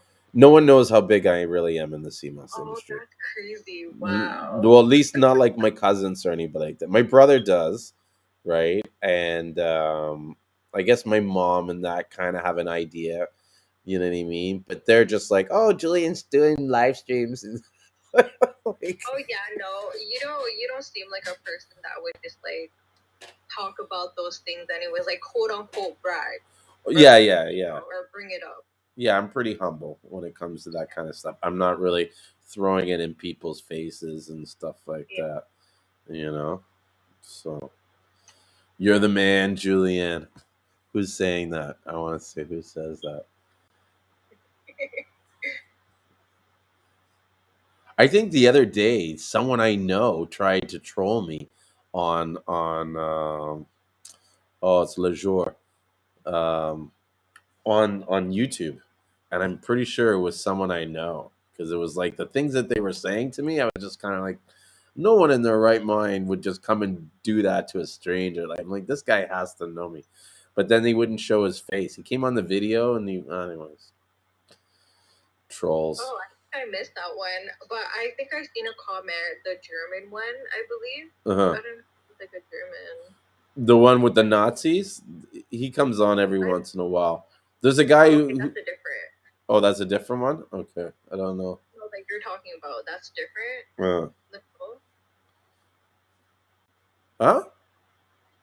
Okay, no, because you're talking about like a person that you're sure that knows you, but they troll. Yeah. And then I thought it was like the Nazi person that Yeah. you're talking about. No, but the Nazi person shows up every once in a while, but I usually block him very quick. Not sure why he shows up, but whatever. Some people, get that's what gets them going, gets them Yeah. excited. But whatever. Yeah. So are you working tomorrow? Like, are you Yep. during the weather? Yeah, I'm gonna have no. I have to go. It is snowing quite a bit. Are you looking outside? Yeah, it's been snowing over here about 2 hours ago. Yeah.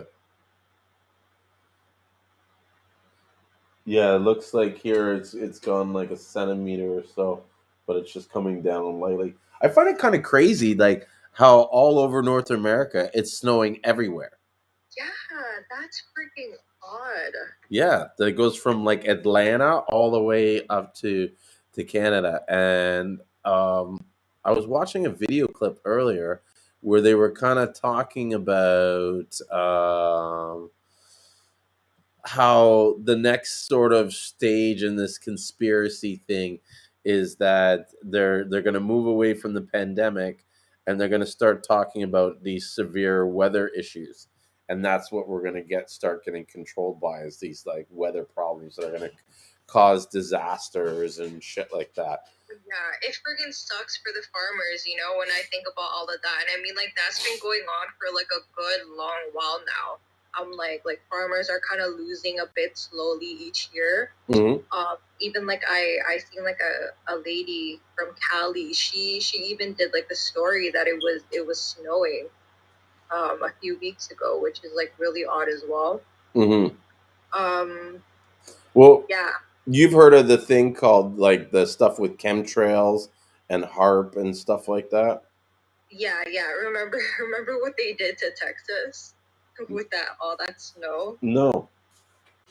Yeah, it was like last year because like Texas is just trying to be like freak what they're trying to do. Like this is my state. Like these are my people. We're not trying to be with all that BS.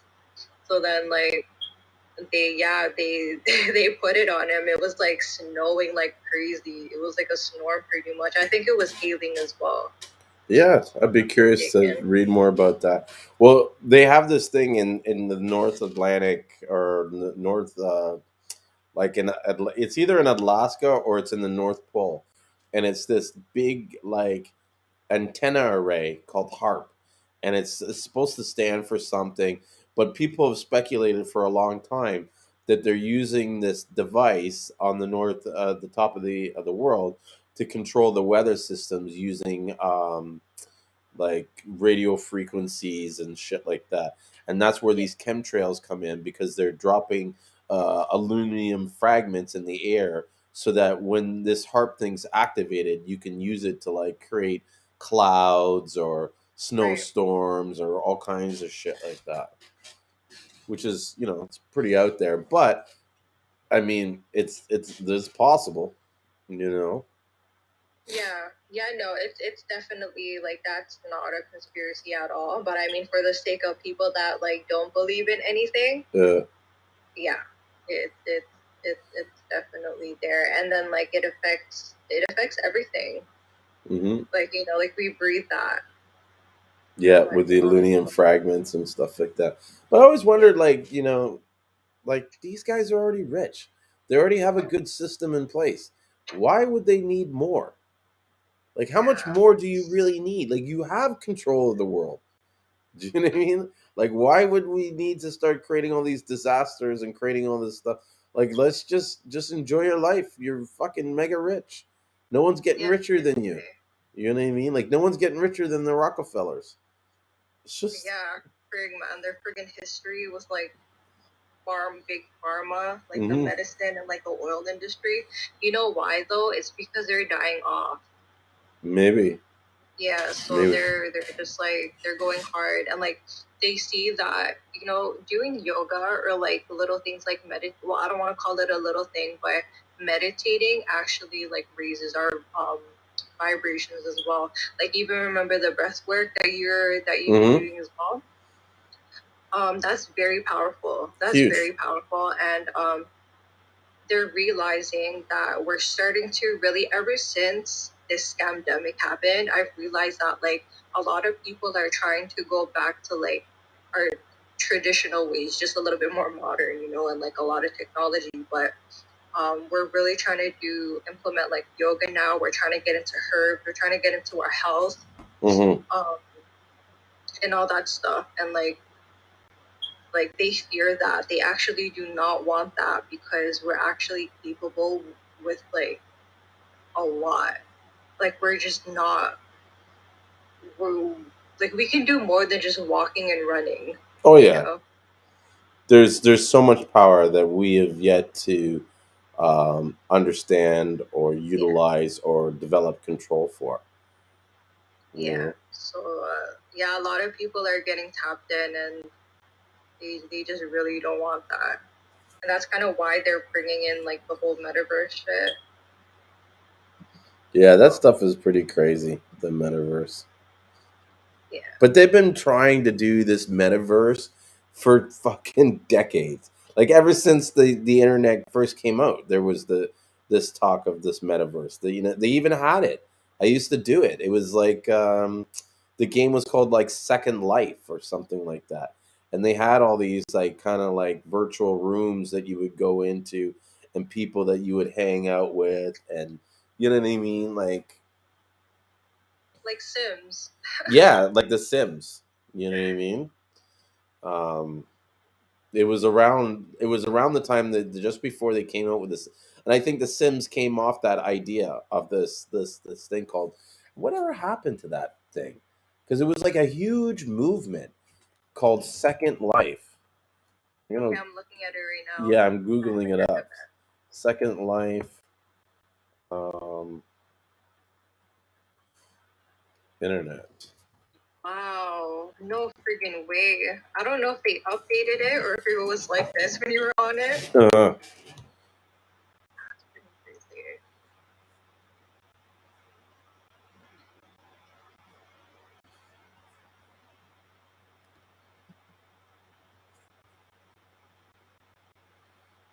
so, oh yeah, here's an article here. What can metaverse builders learn from Second Life?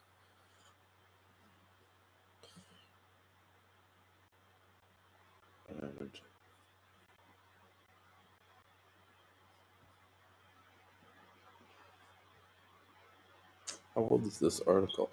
Second Life is a virtual world in 3 dimensions that you can enter through the internet. Users can travel around, talk or communicate with other users, buy land and houses, build parks, cars, parks, or any other object you can think of. You can go shopping, attend colleges, universities, or go to concerts and events. You can do almost anything you can do in real life. Second Life was created in 2003 by a San Francisco company named Linden Lab. Interesting. So say they've had this like Second Life, like metaverse for the like a lot of times we have shit that already there, but they just rebrand it and they call it something different. And so it's almost like now everybody's talking about the metaverse and it's all this because now these companies can make money off it. Yeah. And so and sometimes it's like you're learning about this not because this is an actual fad, but they're creating the fad in order for people to get on board to make to sell them shit. Yeah, it sounds pretty familiar. Yeah, it's just it's like the second word of commercialism. Here's a Facebook user who says, "Greed, greed, the Bible fulfilling itself, along with the politician upsetting the wrong people who are repaying Americans and others are suffering all over the world. Sadly, I just spoke of chemtrails and more tonight. It's all bananas." Yeah, Yeah, it's just a small part of it, and then they blame it on the whole climate change thing. yeah, yeah. It's all. Well, what are you gonna do? You know what I mean? That's Yeah, this. that's why I just tell people just stay sane, meditate, do yoga, do whatever, and just be kind to people. Like it's so simple. And I totally agree with you in that sense. It's like you need to develop techniques that help you like take you from out of being in the world, if that makes sense. Oh yeah. And so that you even though you're in this world, you're living outside of the world. Like that's how I see myself, right? I don't see myself the traditional like human or the way the traditional human sees the world. I see it differently and I do things differently and I get different results. You know what I mean? Like a lot of like my brother, my sister, and my mother, they all think I'm like crazy in a sense because the some of the shit that I do, they're just like, I can't believe that you did this. Like, look, I took like money from the stimulus from St. Lucia and turned it into this business, and now Okay. look what That's I'm doing. amazing. Do you know what I mean? Like my whole life is now all about Seamoss and everything. You know what I mean? Like 2 years ago, you know what I mean? I was just starting to take Seamoss, and that's how like you know what I mean. When your spirit moves you or you feel this thing, I just go for it. Like I trust in God that He's going to make this path and make it available. Like if it's God's way, it's going to happen, and if it doesn't happen, then it wasn't meant to happen, but I need to try it to find out if it's going to happen or not. Like you have to do the work. Yeah, no one, no God, whether it's the God I serve or any God, is going to bless you with what you need if you don't do the work. Right. You know. It's like the concept of like you can pray to your God all you want, but if you're not doing the work as well, Mm-hmm. or at least visualizing it on a daily, Mm-hmm. like that's like even just And this is where even when you bring it into the CMOS business, if you're not doing the work to be a service to the business that you're selling to, it's like you're not going to do well in the business because you're not providing a value, you know what I mean, that shows people why they should choose you, or why they like, because they can spend their money anywhere. Like, why are they spending their money with you and not someone else? I can easily say why people are spending money with me and not somewhere else. Mostly it's because they like me. It's two, other than that, it's because of my transparency. And I think mostly it's because of my honesty. They can tell right away that it's like, if something is shit, I'm gonna tell you it's shit. I'm not gonna try and put, like, lipstick on a pig, you know what I mean? And try to get you to date it or whatever, whatever that saying is, what I'm saying? Yeah. Yeah, true, and that's very rare to find as well. Well, that's why I do it, because it's rare. If everybody was doing it, then I would have to find something else to do to stand out and be different. Yeah, seriously. You know what I mean? But when I took a look at the market, that was the one thing. No one's transparent. No one's showing what's really happening, you know what I mean, in the marketplace. No one's talking about it. Everybody's afraid. Or not everybody's afraid, but everybody wants to limit the information so that they can control the environment better. Yeah. You know what I mean? But I've learned, like, you just put it all out there. You know what I mean? You can't control the environment. Or in some ways it's so much work to control the environment that it's not worth doing that. Like, I'd rather spend my time in other areas, you know? So I tell you the truth, and you pick it. You either pick me or you pick someone else. I'm okay with that. You know what I mean? I've dealt with rejection before, so I'm used to it. I got a thick skin, you know. Yeah. But you just got to keep looking for new business, keep pushing, keep.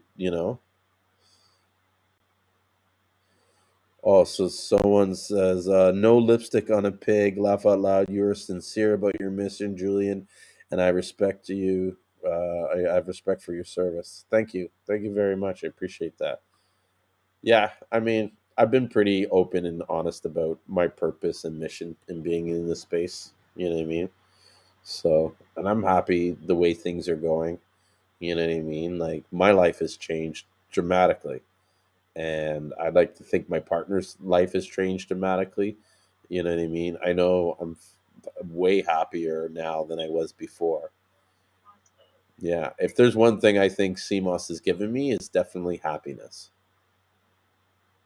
You know what I mean? Like, just taking it makes me feel good and happy.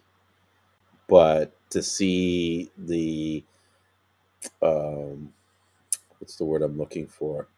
The things that we've been able to accomplish, the things that we've done, you know what I mean, the people that we've helped, that we've influenced, you know what I mean, that we've supported, it's like all that is like it's just one big giant blessing. You know what I mean? Yeah, like nothing can top that, eh? Yeah.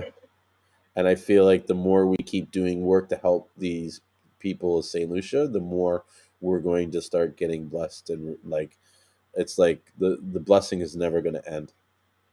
You know what I mean? So I'm really excited to see what the future is going to hold for Yeah. the Royal St. Lucian Seamoss Company. You know? Yeah, Frig, I'd love to move there.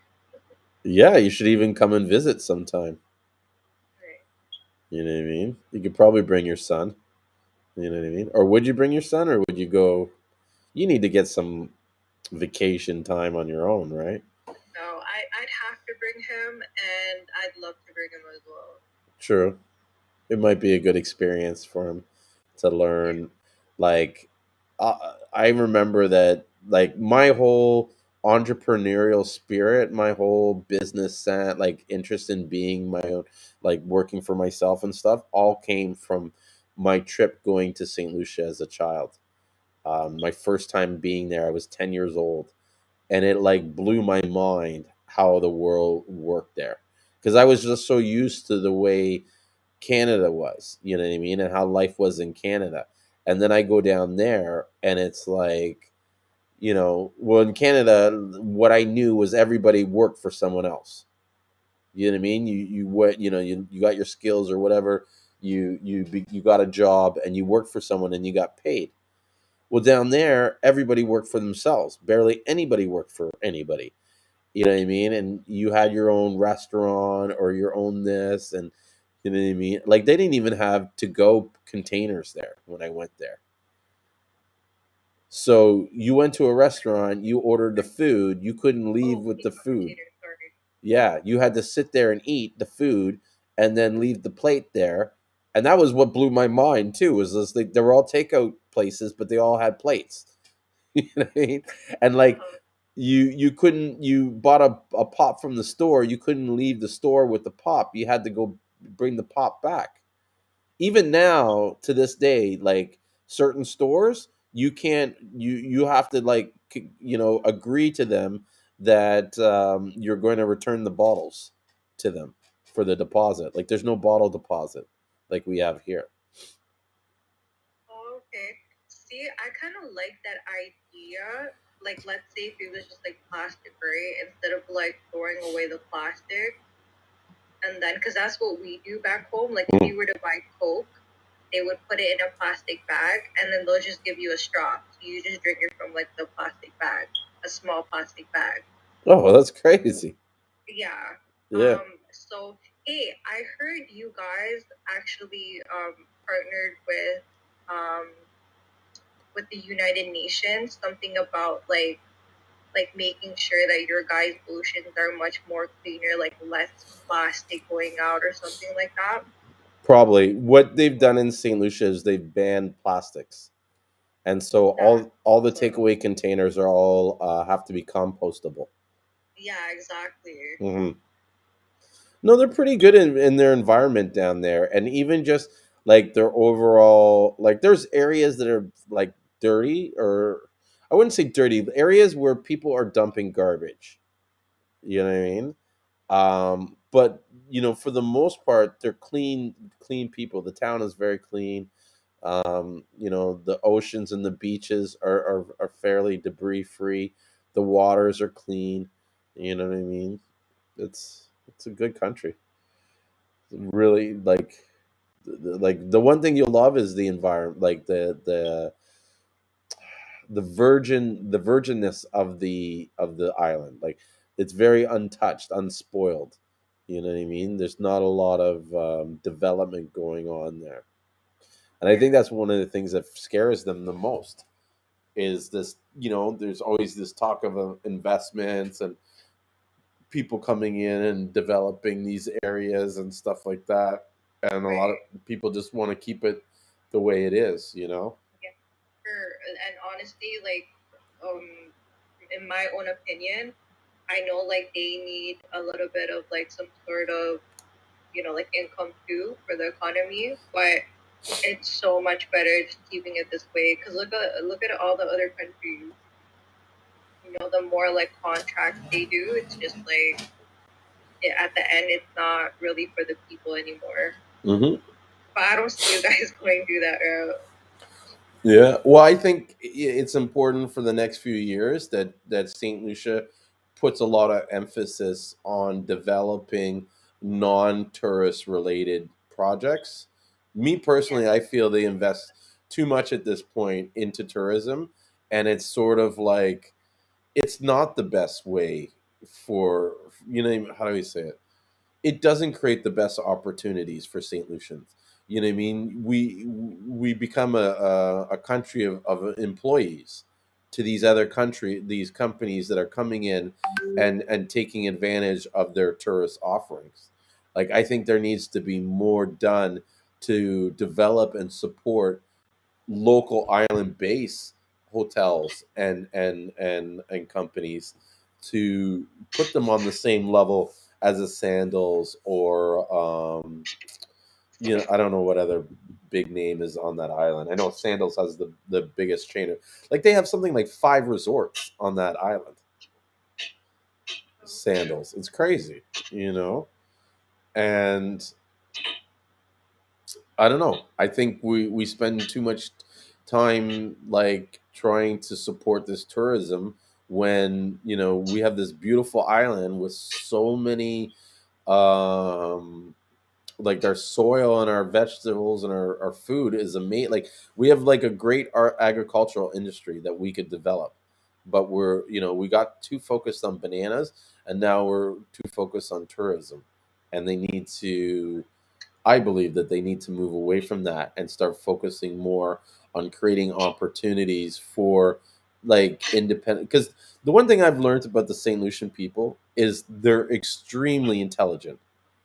Like they are smarter than they realize, and they have a strong work ethic, and they love their independence and so I guess my point is like they they strive they're more happy to be a business owner and chart their own destiny than to be someone who has to work for a company. And we Okay. yeah, and we need to do more things in that country to push that, because I think given the opportunity, these guys and the right marketing and stuff like that, these guys will do well in business. You know, like that there's a guy on the island there. He made like one of the first bio,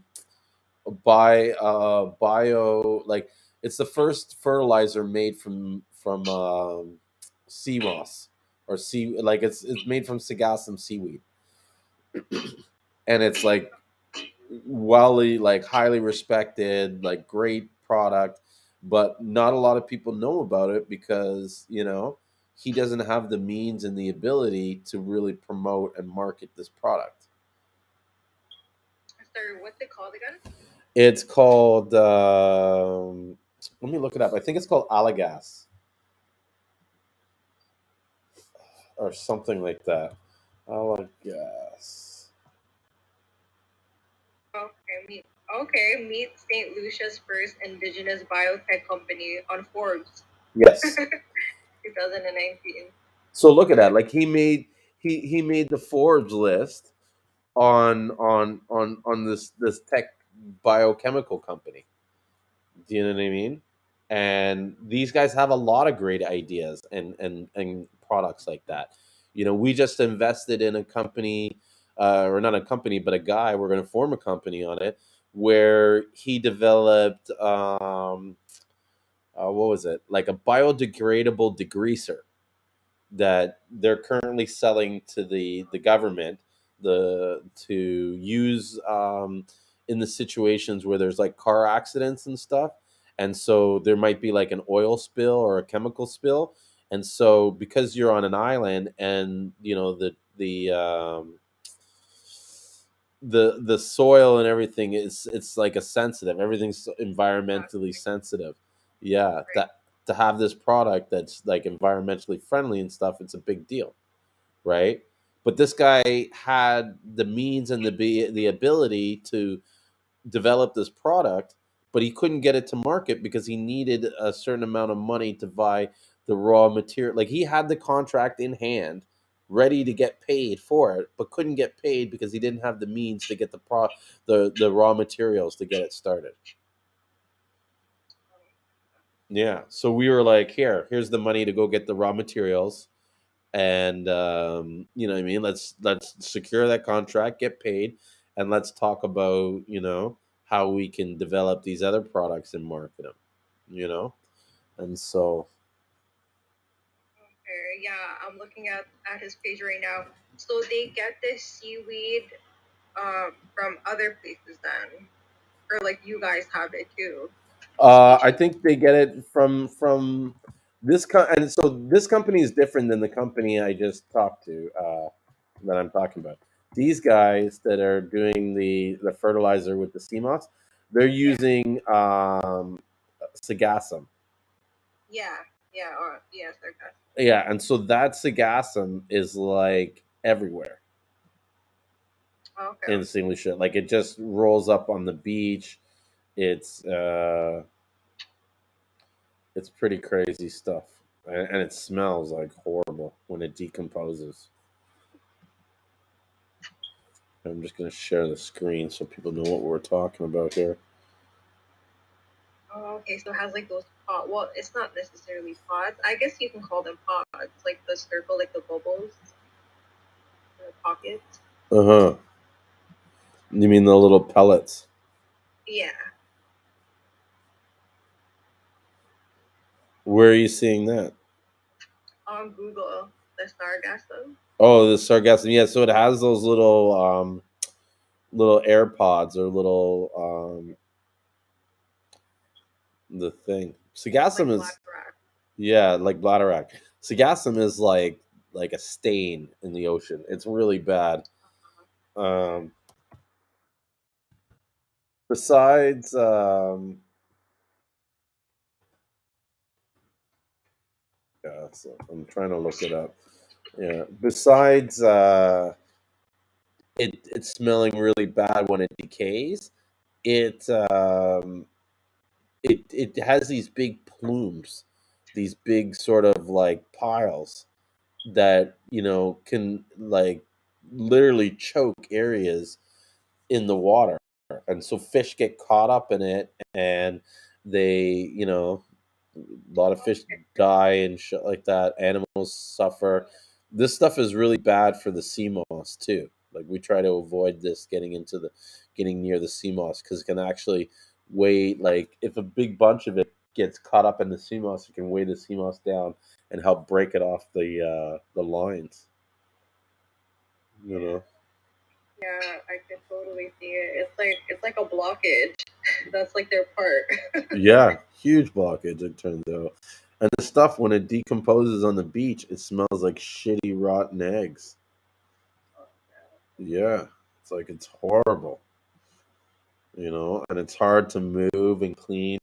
There's even when we first started to work on the farm, the whole beach had like a good 10 feet of sagassum that you had to wade through before getting into the water.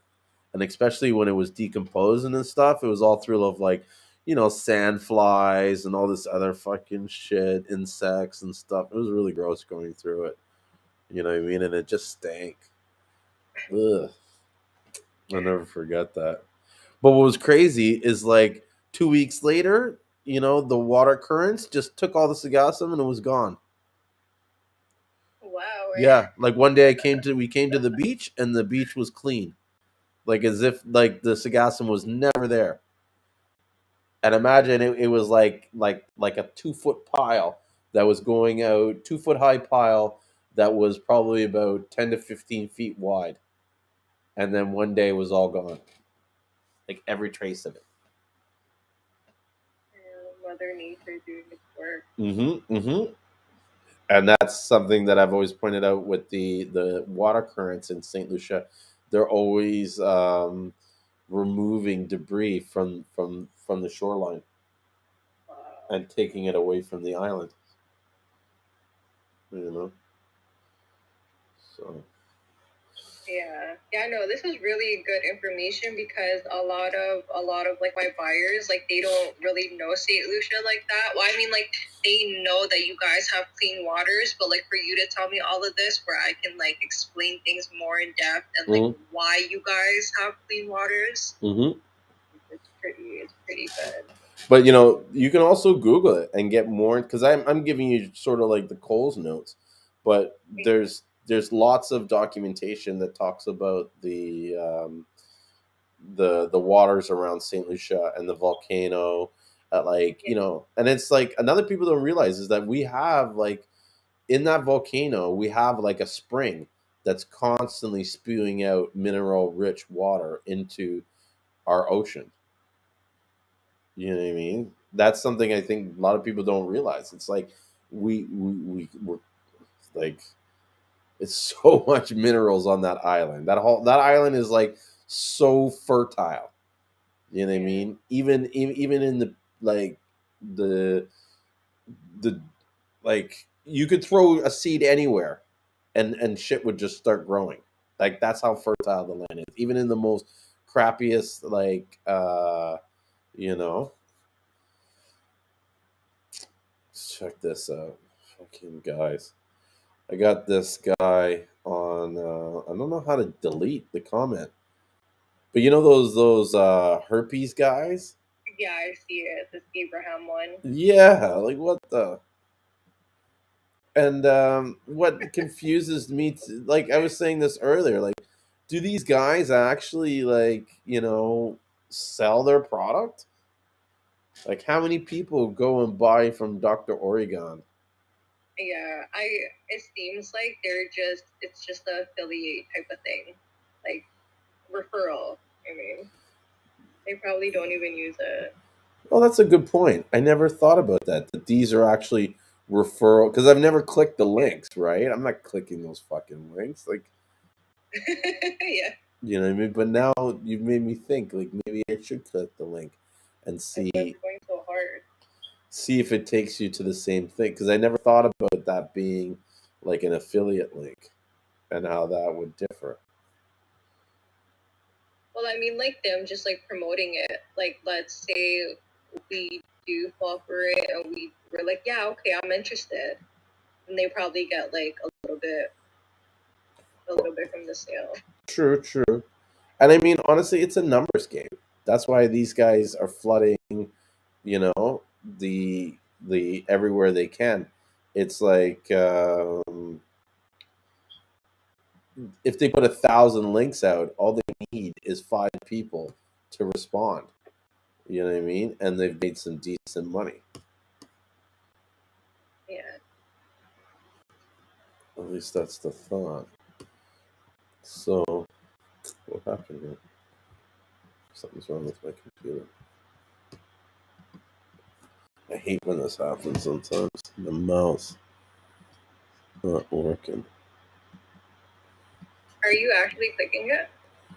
I clicked it, yeah. And so it took me to a Facebook page. And look, now my computer's like, Yeah. Oh no. motherfucker. I think that was the problem. It's like ever since I touched this, it was like issues. But it's a Facebook link anyways, so I guess it's not. It shouldn't be anything. It's a Facebook link. They have some chick on it. And then it says this page is create awareness of how powerful herbs are, and to help people to get rid of diseases permanently. So 912 people like it, 1,000 people follow it.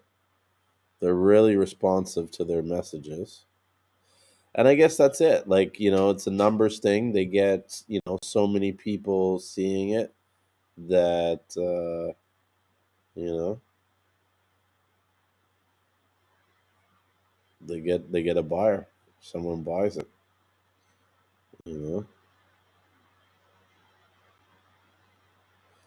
Genital herpes is a family of viruses that causes infection in human. It is caused by herpes simplex virus. Symptoms of anal herpes include don't want that.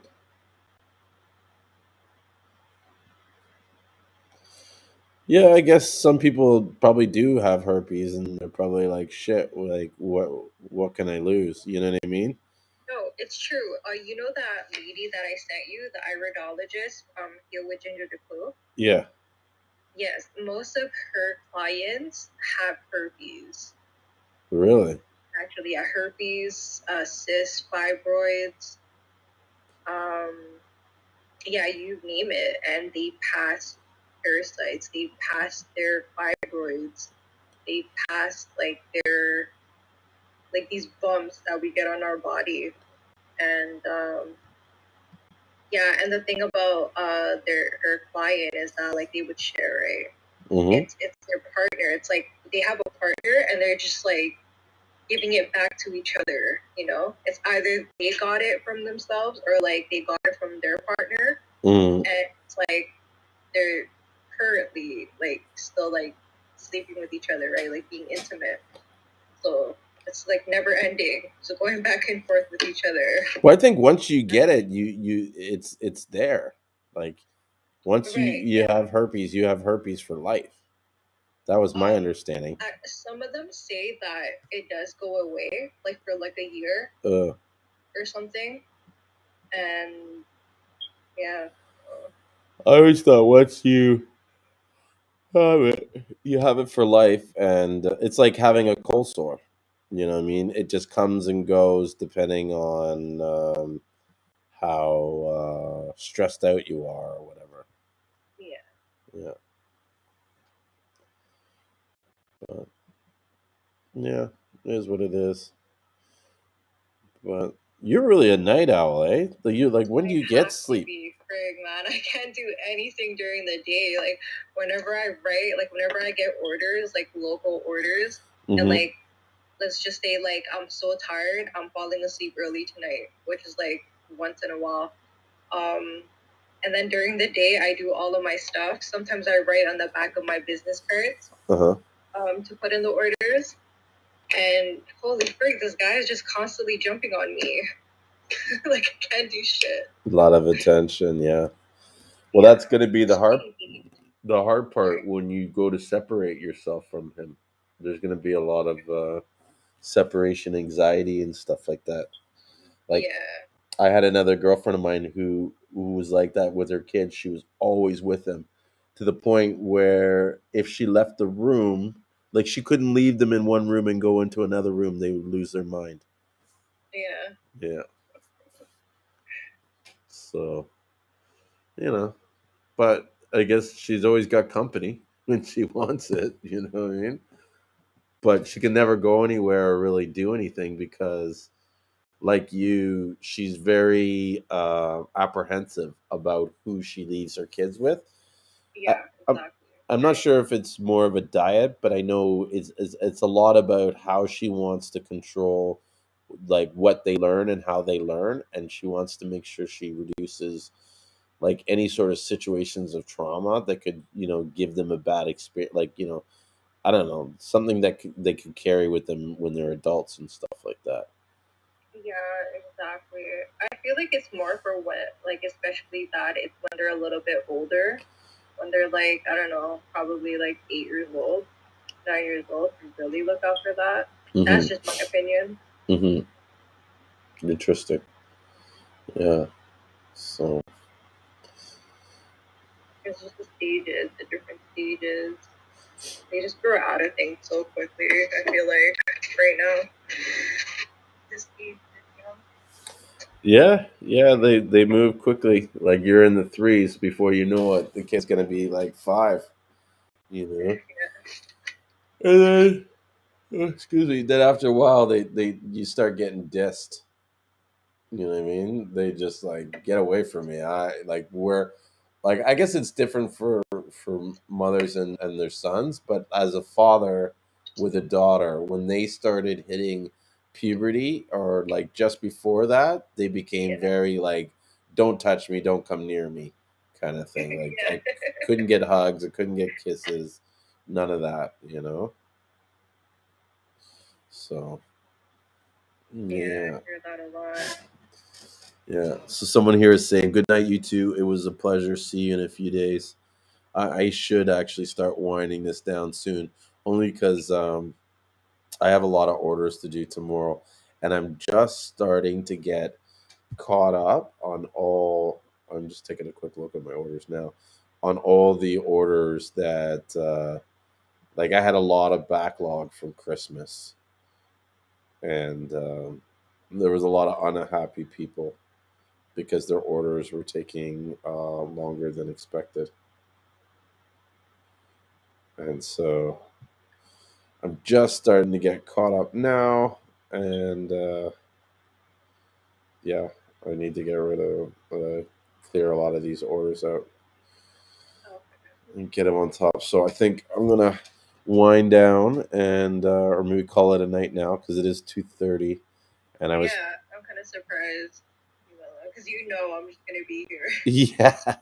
yeah. No, I get it, and I appreciate that the company, and you know what I mean, just the conversation. You're always cool to talk to, and so yeah. But I need to get my beauty sleep so I can get up early, and I have a lot of work to do tomorrow, with orders and just I don't know. I really want to push some sales tomorrow, so I think I'm going to get on the phone and just start calling up people and working out deals.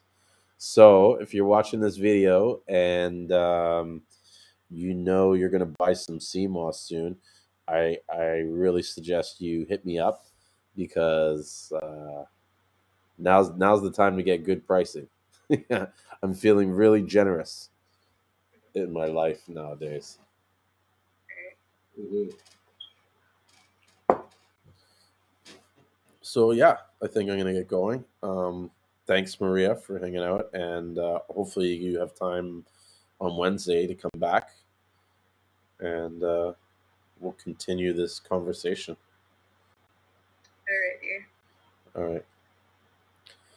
Alright, have a great day. All right. You too. Take care. Good night.